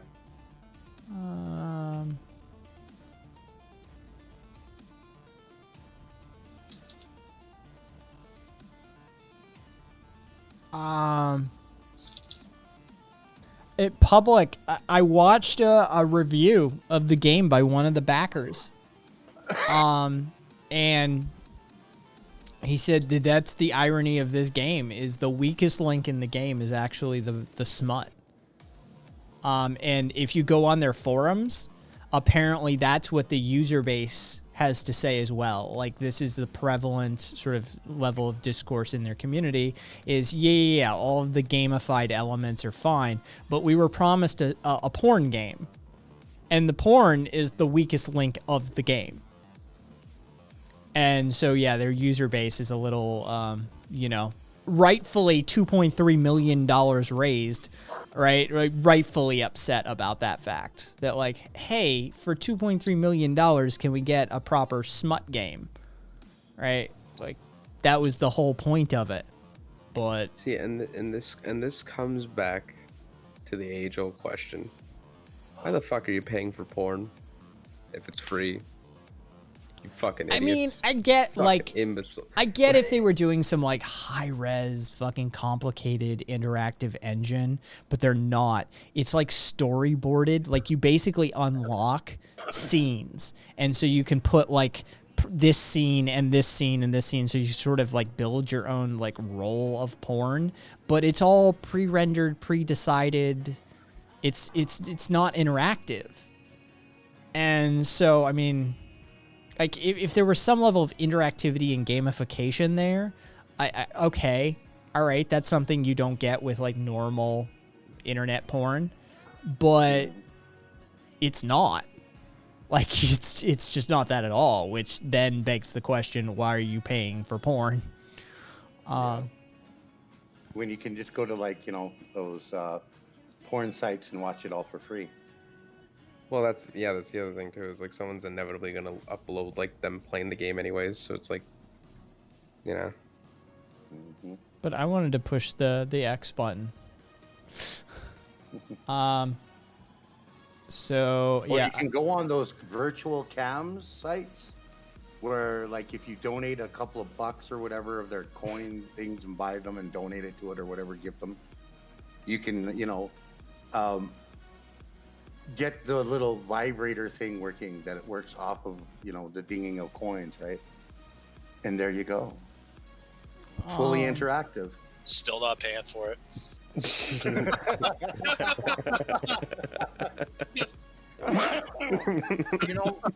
Surprisingly enough, there is plenty of people out there that do. Oh yeah, I know that. Like, there's girls making 6 figures on OnlyFans. Yeah. Like, a month, not a year, a month. Yeah, a month. Like, I've known multiple strippers who have put themselves through. I've known 2 strippers who put themselves through law school. Yeah. oh yeah. Like, it's actually a common thing here in Vegas. Like, if you go to some of the higher end strip clubs and you talk to the girls, most of them are heavily driven and ambitious. Like, these are not, ne'er-do-wells who have fallen through the cracks of society and are, stripping just to make ends meet. It's like, no, I've got a Mercedes out front and I'm going to, I'm in graduate school right now. It's like, really? Yeah, no, all of my stuff is paid for in cash. Like, I own a house, I own a car, I'm paying for, I'm paying cash for my fucking, my education. Like, this shit is just free and clear at this point. Yeah, it is. Vegas strippers especially, it's a different breed entirely. Like, they got their shit together.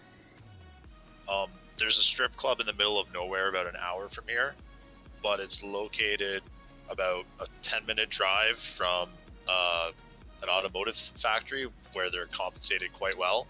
If you go there when they're open, there is not a single car in the back lot that is not a luxury car or SUV. Mm-hmm. Like, and this place is like, inside, it's like fucking the ghettoest place you'll ever see. It's like skids make up the fucking center dance table, and they have old school recliners for the VIP section. Mm-hmm. The last fucking thing I'd want to sit in. Oh, yeah, no. I've only been there once and I didn't get any dances, but I was jealous of all the rides out back. Pay once per lady for one of this vibration thingies, says me, but Jesus. No, it's big business here in town. Drivers actually make cash. Uber drivers, limo drivers, taxi drivers. You go to the strip clubs, the big boys in town, and you talk to the door guy and you say, "Hey, I'm a driver. Can I get it? Can I get it on the deal?"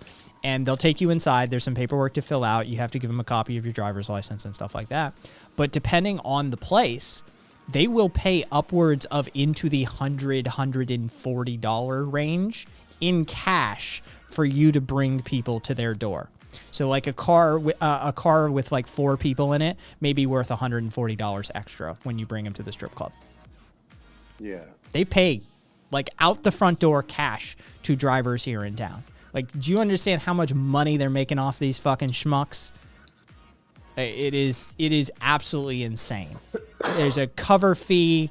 There's fucking bottle costs. It's absolutely ridiculous in there. You go in to a fucking Vegas strip club and you can drop $1,000 in an evening and not even notice. Yeah, I wouldn't be able to afford that. Yeah, it's. I know of at least one that has bottle service for $1,200. Yeah. Like, you go down to the fucking Lee's discount liquor store and get the exact same goddamn bottle for like $50. But we'll bring it to your table. $1,200. Yeah. Yeah, with boobs. Like, the markup is insane. Yeah, it's definitely a thing. Interesting.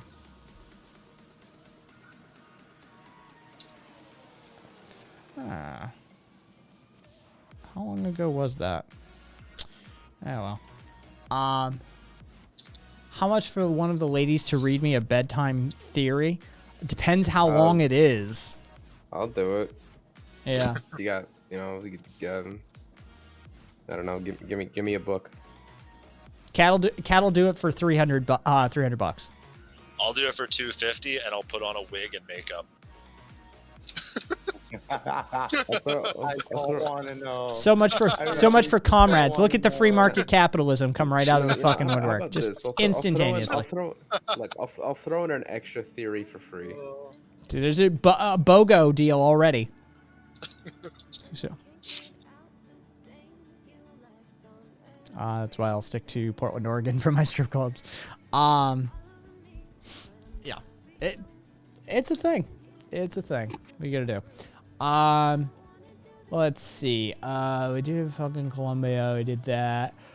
We talked about those crazy fucks. I'm still not over them. Oh man, I can't wait to see the fucking Netflix documentary about how that shit all went to hell. I'm kind of.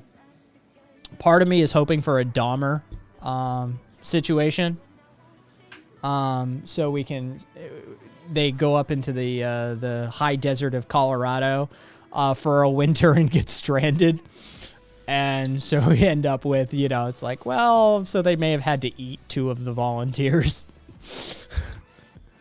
If folks are into queer gendered, I'll read theory books in a slow, sexy fashion to lull you to sleep, honey. $20 an hour.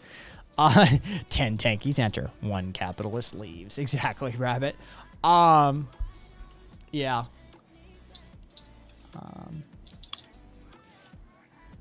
Fox, I know too many strippers personally to see them at work. I'll just buy them drinks in the goth bar and hang. Yeah, Karina, your typing was garbage. I'll read you theory for 500, but it'll be worth it, says himself. Let's see, who else?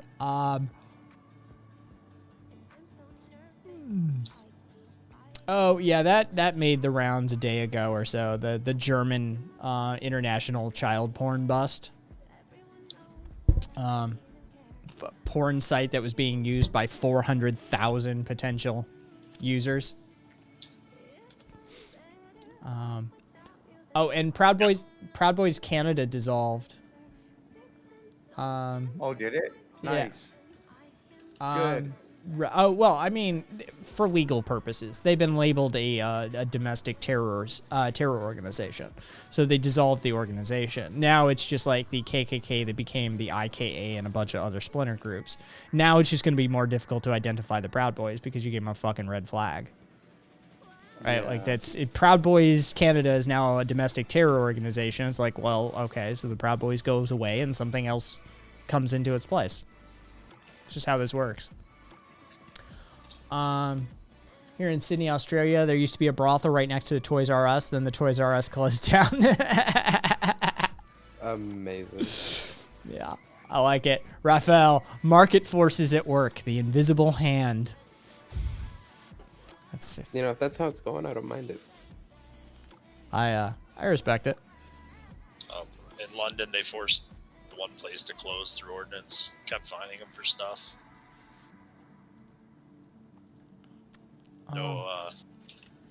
Yes. No competition allowed there.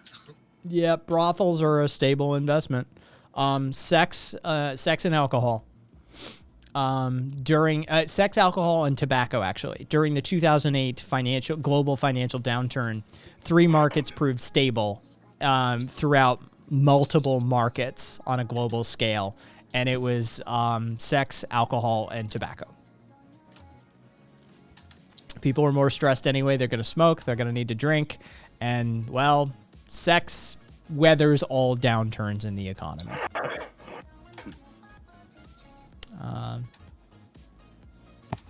One of my rent boyfriends had held a house party for just Rabbit. Can we just that right there, the phrase. One of my rent boyfriends held a house party for 200 people the weekend the Promise Keeper Christian group was in town. Yeah, anytime the Republicans or a bunch of fucking Christians come to town, the gay male prostitutes, especially the younger boys, 18 who looks like they're 13 or 14 territory, they make bank. Yeah, that's fairly common. Himself, yeah. I mean, get yours. Do what you got to do. Rabbit, I have a wide variety of friends. What? Yes. From the rent boy to the rent girl to the former rent boy and former rent girl. Oh, God, here we go. I'm going to finish this thing, finally, Cat. Nice. And since I wasn't on screen for the first fucking part.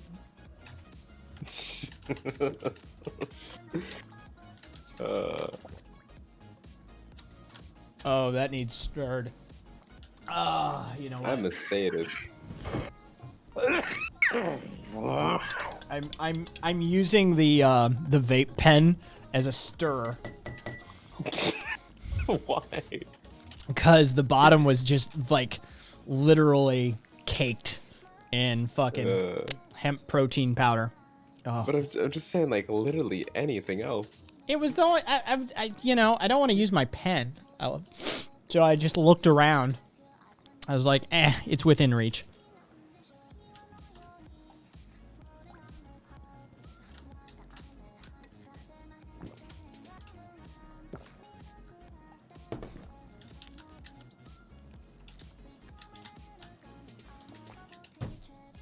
Oh, my father's apocalypse plan was to build a bar that sells alcohol and marijuana and a stage for music.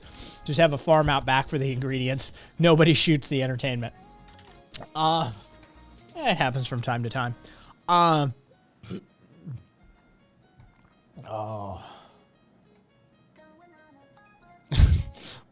My Kratom supplier just sent me a fucking Feliz Cinco de Mayo email.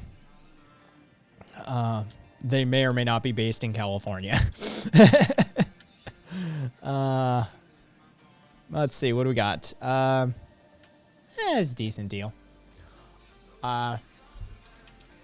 Tupac got shot. Yes, I heard that. That's recent news, right?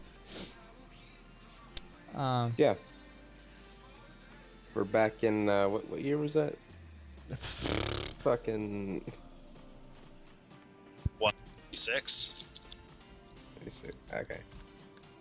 That's just Oh, fucking no, actually. Somewhere. September 7th, 1996 at approximately 11:15 p.m.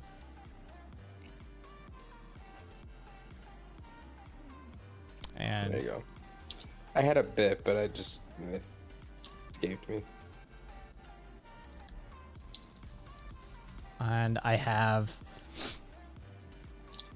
everybody in Vegas has driven by that corner, like driven that area. It's like super commonplace to drive through. So basically all of Las Vegas residents have been at the spot where Tupac got shot as well.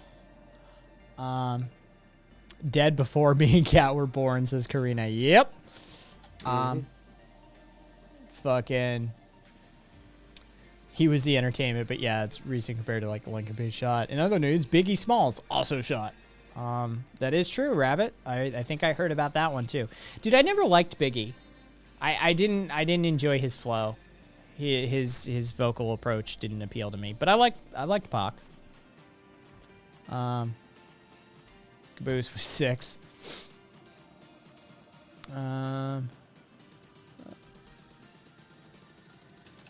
Let's see.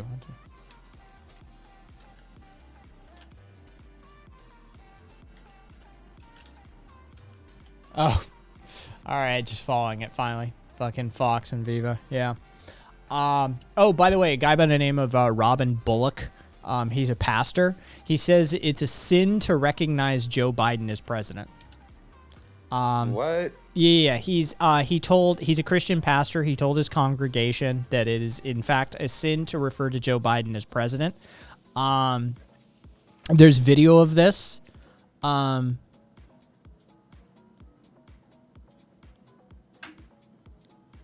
You can here's the quote.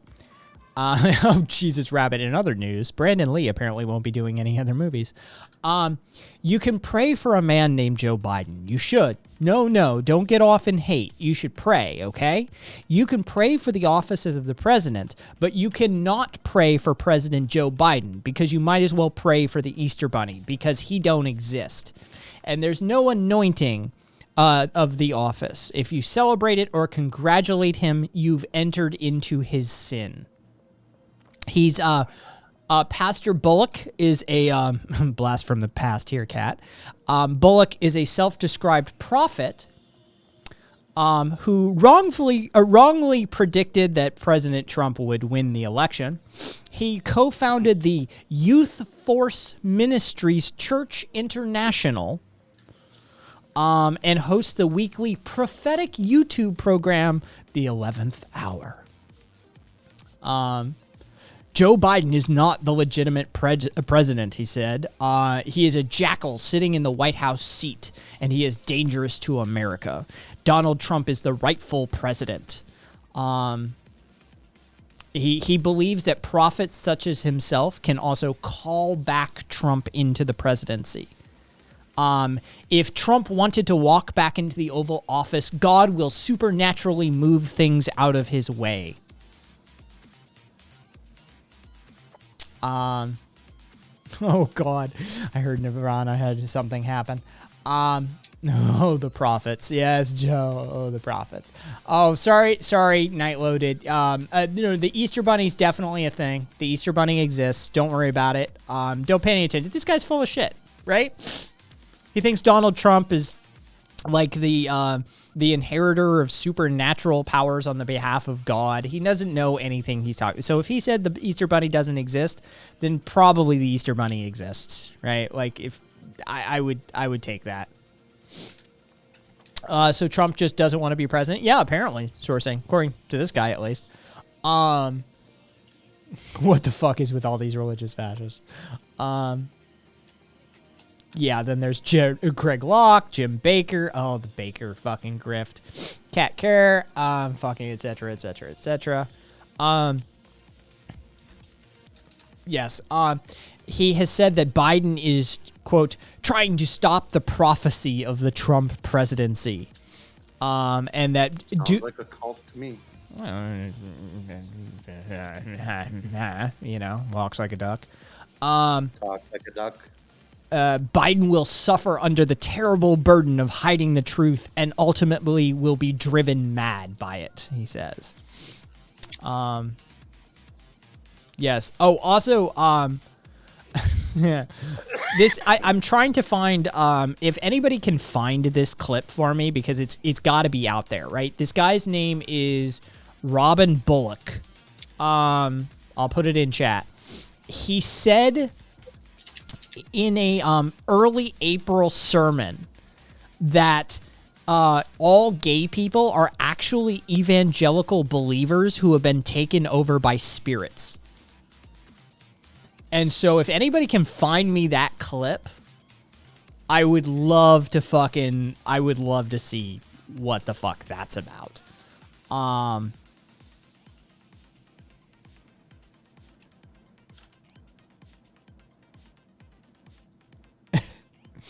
Oh, rabbit. You can pray for a man named Joe Biden. You should. Oh, he's even got that info. You can. Don't get off in hate. You can pray for a man named Joe. You can pray for a man named Joe Biden. Don't get off on. Yeah. Okay, so I can do that. You can pray for a man named Joe Biden. You should. No, don't get off on that hate. You should pray. Okay. You can pray for the office of the president, but you cannot pray for President Joe Biden, because you might as well pray for the Easter Bunny, because he don't exist. Yeah, I can do this guy. Pray for the office of the president.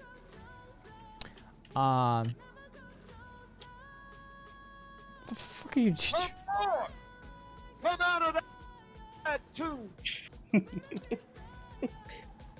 He seems like a fun guy. Let me see if I can find it.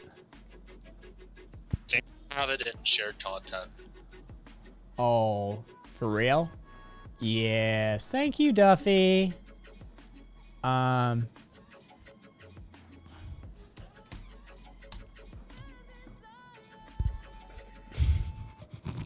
love this dude's look too, by the way. Is that Billy Ray Cyrus? Right? And I'm going to tell you something, and I want everybody to take heed. This is what I've heard from the Lord. Homosexuality is a cover-up for an evangelist. People that are in that lifestyle are really called evangelists by the Lord. And this is a spirit that attacks that to stop it. So instead of just praying a lot of things right here, what I'm led to do is to call forth the gift of evangelism that God has placed on their lives to come forth, and it will drive that other out. So right now I call for the gift of evangelism, that call from God, that those that are bound up in homosexuality, that the evangel. I mean, sometimes. I mean, I'm not bound up all the time, but, you know, from time to time, a little fucking tying up works. I mean, but not everybody who's gay is in. Oh, wait, he's. All right, never mind. Sorry about that. Evangelist anointing will come upon their lives, because that's what they are. And we say to the evangelist inside the homosexual, come forth. It's been a while since I've had an evangelist inside me. Come out of that tomb and come forth. In Jesus' name. In Jesus' name. Oh yeah, it's got fucking Mr. Bean. Like, yeah, it's seeing the side suggestions. And Mr. Bean live performance of the London Olympics. Do you think he's just suggesting that they pull out? All I know is I'd love to have a conversation with him. For sure. Rabbit, meh. The lay was all right, but all the angst and crying afterwards was insufferable. Yeah. I definitely would love to have a conversation with him. How he would feel about someone being gay and ordained I think he might have some interesting opinions on that, especially given his whole, like, gay people are being specifically, like, apparently what he's saying is that, like, I'm so potent spiritually, like, I would be such a potent evangelist that, like, demons have it out for me specifically. Like I'm a high priority target. And that's why I'm gay, is because a spirit has, like, attached itself to me, because otherwise I would be an evangelical preacher of some sort, and, you know, it'd be so spiritually powerful in the face of Satan that I have to be targeted specifically as a result of that. So I think there could be some really interesting avenues of conversation that you could go down with that sort of guy, if he's not just, like, 100% grifter. Fear my plus 10 cock of destruction. Glad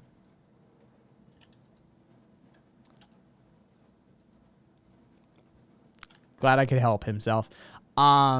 Yeah, it's it seems like a weird iteration of the persecution complex.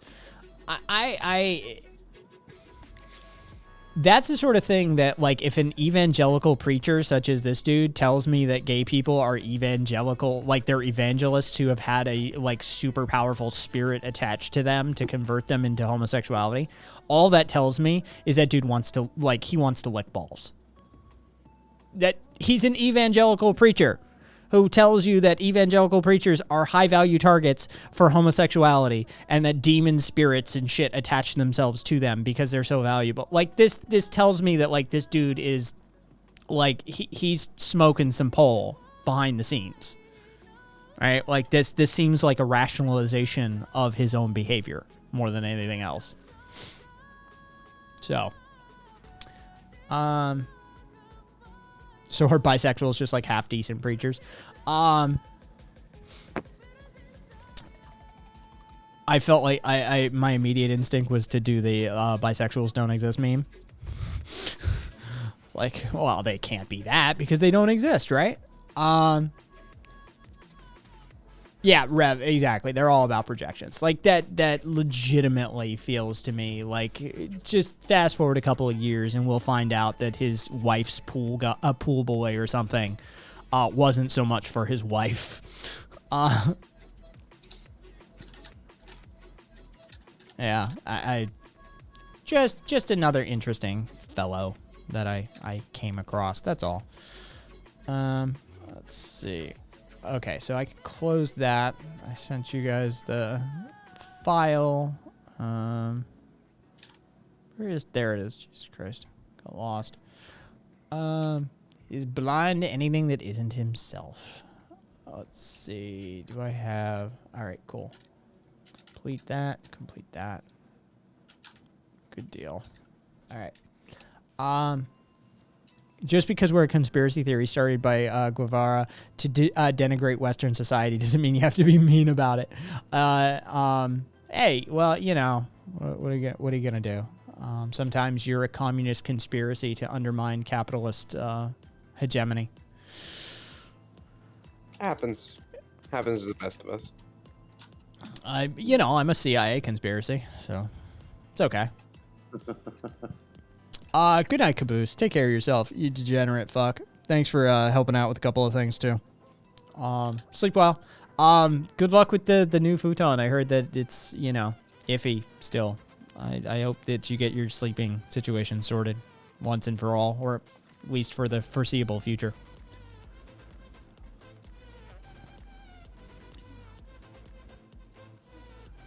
Yeah. Yep. Sorry, Caboose. Fucking getting that sort of thing just straightened out is a pain in the ass. Fucking, you can sleep anywhere when you're a little kid, and then once you hit adulthood, you're like, if I have one feather out of place in my sleeping area, I will wake up with a broken C6 or something like that. You're like, I will injure myself in my sleep. It's fucking ridiculous. Rev, I've never been able to sleep in chairs. It's been a lot of years. I've fallen asleep in my computer chair. Not this one, but I have fallen asleep in front of the computer many a times in my lifetime, in my career, as it were. Yeah, poor Caboose. Let's see.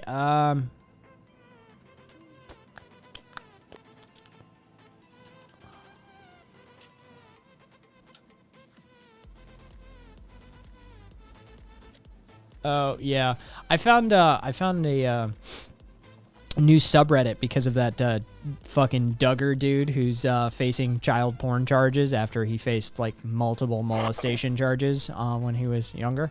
There's a subreddit called Duggar Snark where they just talk mad shit about that crazy ass Duggar family. It's literally the entire point of the subreddit is just, hey, look at these crazy fucks with the like 47 children. Hey kiddies. Yes, I am in fact Tony Hawk. Feel free to ask me to do a kickflip. For me, chair sleeping is never a choice. That is true. Premarital. What's wrong with being a psychology op? Posing as a radical anarchist to fulfill your service to the world. You know, you got to do what you got to do, right, punk? Right. I mean, I've got my Illuminati masters and overlords that I have to appease. And if that means promoting a CIA psyop, although these days we prefer the term perceptions management. They don't use psychological operations anymore. They call it perceptions management for, you know, the purposes of furthering U.S. imperialist hegemony. You know, you got to do what you got to do, right? You got to fill that offshore bank account somehow.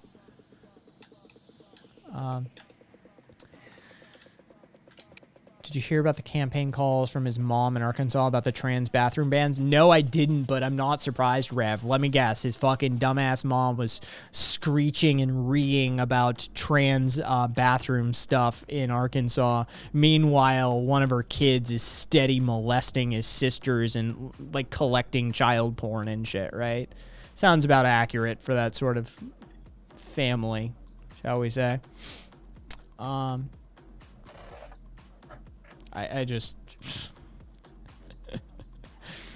family values. These are good Christian values. It's just all you degenerate fucking homosexuals and leftists. All you degrading our society. What, him? No, don't mind him. He's just raping his sister. He's fine. Christian values. That's what we need to bring back to this country, right? No, don't mind the room full of child pornography. We are talking about Christian values and bringing back the good Lord's name to this country. These fucking hypocritical pieces of shit. Equating trans to perversion, typical Christian shit. I mentioned I'm an anti-theist. Fair enough, Rev. I understand how you can end up at that position for sure. Yeah, look, we all know how I feel about the fucking Christian hypocrisy bullshit. I've got quotes literally laid out just for dealing with hypocritical Christians, for Christ's sake. Let's see. All right, cool.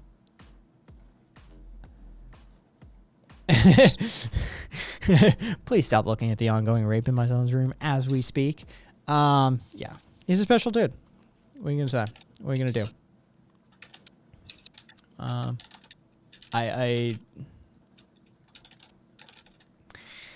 I'm glad we finally got that fucking, oh god, what was that place called? I forget. There was a place recently, last month, got finally shut down. It was one of those Christian cult compound shit where they send children to, especially young girls, and they were abusing the ever-loving fuck out of them. Camp Hope? Something like that. Circle of Hope. Circle of Hope. That's what it fucking was. That shit had been running for a bunch of years, and people had been like talking about it for a while, but finally the state AG did something about it and shut them the fuck down. But it was just creepy fucking religious brainwashy, like probably sex slave camp shit. training young ladies how to be proper wives, shit like that. It was What? oh yeah, like yeah, it just yeah. That's some fucked up shit. Good thing those Christian therapists fixed young John. Oh shit, he did it again. Yep.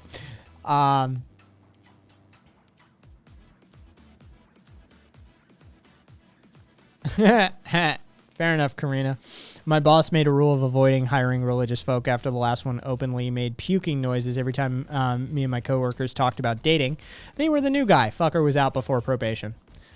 About that time Canada took away all the children from an Amish community as a result of the endless abuse. Yeah, the Amish get a pass on a lot of shit because we see them as quaint. Dude, they're inbred. They've got fucking drug gangs and violent gangs and shit amongst them. Like they've got some pretty fucked up stuff.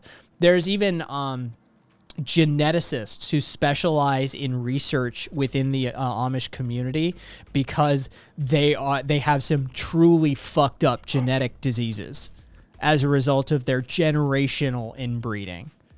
Yeah. The Amish are actually a specialty subset of research within genetic research. Stop fucking your sisters and your brothers. Oh man. Or at least stop having kids when you do it. Right? Like I don't care if you fuck your sibling, right? Don't have children if you fuck your sibling, please. Just for the good of the human genome. That's all we're asking. Like, don't do that. Is it that hard? Apparently so. Rabbit. There you go. One of the women in my degree program specialized in Amish birth defects.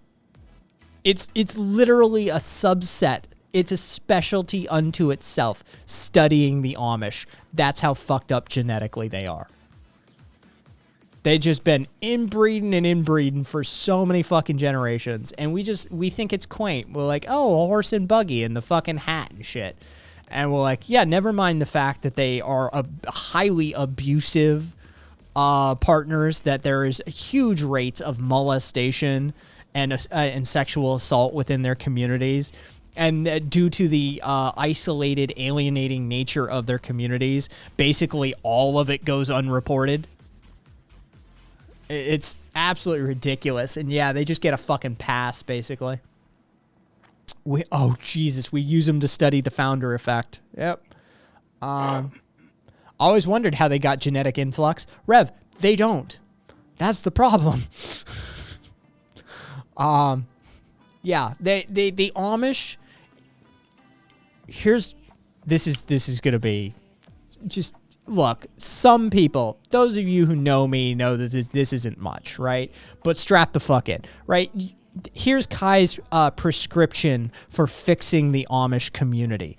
They need some brown and black dick up in there. All right? That's what they need.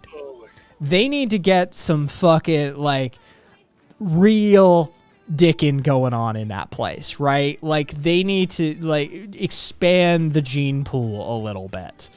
That shit is the same old stagnant algae-filled gene pool that they've been fucking running water out of for generation after generation. You need some Afro-Caribbean up in there. You need some, like, South American. You know, get some variety going, please, because your gene pool is well and truly fucked at this point. How many generations should we do that for? Like, how many do you reckon it would take to just, like, kind of, you know, to fix that shit? I mean, honestly, some of those genetic conditions are pretty severe at this point for their communities. Legitimately, you'd need multiple generations. The other issue is, who's going to want to? Like, who wants to engage with their women? You rev all of the generations. Oh, I'm sure we can find some desperate people that would be more than interested in I mean, if nothing else, we can basically just culturally transport their identity to just, you know, just some random group of fuckos. And welcome back, hopefully- public. You know? I mean, they've backed themselves into a fucking corner. And I mean, it doesn't help with the genetic diversity, but I'm more than willing to do my tour of duty for some of the gay Amish guys because you know they're farm workers and they're always fucking hot. That now, you know, but doesn't really do anything for the problem at hand, as it were.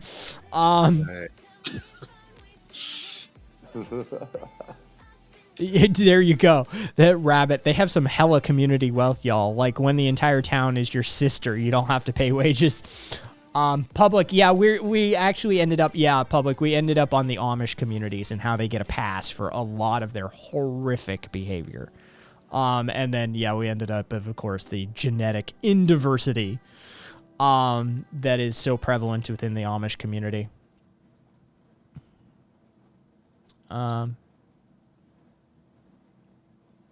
We need a Back to the Future Amish ideal and make a flying carriage. Do it Futurama style. If you Is keep it the Mennonites that do that? That like Yes. will pay someone for stud fees? They will. But They like- do that around here. Yeah, but it's like the elders of the community are sitting there watching you while you're doing it. They have a blanket between you and them. That's hot. Yeah. Fucking you. That's when you make eye contact. You just fucking stare yeah. stare down the elders and be like, "You're into this too, aren't you? I know why you're in here." Yeah. You're covering it in your religious theology bullshit, but I know why you're in here. Why don't you whip it out, dude? Like, come on. Like, just stare him down and make it super uncomfortable for him. It's like, look, if you want to be weird about it, fine, be weird about it. But just know that I can get weirder than you can, you fucking, uptight, inbred prick. Right? If you could, yeah. Look at one of them. Do you want to lick my ass? Just fucking stare him down. Just like, hey, want you want to tap in?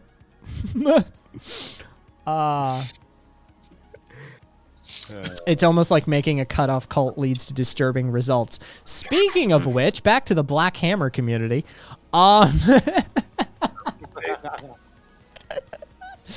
Oh, I can't wait to see how that plays out. I truly can't wait to see how that plays out. Whether it just goes full grift or whether they end up some fucking Dahmer Pass situation where they end up having to fucking eat somebody in the middle of the winter, or whether they just end up in some full on Jonestown situation.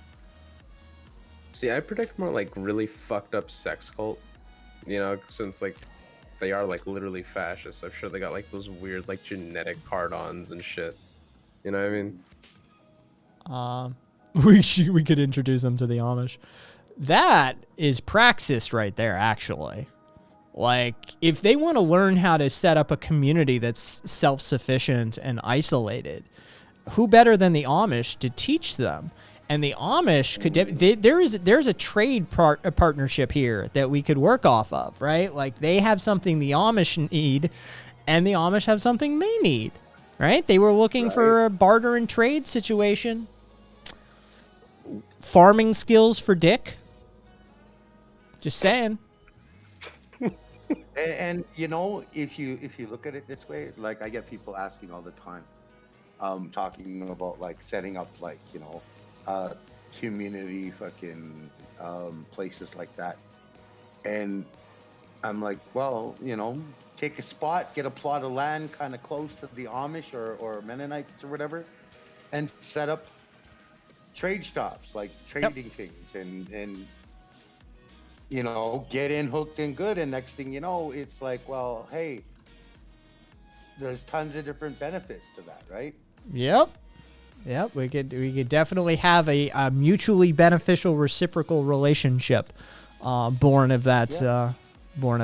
I'd like to see that happen. Maybe we could mellow out both groups, frankly, but yeah. Unfortunately, I'm sure the Amish are considered colonizers as well, and as such, they will not interact with them, seeing as they are like full-on ethno-state segregationists. So, you know, yeah, the Amish are a you little might too have a pale for little- them. You might have a little better luck with the Mennonite, but you know, or Hutterites. Like, I mean, there are a plethora of groups out there that literally are off the grid and out of control of the U.S. government. So, Viva Black Hammer already sounds like a Pornhub video. right, Viva? It frankly probably is the title of a Pornhub video. Probably the title of multiple Pornhub videos, frankly. Yeah. I'm surprised it just wasn't. I would if I had if I had proper like fuck you money, I would unironically I would film a porn just to parody them. Like I legitimately would, like, you know. Oh, but mister, we weren't prepared for the winter. Whatever shall I do? Like, I would make it the cheesiest, lamest fucking, like, just porn satire of their entire thing. It would be so much fun. Almost certainly. It's also a comic book character, says, or a comic character, says Public. Rumspringa Knights. Yes, good old Rumspringa. Where the Amish decide if they want to be a part of the world of the English. That's us, by the way. Even if you're indigenous, by the way. So, Sue, to an Amish person, you are English. Yeah, fuck that shit. That's what they refer to the outside world as, the English. Yeah, I know. So, you English fuck you. We'd have to educate them. We'd have to educate them. Shut up, you English fuck. That's what you get, you English. I do know there's lots of Hutterite and Hutterite colonies around in Canada that have good working relationships with indigenous reservations within the areas. They do have, like, literally there's some that bring like their eggs and other things that they farm and whatnot to the reservations to, like, you know, sell and make, you know, trade or whatever. So even a lot of the reservations, sometimes some of the guys will go and work on the Hutterite farms to make a few extra bucks in their pocket and to help out and stuff like that. So there are things that like that do exist and do happen, which is also a great way to make money on the side without the government knowing how to tax you. Let's see. That's the comic Black Hammer. Yeah. Cool. Uncreative fucks. I do though. I look forward to the Twitter, the tweet, the twatter from the Black Hammer organization saying we need more money because the roof caved in because none of us ever learned how to properly build a building. Yeah, something along those lines. Like, we didn't know you can't drink surface water, and now we're all sick. You know, 'cause, yeah, we have a lake and streams, and again, or rivers, and again, I doubt they're rivers, and I doubt it's a lake. I think it's a pond and some streams. But, you know, yeah, these strike me as the type of people that might try to drink water straight out of a stream. What if they're like, we need more money to pay the contractors? Right? Juan and Jose are demanding extra money. Shit. It's like, Does anyone have Bezos' number? They're trying to unionize. Yeah, right. oh yeah, baby, parasites. If they even attempt, Rabbit said, they'll lose the road after the first snow, and we'll never hear from them again if they even attempt in the first place and don't just screw off to Vegas. Yeah, Rev, from what I could tell, it was fucking, like, at least one of the pictures, there was actual water, and it seemed to be stream, rivery, not arroyo. But, for sure. Yeah.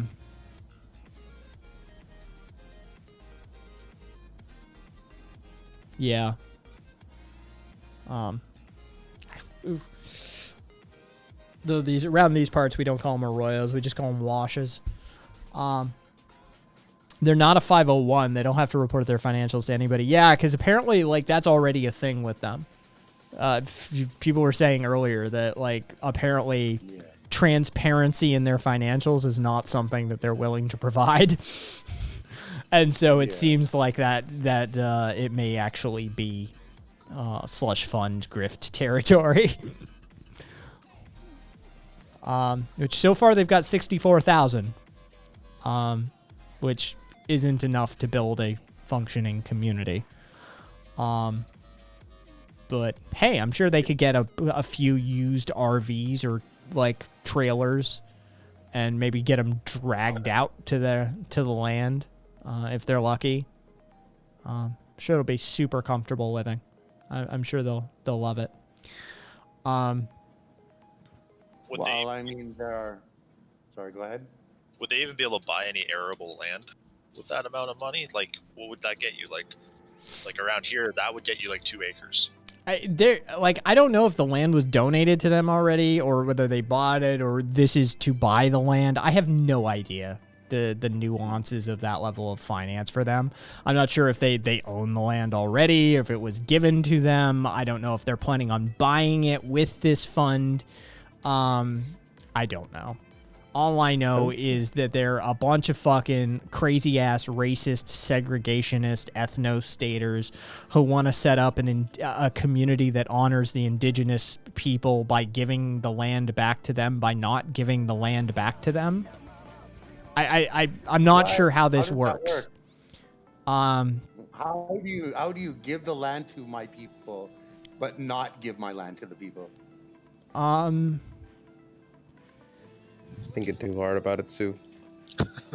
Yeah. If I say that I'm gonna give the land back to you, and then people give me money, I feel like spiritually I've given the land back to you. I'm not giving the land back to you, but people gave me money to give land back to you, and I feel like just by bringing attention to the cause, I've done my part. And, you know, whatever money and or land that I gain from this really doesn't factor into the conversation very much. It's, you know, that's more esoteric philosophy and theory than we're comfortable getting into at this point.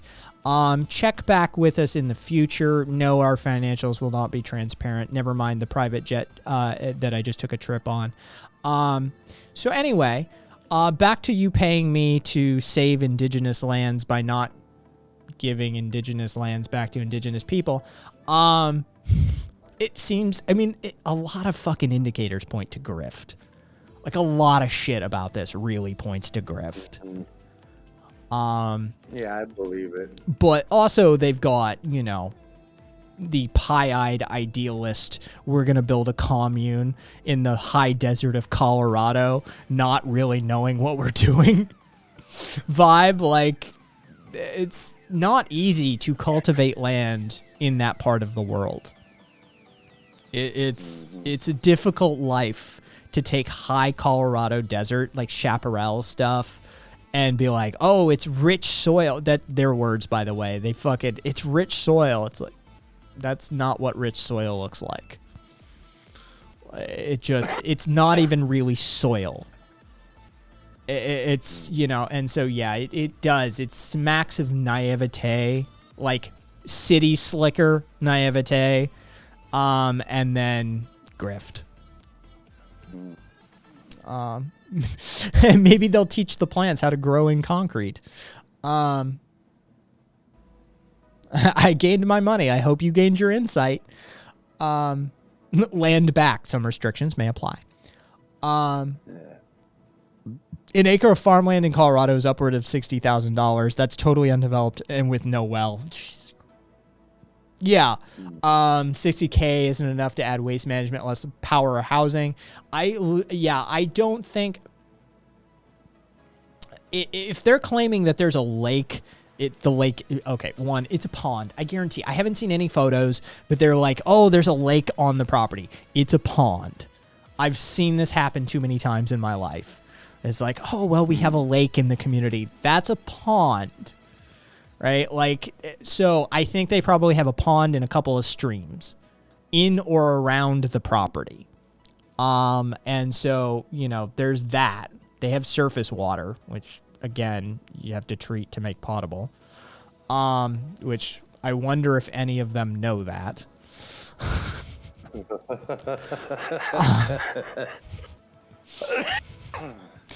It's just, I just on the principle of the factor of loan that they're trying to use indigenous people and land back as a way to grift to gain money and get a free property from people, forcing people to pay for it. I alone am extremely against that shit. I mean, I'm indigenous to America. I was born here. I mean, that's I think that's how this works. I'm pretty sure that's how this works, right? Like I have it on good authority from Kenneth Copeland that's how this works. Yeah, okay. So I'm gonna trust him. He seems to know what he's talking about, right? Like he seems pretty up on it. Yeah.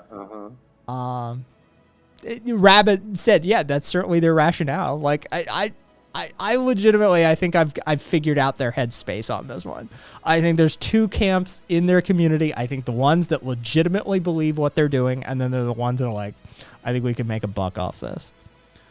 That seems to be the two camps. And it just, like, I can't wait to see how this plays out. Whether it ends up with, like, dude, I'm sorry, but fucking... You know what the worst look recently was? Like, this is a microcosm. This is definitely a microcosmic example of what I'm about to say, which is macro. Dude, that woman who is the head of the BLM global organization or whatever, buying millions of dollars worth of property and shopping in the Grand Bahamas and shit like that for more property and shit like and all that sort of stuff. That is the worst look I have seen in quite some time. Do you want to have to defend the BLM stuff to chuds and right wingers all the time? Meanwhile, the head of the organization is straight running grift. That is a difficult look to try on. And yeah, when I saw that stuff, I was like, buying homes up in the Hollywood Hills, looking at homes in Grand Bahamas, shit like that. It was a terrible look, and honestly, I'm surprised the right wingers haven't been fucking hammering that point home harder than they are. Is it possible that that land back is an anti-immigration movement? Hell yeah, land for people born here. That's how it works, sourcing. Somehow I knew you white people would fucking try and claim that for yourselves. That's what we do. Only a matter of time. We're just good at it. Look, it's Tales old as time. Yeah, we're really good at taking your stuff. Like, don't, we all have our skills. Some of our skills are stealing from other people, I guess. Like, it's what we do. Just, relax, go with it. I honestly, I think I could get that rolling. In the Deep South or Texas, I could make that happen. I could make that happen. I'm not kidding you. Texas is prime for a land back movement, just totally stealing it from the indigenous community. Like I could completely envision Texans talking about how they want land back from the government and how they want to plug it into like the Texas secessionist movement and how the reclamation of the individual mandate and all of these sorts of things. Like I could get play for that in Texas. That land back. Yeah, but only meaning for like white farmers and shit in Texas. Yeah. Yeah. That's completely a thing that we could we could run with. Himself, we've been stealing land since we got here. Like, it's just, look, it is my cultural heritage. It is my people's cultural heritage to take this land from you. What are you gonna do, right? Don't appropriate my culture. How much longer in the future do you think it would be before that could be like a viable thing? Or do you think it's just like a now thing? Oh, I think it's a now thing. I think I legitimately think you could get that to play in certain parts of this country. I do. I could hear that. I hear, like, when I listen to people like talking about the founding fathers and all that shit, it sounds very like deified to like an unnatural degree. Like, it's almost spiritual to some people. Mm-hmm. Yeah. No, I can see it. Yeah. So yeah, no, I legitimately think that's a thing that we can work with it. Wait, Rabbit, what do you mean? Which one? This thing that we're talking about with these people trying to have the Colorado fucking. Oh, Jesus Christ! Oh, the hammer, black hammer people. Yeah, are, like, all their board of members are called chief. Mm-hmm. That's wild. That's fucked up. It is. And public loser. If we can't commit genocide, then that's cultural genocide. Shit. I can see it. Yeah. No, I really can. No, straight up. You know, some nights there's just fucked up tomfuckery shit that goes on around here. That's black. That's Black Hammer. Yeah, they're an interesting crew. That's it's the best way to put it for you, I suppose. Is let's see, and also they run a reparations grift as well, where you can. I read it earlier. Reparations, you can donate per month to their organization. Are you white? Do you want to help? Do you want to be a good person on the right side of history? The only way you can wash the blood off your hands is through following the leadership of African, indigenous, and colonized people and paying reparations for all that's been stolen in your name.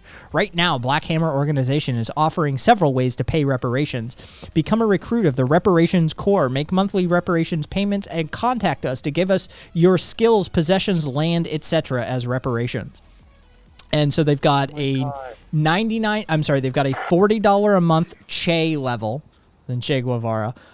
They've got a $99 a month Sankara level, and then they've got a $199 a month Mao level. And if you pay for the Mao level, you get to sign up for an entire 8-week boot camp and get fully certified as someone who is united under colonized leadership. By completing this level, you get a chance to provide your skills to the organization and be an active recruiter to make sure that the other people are continuing to pay reparations and support the. All right, this group is. Yeah. Like, okay, I can't even grift to that extent because I feel cringe about that kind of a grift. What the fuck? Oh God. Up to and including Chief X. I can't even chill for my.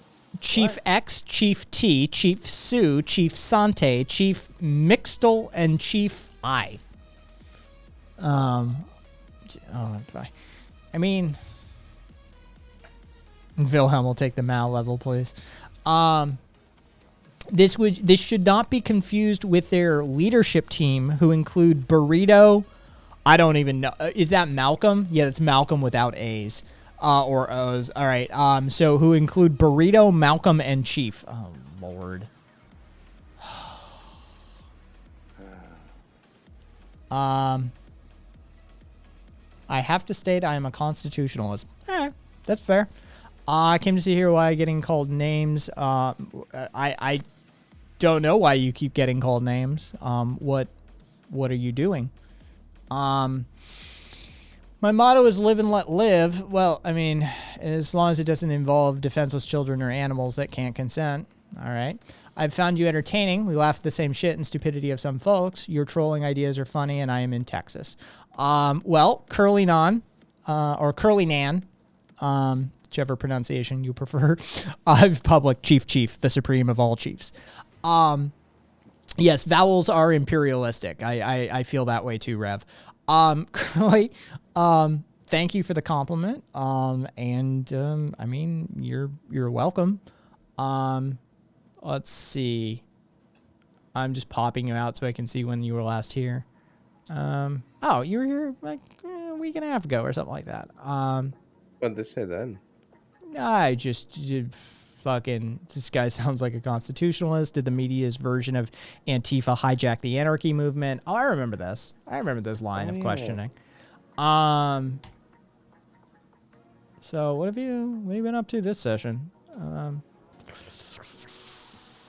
Oh yeah, okay. I remember you earlier. You were talking about fucking the no laws but want people with legal knowledge shit. And yes, Saratoga Springs does have a natural lithium source. Their water has a high lithium content, and it will make you feel good. It is a natural antidepressant of sorts. It's kind of an antipsychotic, actually.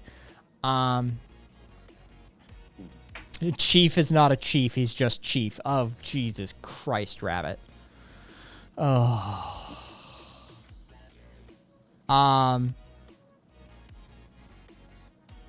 I don't know what to do with that information. But yes, these are the same people that called Anne Frank, quote, literally American propaganda used to silence colonized people on the harm that Jews are doing today to colonized people. So, good old anti-Semitism.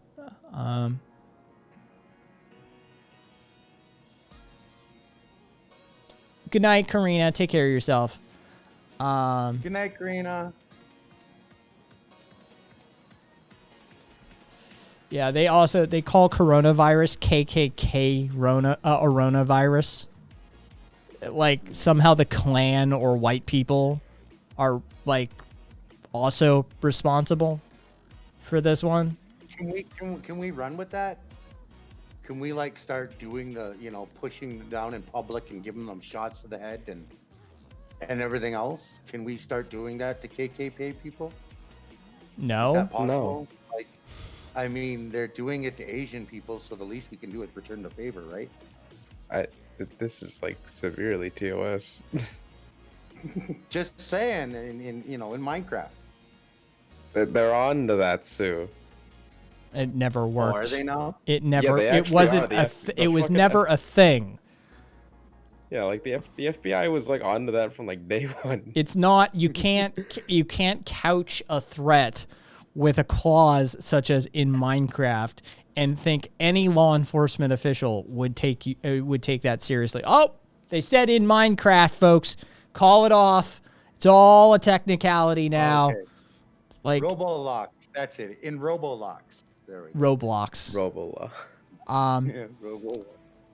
Yeah, that's like the old, you're not allowed to click this link if you're a member of law enforcement. It's like you have to tell me you're a cop. It's the law sort of situation. It's absolutely that rubbish. A long time ago. The factor that cops have to tell you if they're a cop went out a long time ago. They did that so that their undercover agents couldn't get busted by any undercover work that they were doing by saying, are you a cop? And then answering that they were a cop because they had to by law, and then they changed that law so that they can protect their undercover agents and allow them more free space to do things. That's what we're saying. It's just like, Yeah. I'm just trying to find. I don't think it was ever a fucking thing. It was a thing. It was a thing that in some places they had to tell you if they were a cop. And then because they were found, that was never a thing? Well. Maybe it just was in Canada. I don't know. In Canada, they have to tell you they're a cause to make a lawful arrest for certain crimes because you can't make a citizen's arrest for everything. But I don't think there's been anything outside of that. Entrapment is only cupcake, when you are usually. forced into doing something you wouldn't have done otherwise. Yeah. Cupcake, there's usually a larger context. By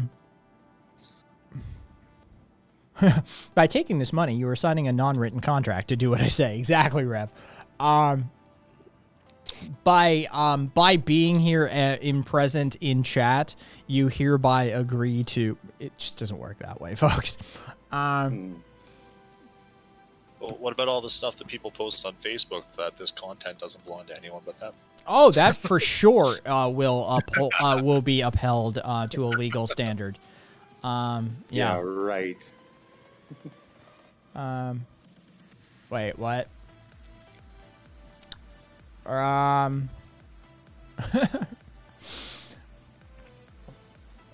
Your fecal obsession. They took our jobs. Took our job. I find mildly amusing, to be perfectly honest. I tend not to find like fart and poop jokes funny. It's never been my brand of humor. But for some reason, your commitment to the bit, I appreciate. There's something funny. So just, a little bit of kudos sent your way. Come join our movement. Nah, I'm good. Which movement? Bowel. Bowel movement. Yeah.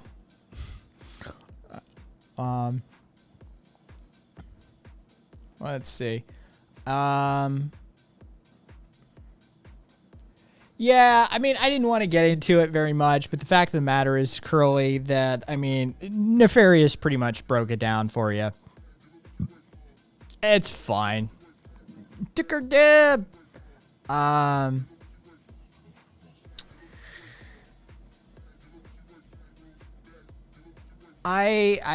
think Nefarious kind of broke that down pretty effectively, that a shit ton of people mask their fascist bullshit and so-called constitutionalism, who have obviously never read it, so you can understand how the bad apples ruin the bunch.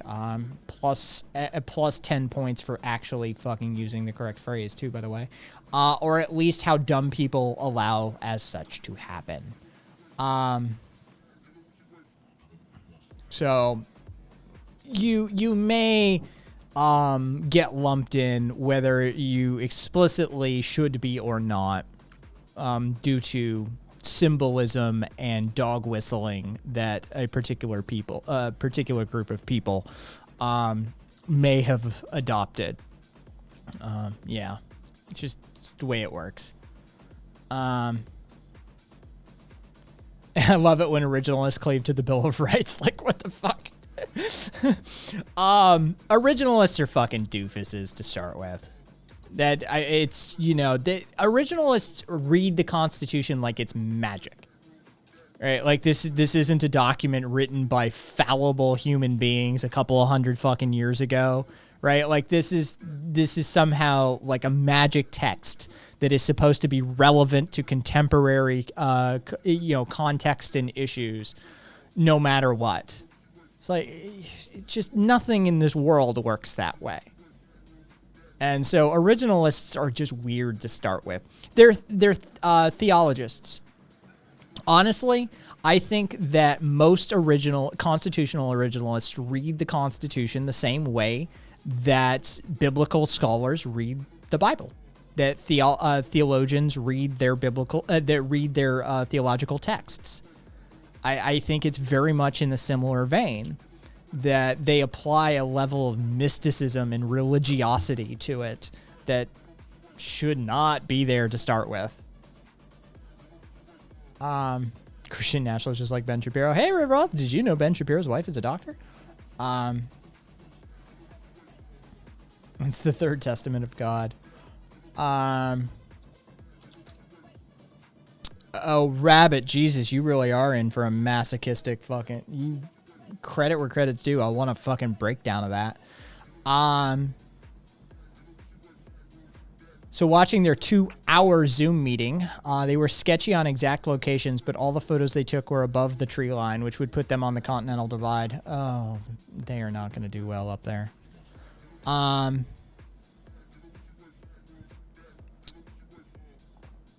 Isn't Shabibo Jewish though? Yes, Shabibo is Jewish. Milo is Catholic. Yeah. And I don't know the religious aspirations or identities of the rest of them. So, I wonder what Alex Jones identifies as.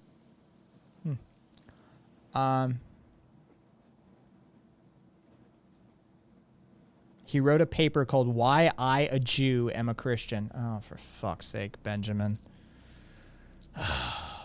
Rabbit, the only thing coming in or out of those areas of the mountains are logging roads. They'll last one fall season and freeze to death. Alex Jones identifies as a gay frog.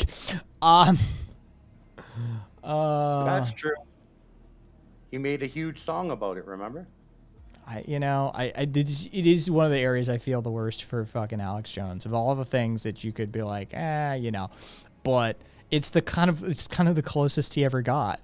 Right? Of all the crazy shit that fell out of that dude's mouth, he was actually kind of close. I mean, there were endocrine disrupting compounds that were in the water runoff from fertilizer, from mass farming and human waste byproducts in and along the California coastline that were causing hermaphroditism within fish and amphibian populations off the coast, and it was being actually studied. And so, of course, the Jewish Zionist controllers of the globe spraying like gay chemicals down on us, of course, fucking AJ take. But it's one of the ones he was actually kind of not insanely far off, right? It's not the Queen is a fucking interdimensional lizard person, David Icke shit. And it's the one that he gets made fun of the most for.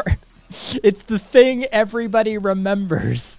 And it's the one he kind of at least, was throwing the dart in the right direction that day. Yeah. Even a clock that's been hit with a hammer is right once a year. Fair enough, Rabbit.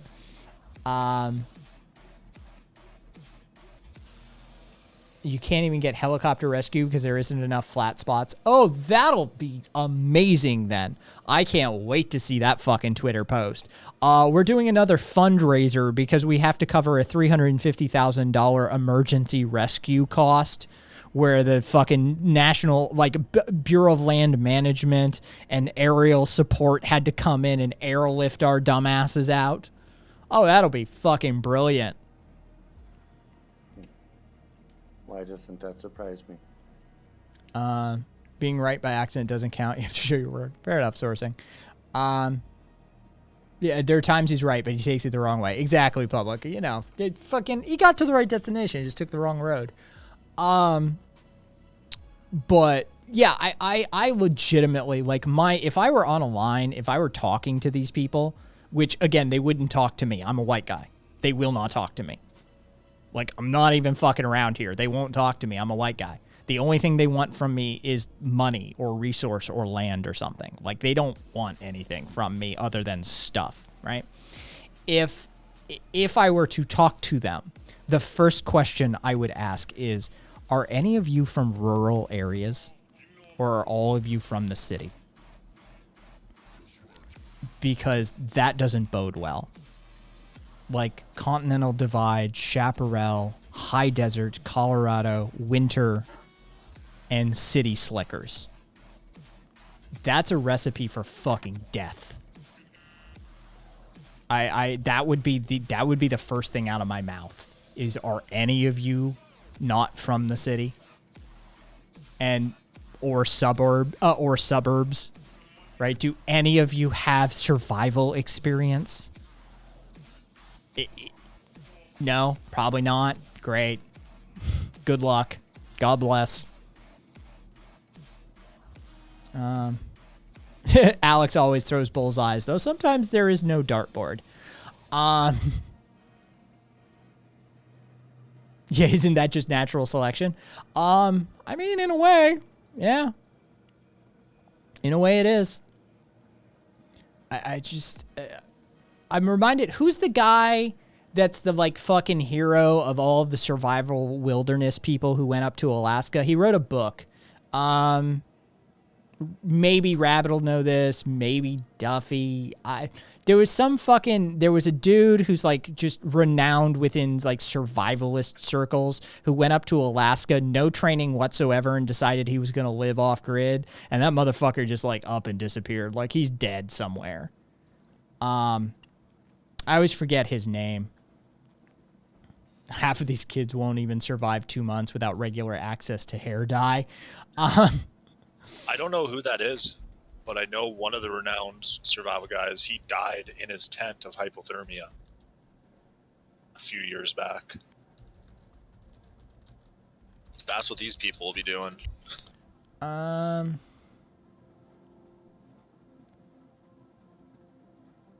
McCandless. Christopher Johnson McCandless. Yeah. He Into the Wild. That's the fucking book. Yeah. Also the documentary Call of the Wild. Oh, you know what I fucking apropos of like basically hang on, let me get the what was it? Leave Not Last.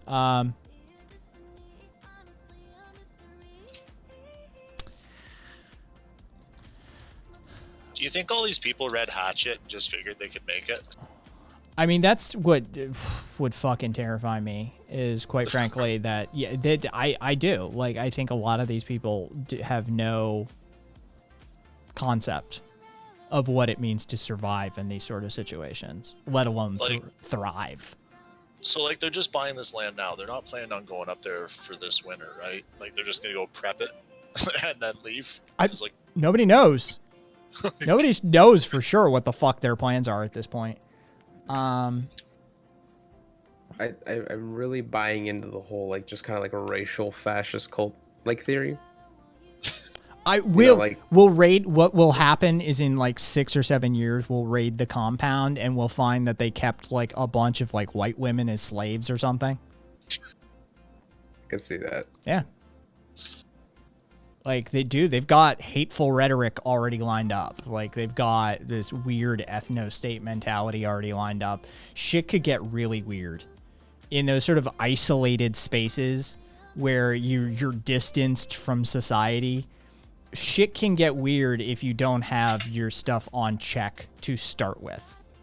And then there's gonna be a fuckload of people just defending them for, just bullshit reasons. But they're freedoms. It wouldn't even be that. It's just, it's the Black Nat shit.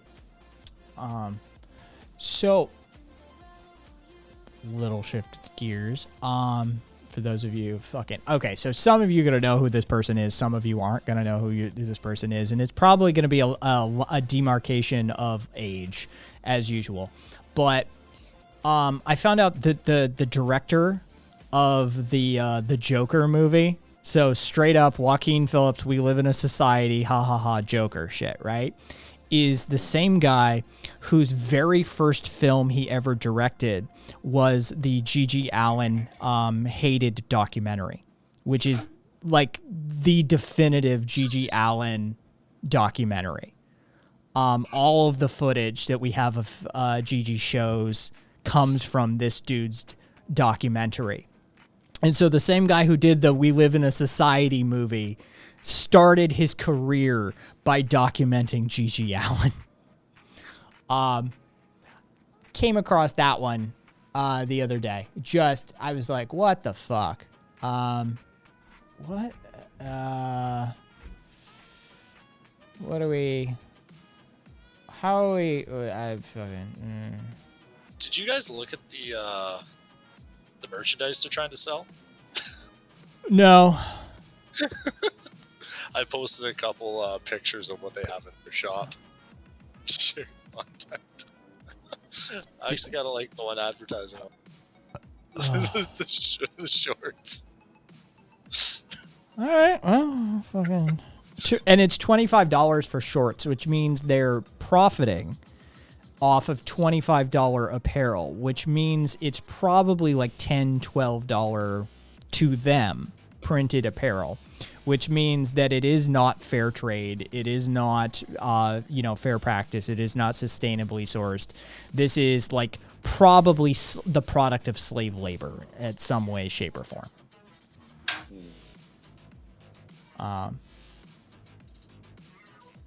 Let's see. Made in some country that fully uses slave labor. Oh my god, that is so fucking cringe, Rabbit. Apparently in I'm guessing their Zoom meeting, they start every single statement with land back. Like, land back, my name is Julian. I just want to say how glad I am to be here. And land back, hi, I'm Tim and I love you all. That's fucking creepy, actually. it's Not like- even cringe, just scary. It's like their own weird DSA point of privilege. Why'd you have to remind me about that, Kai? I was having a Because decent- fuck you. You're the one who showed it to me. You never get to forget. I am scarred for life from that shit. And so therefore you don't get to forget it either. Yep. Yeah. Rabbit, your fault. Yeah. Yeah. Fair enough. I don't know what to do with them. I legitimately am mildly concerned that in a couple of years there's going to be a Netflix documentary series about these fuckers. I'm hoping it's just a grift and they take the money and fuck off. Otherwise, in a couple of years, we're going to hear about some weird-ass cult compound up in the mountains of Colorado, up in the hills of Colorado, where they've got, a bunch of people imprisoned for reparations and shit. You're like, what the fuck is going... it's going to be one of those moments where a bunch of us are like, oh, well, we saw that coming. Okay, Rabbit, you gotta fucking link that. I need to see this.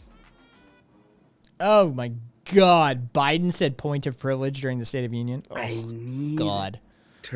I need to see this. It's gonna hurt, but I need to. Your point of privilege, your loud voice might trigger some listeners. Donner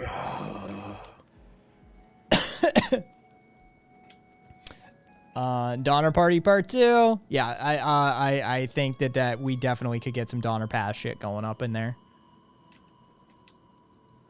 It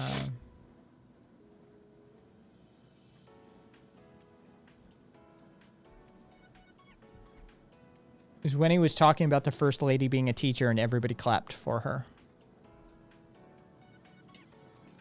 Okay. I don't... Point of privilege. Please don't ever say point of privilege again. I suffer from PTSD, and point of privilege is one of my triggers, and so don't be ableist and say point of privilege. Never mind, I can say it. It's okay for me to say it. It's just not okay for you to say it. Yeah. That's it. That's how this works. Also, land back. Apparently, it's just punctuation or something now. So, point of privilege is one of my statements, and you can't say it because it will trigger me. Land back. Words have no meaning anymore. Welcome. This is what a subjectivist fucking nightmare dystopian land. When people get on me for being prescriptivist in language in this space, and it's like, words can have dynamic meaning. Yeah, they can. But if you let it run amok, you want to know what it looks like? It looks like people saying land back as a prefatory statement to sentences, as if it's some sort of weird verbal tick that has no greater meaning behind it. It denigrates and removes the actual force and meaning behind the statement if you overuse it and misutilize it such as that. Right? It does more harm to the cause than good by creating this sort of verbal tick of land back. Land back. Hi, my name's Kai. I just want to start the meeting by saying land back. Point of privilege. It's just people. Not how this works. It's not how this shit works. And it is... God. Yeah, let's just fucking go full doomer pill. This is something leftist spaces are really, really bad at. Leftist spaces have no grounding in reality half the fucking time. It's trustafarians and middle and upper middle class fucking people and people from the suburbs and the cities talking about rural living and, you know, oh, we can all farm. Bitch, have you ever actually farmed? Right? Like, do you know what it means to live a farmer's life? Like, it just... You see that a lot. And this Black Hammer thing is just another example of that. Like, we'll remove ourselves from society and we'll go up above we'll go up to the Continental Divide. We'll go above the Chaparral Line in Colorado to really not arable land. And we'll just build our own society. Okay. I mean, it's doable. It's a doable task. It's surmountable. But you need specialized skills, you need a decent amount of resources, and you need a level of dedication and will that is rarely found in society. And so it's definitely going to get interesting. To be fair, it really isn't a left thing. It's just a symptom of our ignorant culture. No, you know what? No. The people on the right of the political spectrum know what it means to put in a hard day's grift. They know what it means to put in like a hard day's work. They're more in touch with blue collar and manufacturing and farming and rural life and living below the poverty line than a lot of the leftists are. They're better at that. I firmly believe that we can look to the American political landscape for an example of this. The left has trouble reaching the proletariat, the working masses, right? They have trouble hitting that demo a lot of the time. Meanwhile, the Republicans have been speaking. They're sitting there in fucking three-piece business suits and Brooks Brothers blazers and shit. Meanwhile, they've been effectively messaging to the quote-unquote heartland, to the working class, to the blue collar for fucking decades. They know how to speak to them. The left is not good at this.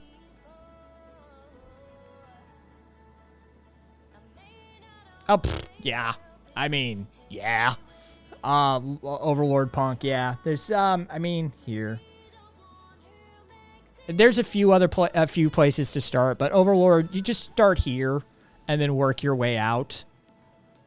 Here's part of their reparations grift shit on Twitter. And if Rabbit wants to post any of the stuff he's fucking using to read about them, then by all means.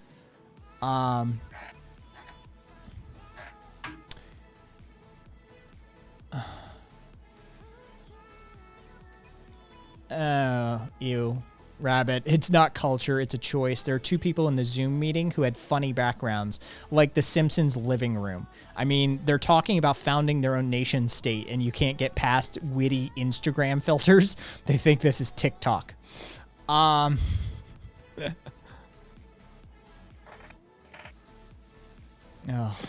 just, I hope they don't kill too many people. That's the end of the day. Yeah, I just hope they don't kill too many fucking people in this bullshit that they're about to try and do. Maybe. The end of the day, when you're hoping that it's a grift, just so more people don't end up dead, and us having to do like flights for life out of bumfuck nowhere, Colorado, to save a bunch of city slickers who thought they could set up their own nation state in the middle of nowhere. Yeah. Don't new nation states get Waco'd early on? I mean, that's the thing, right? Like, I mean, brass tacks. So let's project out. Let's say they actually get something set up and they start like making moves, right? You think the federal government's not going to Wait, see if they arm themselves. See what happens. Right? Like, if they become known as an armed sort of like militia group who's living a separatist lifestyle and who has radical ideas, yeah, because the federal government won't get involved in that. No, not at all. Like, that's gonna be a fucking thing. Fucking, we're gonna Ruby Ridge, Waco, Ruby Ridge, Waco, Black Hammer. It's gonna be like that. We're gonna mention them in the same fucking breath if they go down that route. Yeah, they'll burn that place to the fucking ground.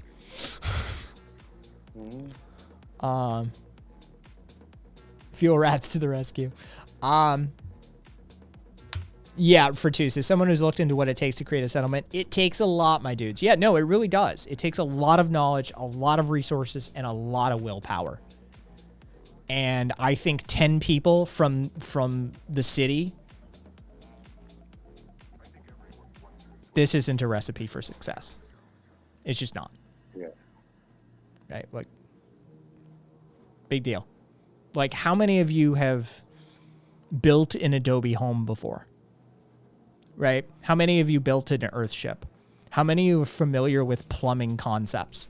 How many of you are familiar with off-grid, electrical programs and like off-grid electrical wiring and battery banks? How many of you are familiar with agriculture?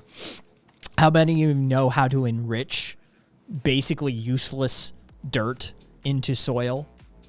Right? How many of you have cultivated sustainable agriculture? You know, how many of you have done permaculture? Like, this is a huge fucking undertaking. And, well, we'll see how it turns out. I look forward to revisiting this topic in another 6 to 18 to 24 months time and seeing where this story ends up.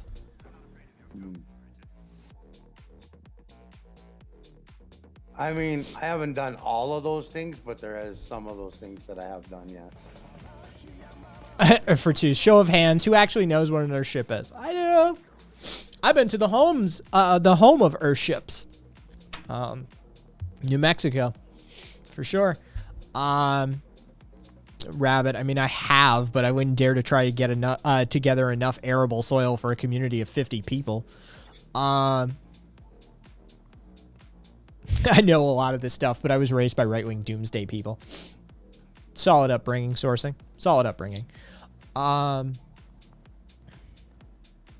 built a sandcastle once, said Wilhelm.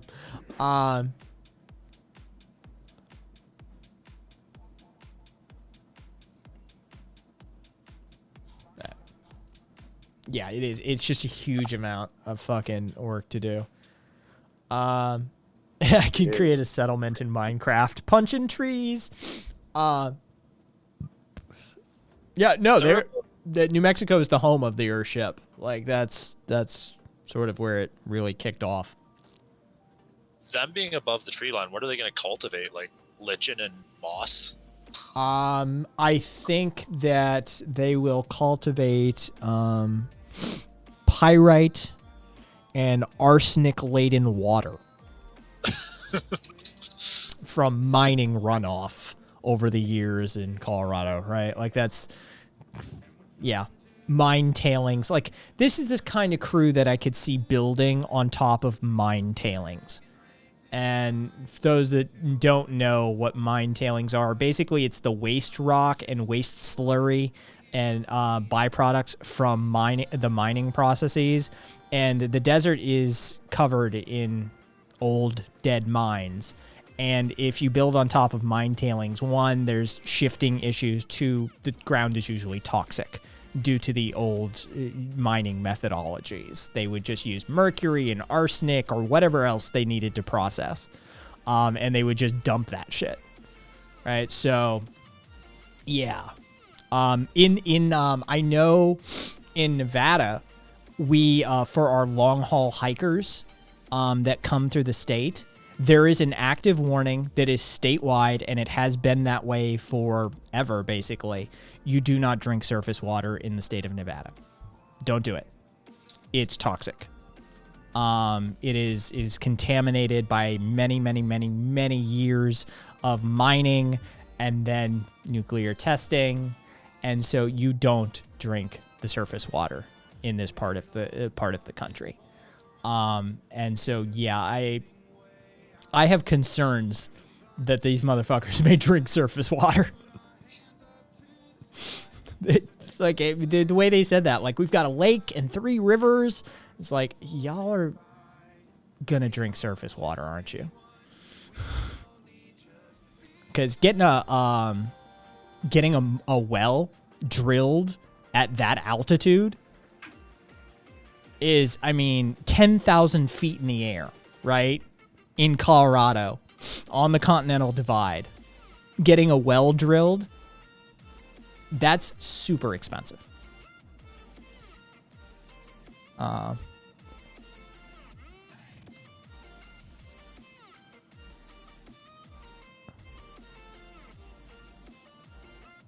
Yep, Vox, it is true. They do that.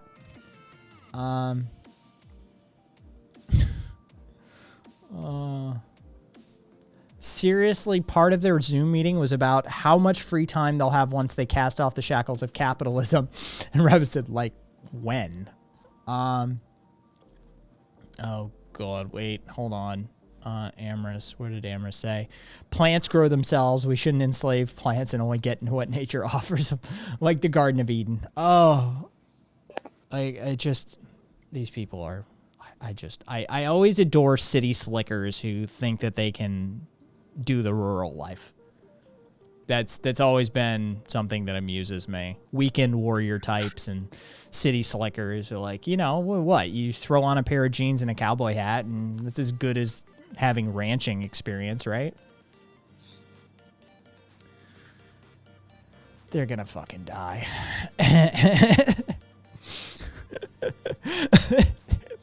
They're gonna fucking die, bro. One of them needs to live, though, so they can write a book.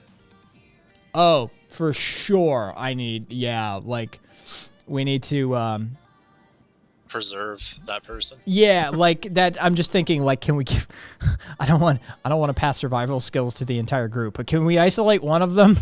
Like, wait, can we just, like, implant someone in there? So, Kat and Sue, we can volunteer you guys, because obviously. Oh, well, Kat's probably not the best pick. Ha.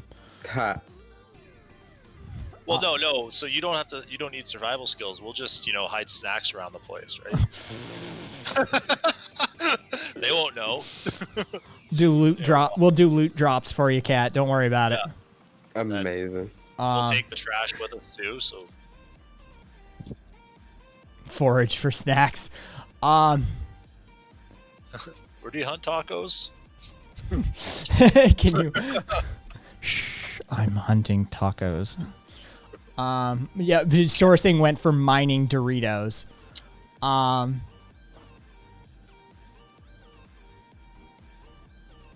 planted a chip last season. It'll sprout anytime. Well, that's interesting. Are you aware decolonization happened and we don't live in the 20th century? Who the fuck said that? I don't know. Somebody on fucking Twitter. Cave posted it, but it's all whited out, so I don't know who it was. But they've got the globe emoji. I don't know what. Oh, the Euro flag, the European Union, the Pride flag, and the. I think that's which is it transgender? The pale blue, pink, white. Yeah, that's trans. Okay.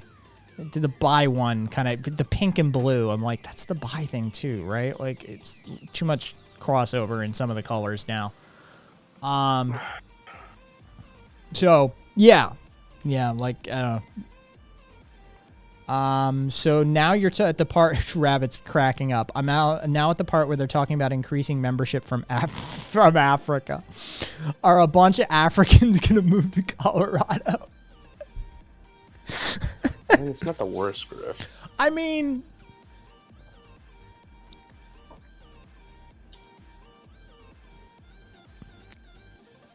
but isn't this like the definition of importing when you should be using domestic, right? They want to talk about land back and they want to talk about freeing people from colonization, right? Are there not enough like victims of the chattel slaves trade and the indigenous shit fuckery on this continent already that you need to import more? that maybe didn't even have an interaction. Like, it seems like you could be doing more local, especially in Colorado. Rabbit, Sioux, who's the local tribes in Colorado, or what is Colorado in modern iteration? Like, it seems like they could be doing more with them than trying to source people from across the Atlantic Ocean.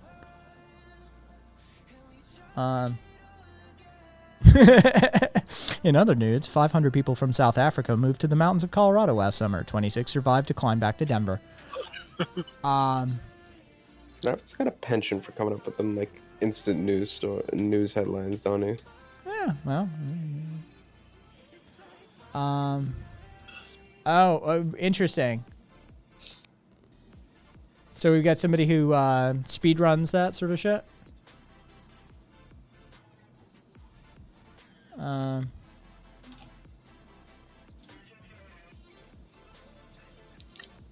Your country is so weird to me. Viva, our country is weird to us. It's legitimately true. Like, Americans are weirded out by America, too. So you know. We find this place strange as fuck, too. Arapaho, Cheyenne, and some Shoshone are the predominant. Yeah, okay, so there's like 4 tribes that they could be talking with. Meanwhile, they're like, hey, we should get more people from Africa.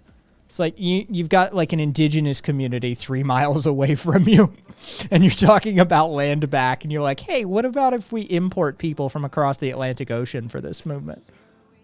It just seems like they're missing the plot entirely.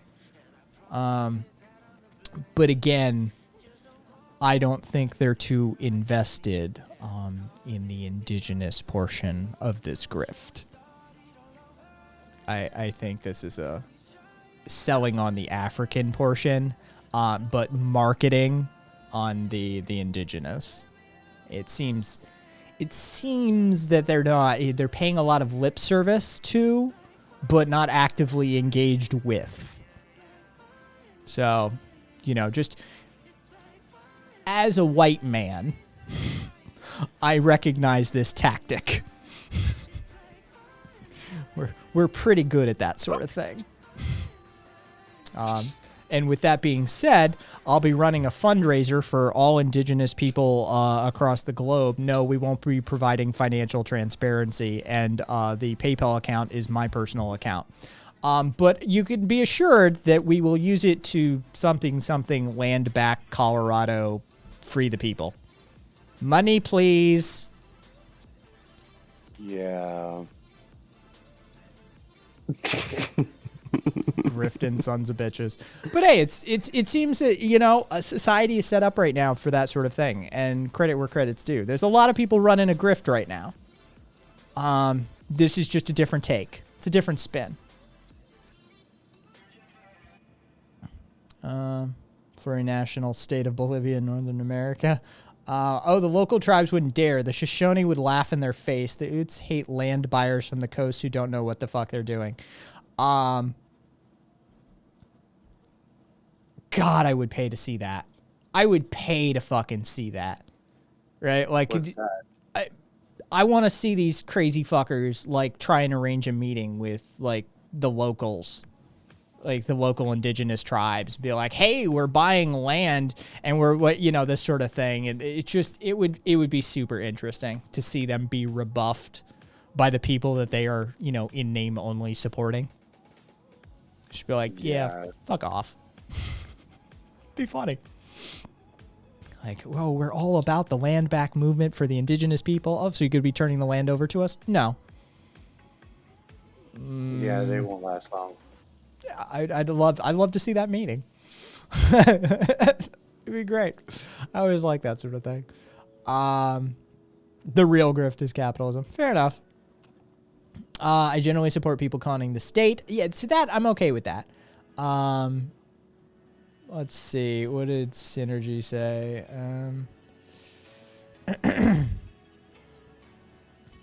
Okay.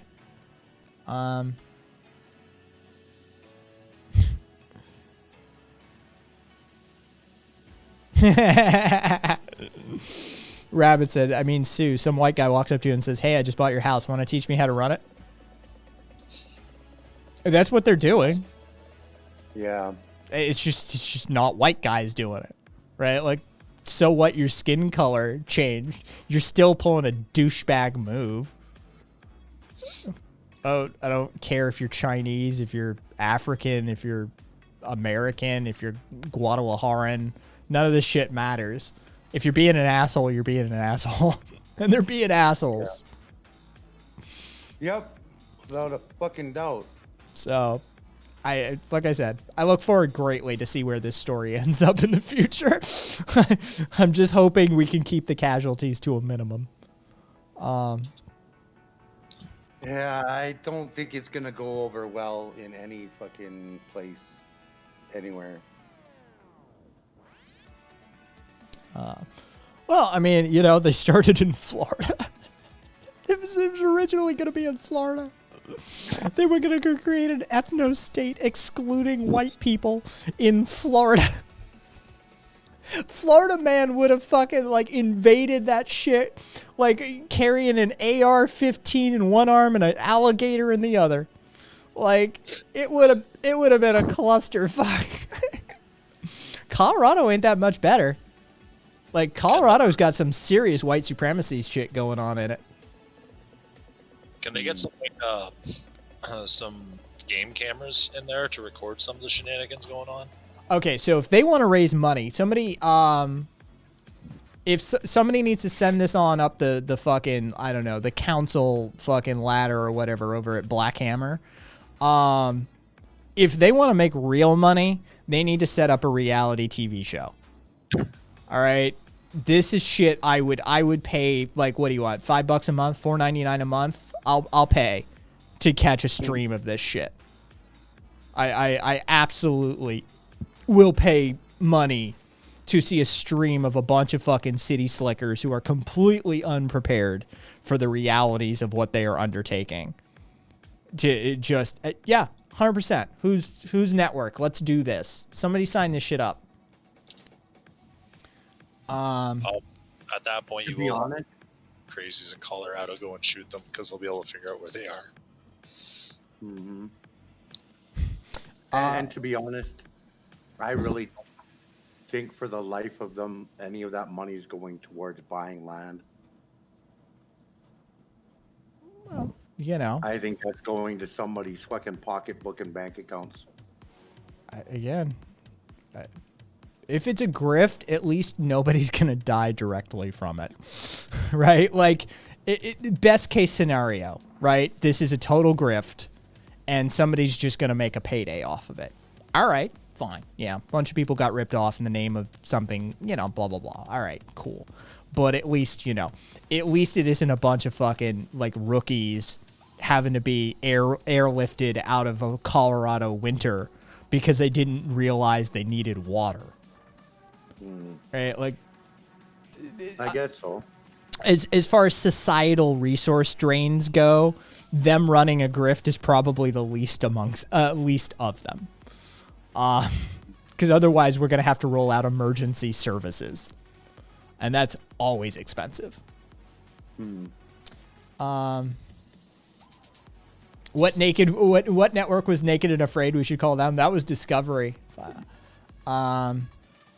Let's see. This just in. Viewers of a popular stream alerted the authorities when a community of black nationalist extremists went into crisis and needed immediate rescue, says Fox. Get MTV on call. Let's see. Oh, Rabbit said, oh my God. They specifically instructed their members not to use their real names so they don't get doxxed on a Zoom call, to which they then posted on Facebook. Pretty sure Facebook doesn't use pseudonyms, right? Oh. Jesus Christ.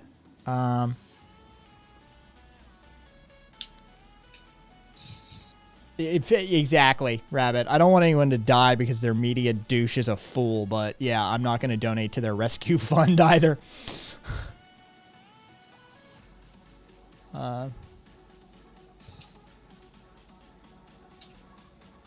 Interesting. Yeah, I haven't been on Facebook in a very, very, very long time. I don't have an account. Yeah. I just adore these dumb fucks. Really do. I'm not getting a Facebook account. Facebook! So let's see. Who do I have? Tony. Oh. Misclick. Facebook is a cesspool of right-wing propaganda. And tankies. There's tankies there too. Although the tankies seem to have made their home on Twitter. Like, they definitely carved out a space for themselves on Twitter, for sure. But how do you get your news? It's also where the bleach cult comes from. The bleach cult, if you're referring to MMS, Miracle Mineral Solution, the bleach cult predates Facebook. MMS has been a thing for quite some time, actually, as disturbing of a concept as that is. Yes, we have been giving autistic children bleach enemas for a while now. Rabbit, okay, I'm definitely going to finish this when I've taken more pain meds. I'm getting a headache. Yep, more for our freaking religious nuts. Oh, and Reddit. Tankies or jackasses on Reddit. Yeah, MMS, Miracle Mineral Solution, aka Bleach. Public. And Can't CMI, thank you for the follow. Yeah, public. MMS is Miracle Mineral Solution, and it's just a form of bleach. And it is touted as a sort of miracle cure to all things: cancer, HIV, autism, COVID. It's a whole fucking thing. I told last week, of one of the instances. I know when there was a particularly bad bout of it being sold or going around, and there were anecdotal tales of these dumbass fucking moms giving bleach and MMS enemas to their autistic children. And part of the instructions that were going around with that protocol was that if you start seeing chunks of stuff, like if you start seeing pieces of stuff come out, that what that is that's part of the detox process. What it actually was sloughing of intestinal lining due to damage from bleach. So yeah. That's MMS. It's a whole fucking thing. Yeah, your anus is becoming soap. Yep, basically. Hey kids. That's Fox. Curly. There is it Tanky or Tankies? I think it. I forget my own fucking command structure sometimes. There it is. It's Tanky. Thank you for the follow, Jake. So there you go. Curly, there is your like sort of stock definition. Tankies tend to be MLs or MLMs, Marxist, Leninist, Maoists, Stalinists. Occasionally you get critical support for Dengists. Huxleyism as well falls under this camp. Trotskyism, Posadism also definitely fall within the bounds of this camp. Overly concerned with the aesthetics of Soviet Russia and communist China. Unironic genocide deniers and supporters of authoritarian, totalitarian regimes. Yeah. It's a great look for the left to have to bear. Basically, Tankies are the left's QAnon. They believe in every CIA conspiracy. Anybody who disagrees with them is a CIA agent and working for the deep state or working for the imperialist hegemony. It's a whole fucking thing. Puck sadism. Did you see the African religious leader selling a gasoline mixture as a cure-all? Was it a documentary on rich Africans? No, but I'm not terribly surprised. I know in that part of the world, like, young male virgins are sometimes used within, like, witchcraft ceremonies. Like, I know that's a thing in that part of the world. Oh, gingers also. Like, yeah, redheads are particularly prized for some reason as well. Yeah, it's a weird look. It's actually just seeing a thing on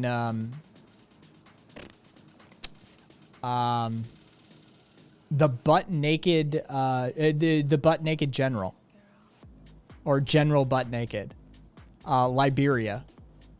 And he was one of those crazy fuckers. He like high on, he basically, yeah, albinos get abused pretty heavily in some countries in Africa too, as well. Yeah, rabbit. This dude would basically, he was part of one of the ethnic wars in that region. Basically, he would go around and like militarize child soldiers, right? So you would imagine a battlefield, right? You're in a village. Like, what you see before you is a middle-aged naked dude surrounded by like a legion of naked children who are armed with AK-47s and RPGs and have just consumed the sacrificial heart of a small child, right? Like, this is part of what he would do because he believed that it granted him invincibility. He would grab a small child from a village, cut their chest open, pull out their still beating heart, and eat a piece of it and share it amongst his more important soldiers. Then they would get really high on heroin and roll through your village and rape, pillage, murder, slay, slaughter, all of that sort of stuff. Did this for a number of years. And then the tides turned. The president of the country basically was executed. And so he was on the wrong side of the team dynamic.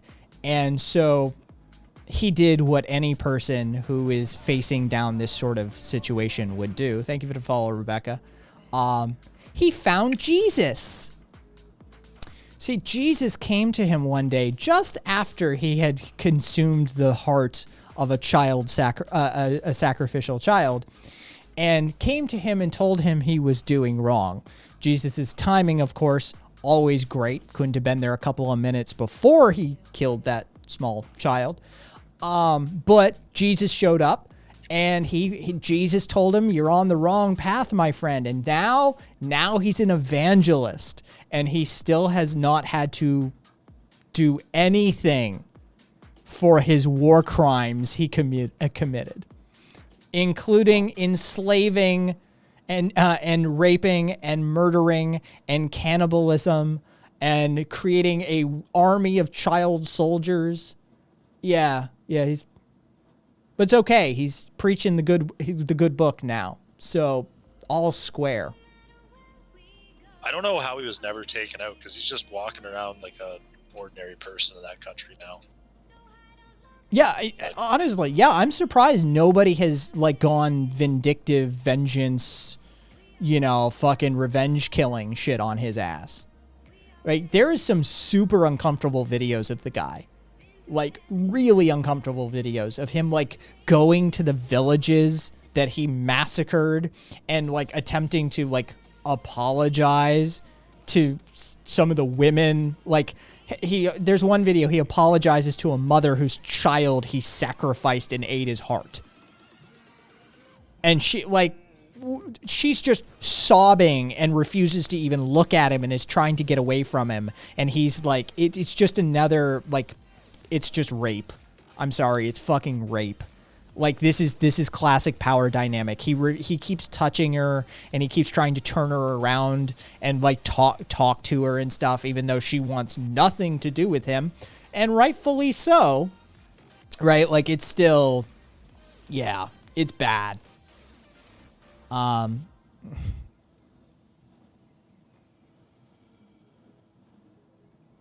Yeah, it's a really fucked story.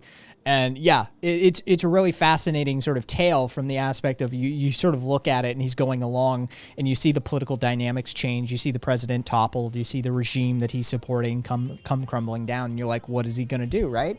He's been committing fucking genocide and human rights abuses and war crimes all over the place. He's literally chopping open like small children's chests and eating their hearts and shit.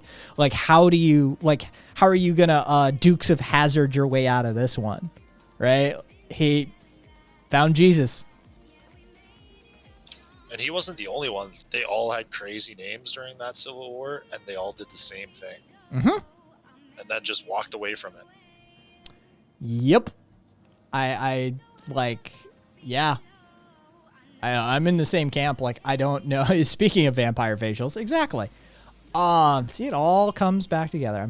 I'm weaving a tapestry. Fox, I have a reasonable solution. Firing squad. Look, I make no bones about it. Like, right, I believe in reparative and restorative justice, but if I were one of those parents or brothers or something like that, that motherfucker would be dead. He'd be dead.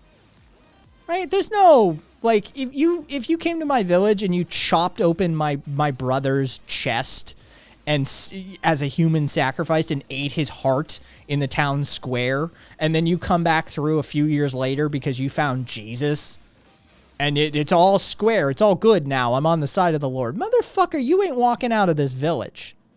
Well, you're just going to help them get acquainted, right? Yeah, exactly. I'm going to bring you and Jesus a little closer. That's all. You're gonna get to meet that God you're so fond of here in a minute. Like, it's I just, like, are you shitting me?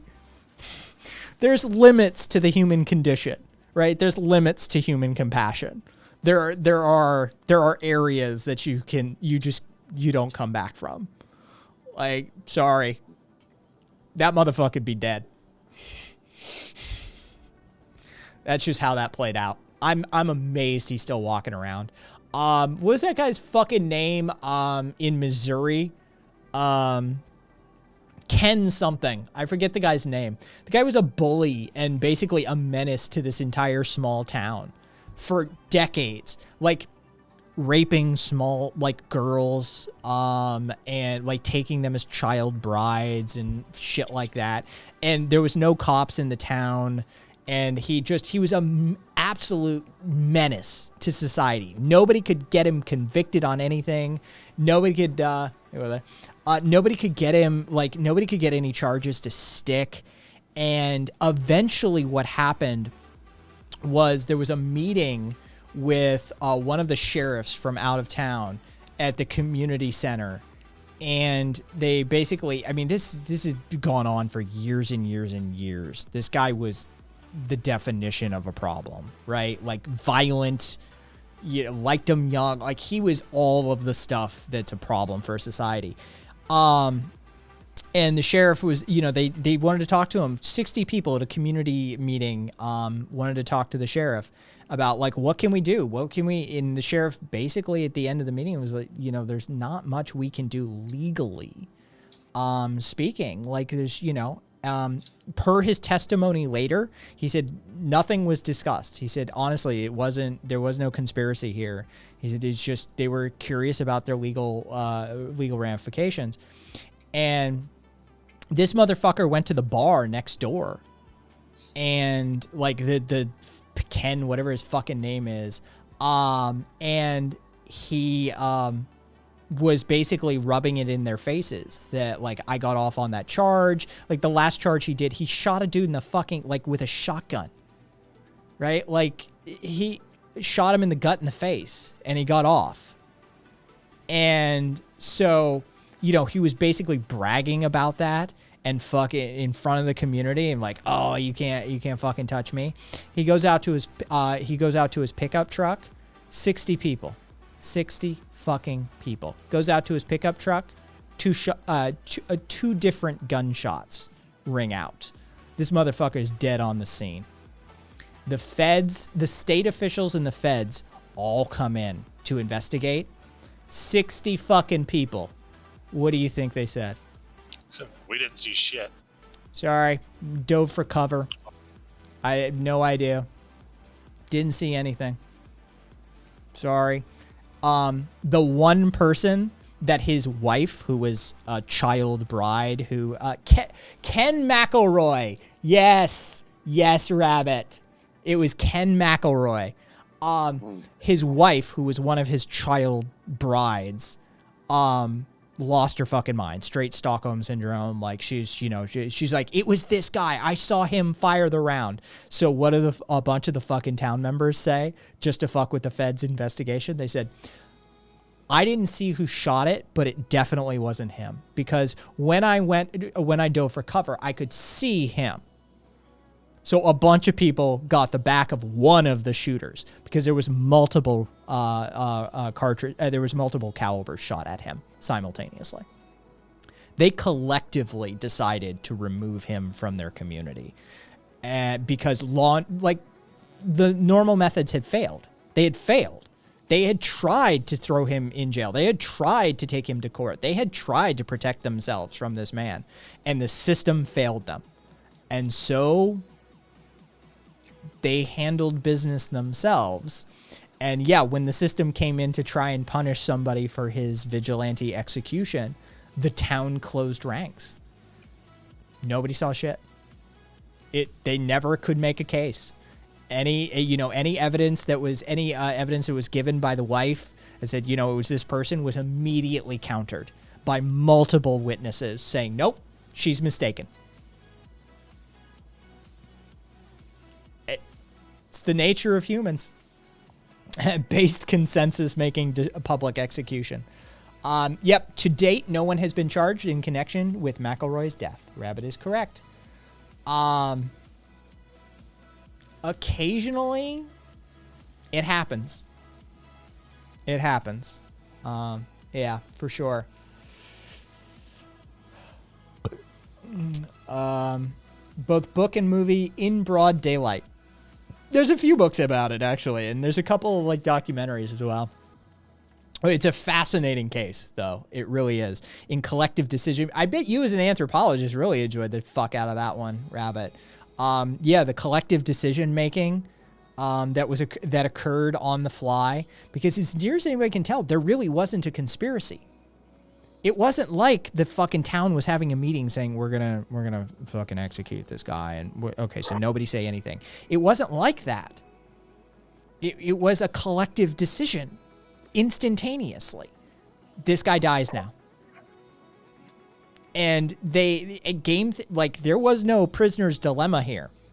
There was no game theory to be played on the part of the feds to, play some of the people against each other and oh, well, maybe no.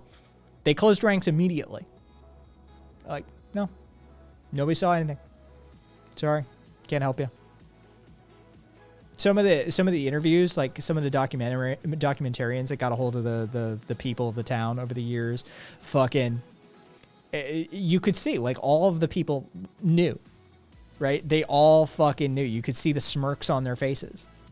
They weren't, they weren't really trying to pretend like they didn't see. They're just, yeah, no, sorry, I didn't see anything. Fuck that guy.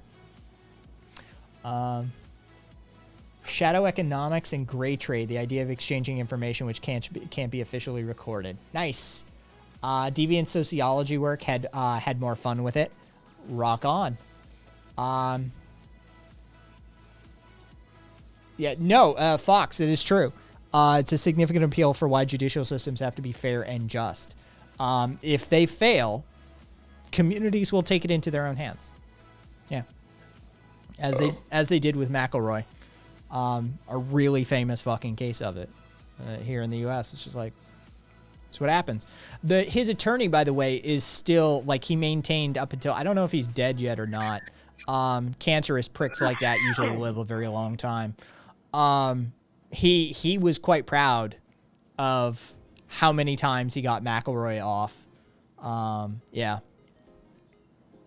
And it's definitely a piece of work. Behind any sort of criminal fuck like that, there's always a terrible attorney who, you know, needs lashed with a fucking hose a couple of times just to get him back on track. It also is something that gets brought up in discussions of stranger theory, the idea that an outside force provides impetus for an internal decision. Interesting, right? Yeah, the Ken McElroy thing is it's a weird case, but yeah, I'm surprised that hasn't happened with the fucking butt naked general or General Butt Naked or whatever the fuck he goes by, Bahia or something, Bahia. I forget what the guy's actual name is, but I'm surprised that hasn't happened to him. Fucking wander into one of those villages. I'm here to make amends. At pop, done.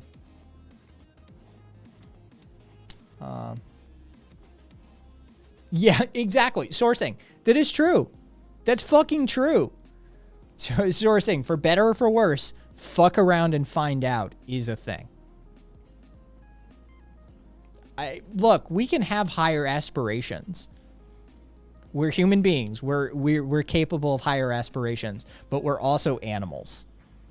Fuck around and find out. See what happens.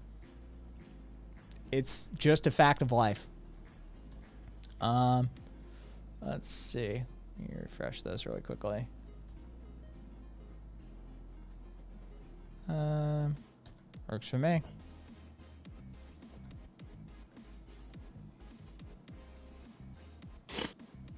Before I even say anything. All right, cool. Hey, look at that number. All right. I'm gonna call it for tonight. I need to go fucking make food anyway. I will catch the lot of you later. Today today's the 5:30 show, but I do have vaccine and then a doctor's appointment, so it could get pushed. It could get rescheduled. I don't know yet. We'll see what that looks like. Night as well. Good night to everyone there. Sue, Duffy, Kat, fucking Solurial. Like, there's somebody I'm forgetting. Thanks for hanging out. Let's go right over to Tony. I don't know what he's playing, but he's on. Everyone, take care of yourselves. Hope you're as well. Hope you're as well as you can be. Till next time. Do you? All right. There's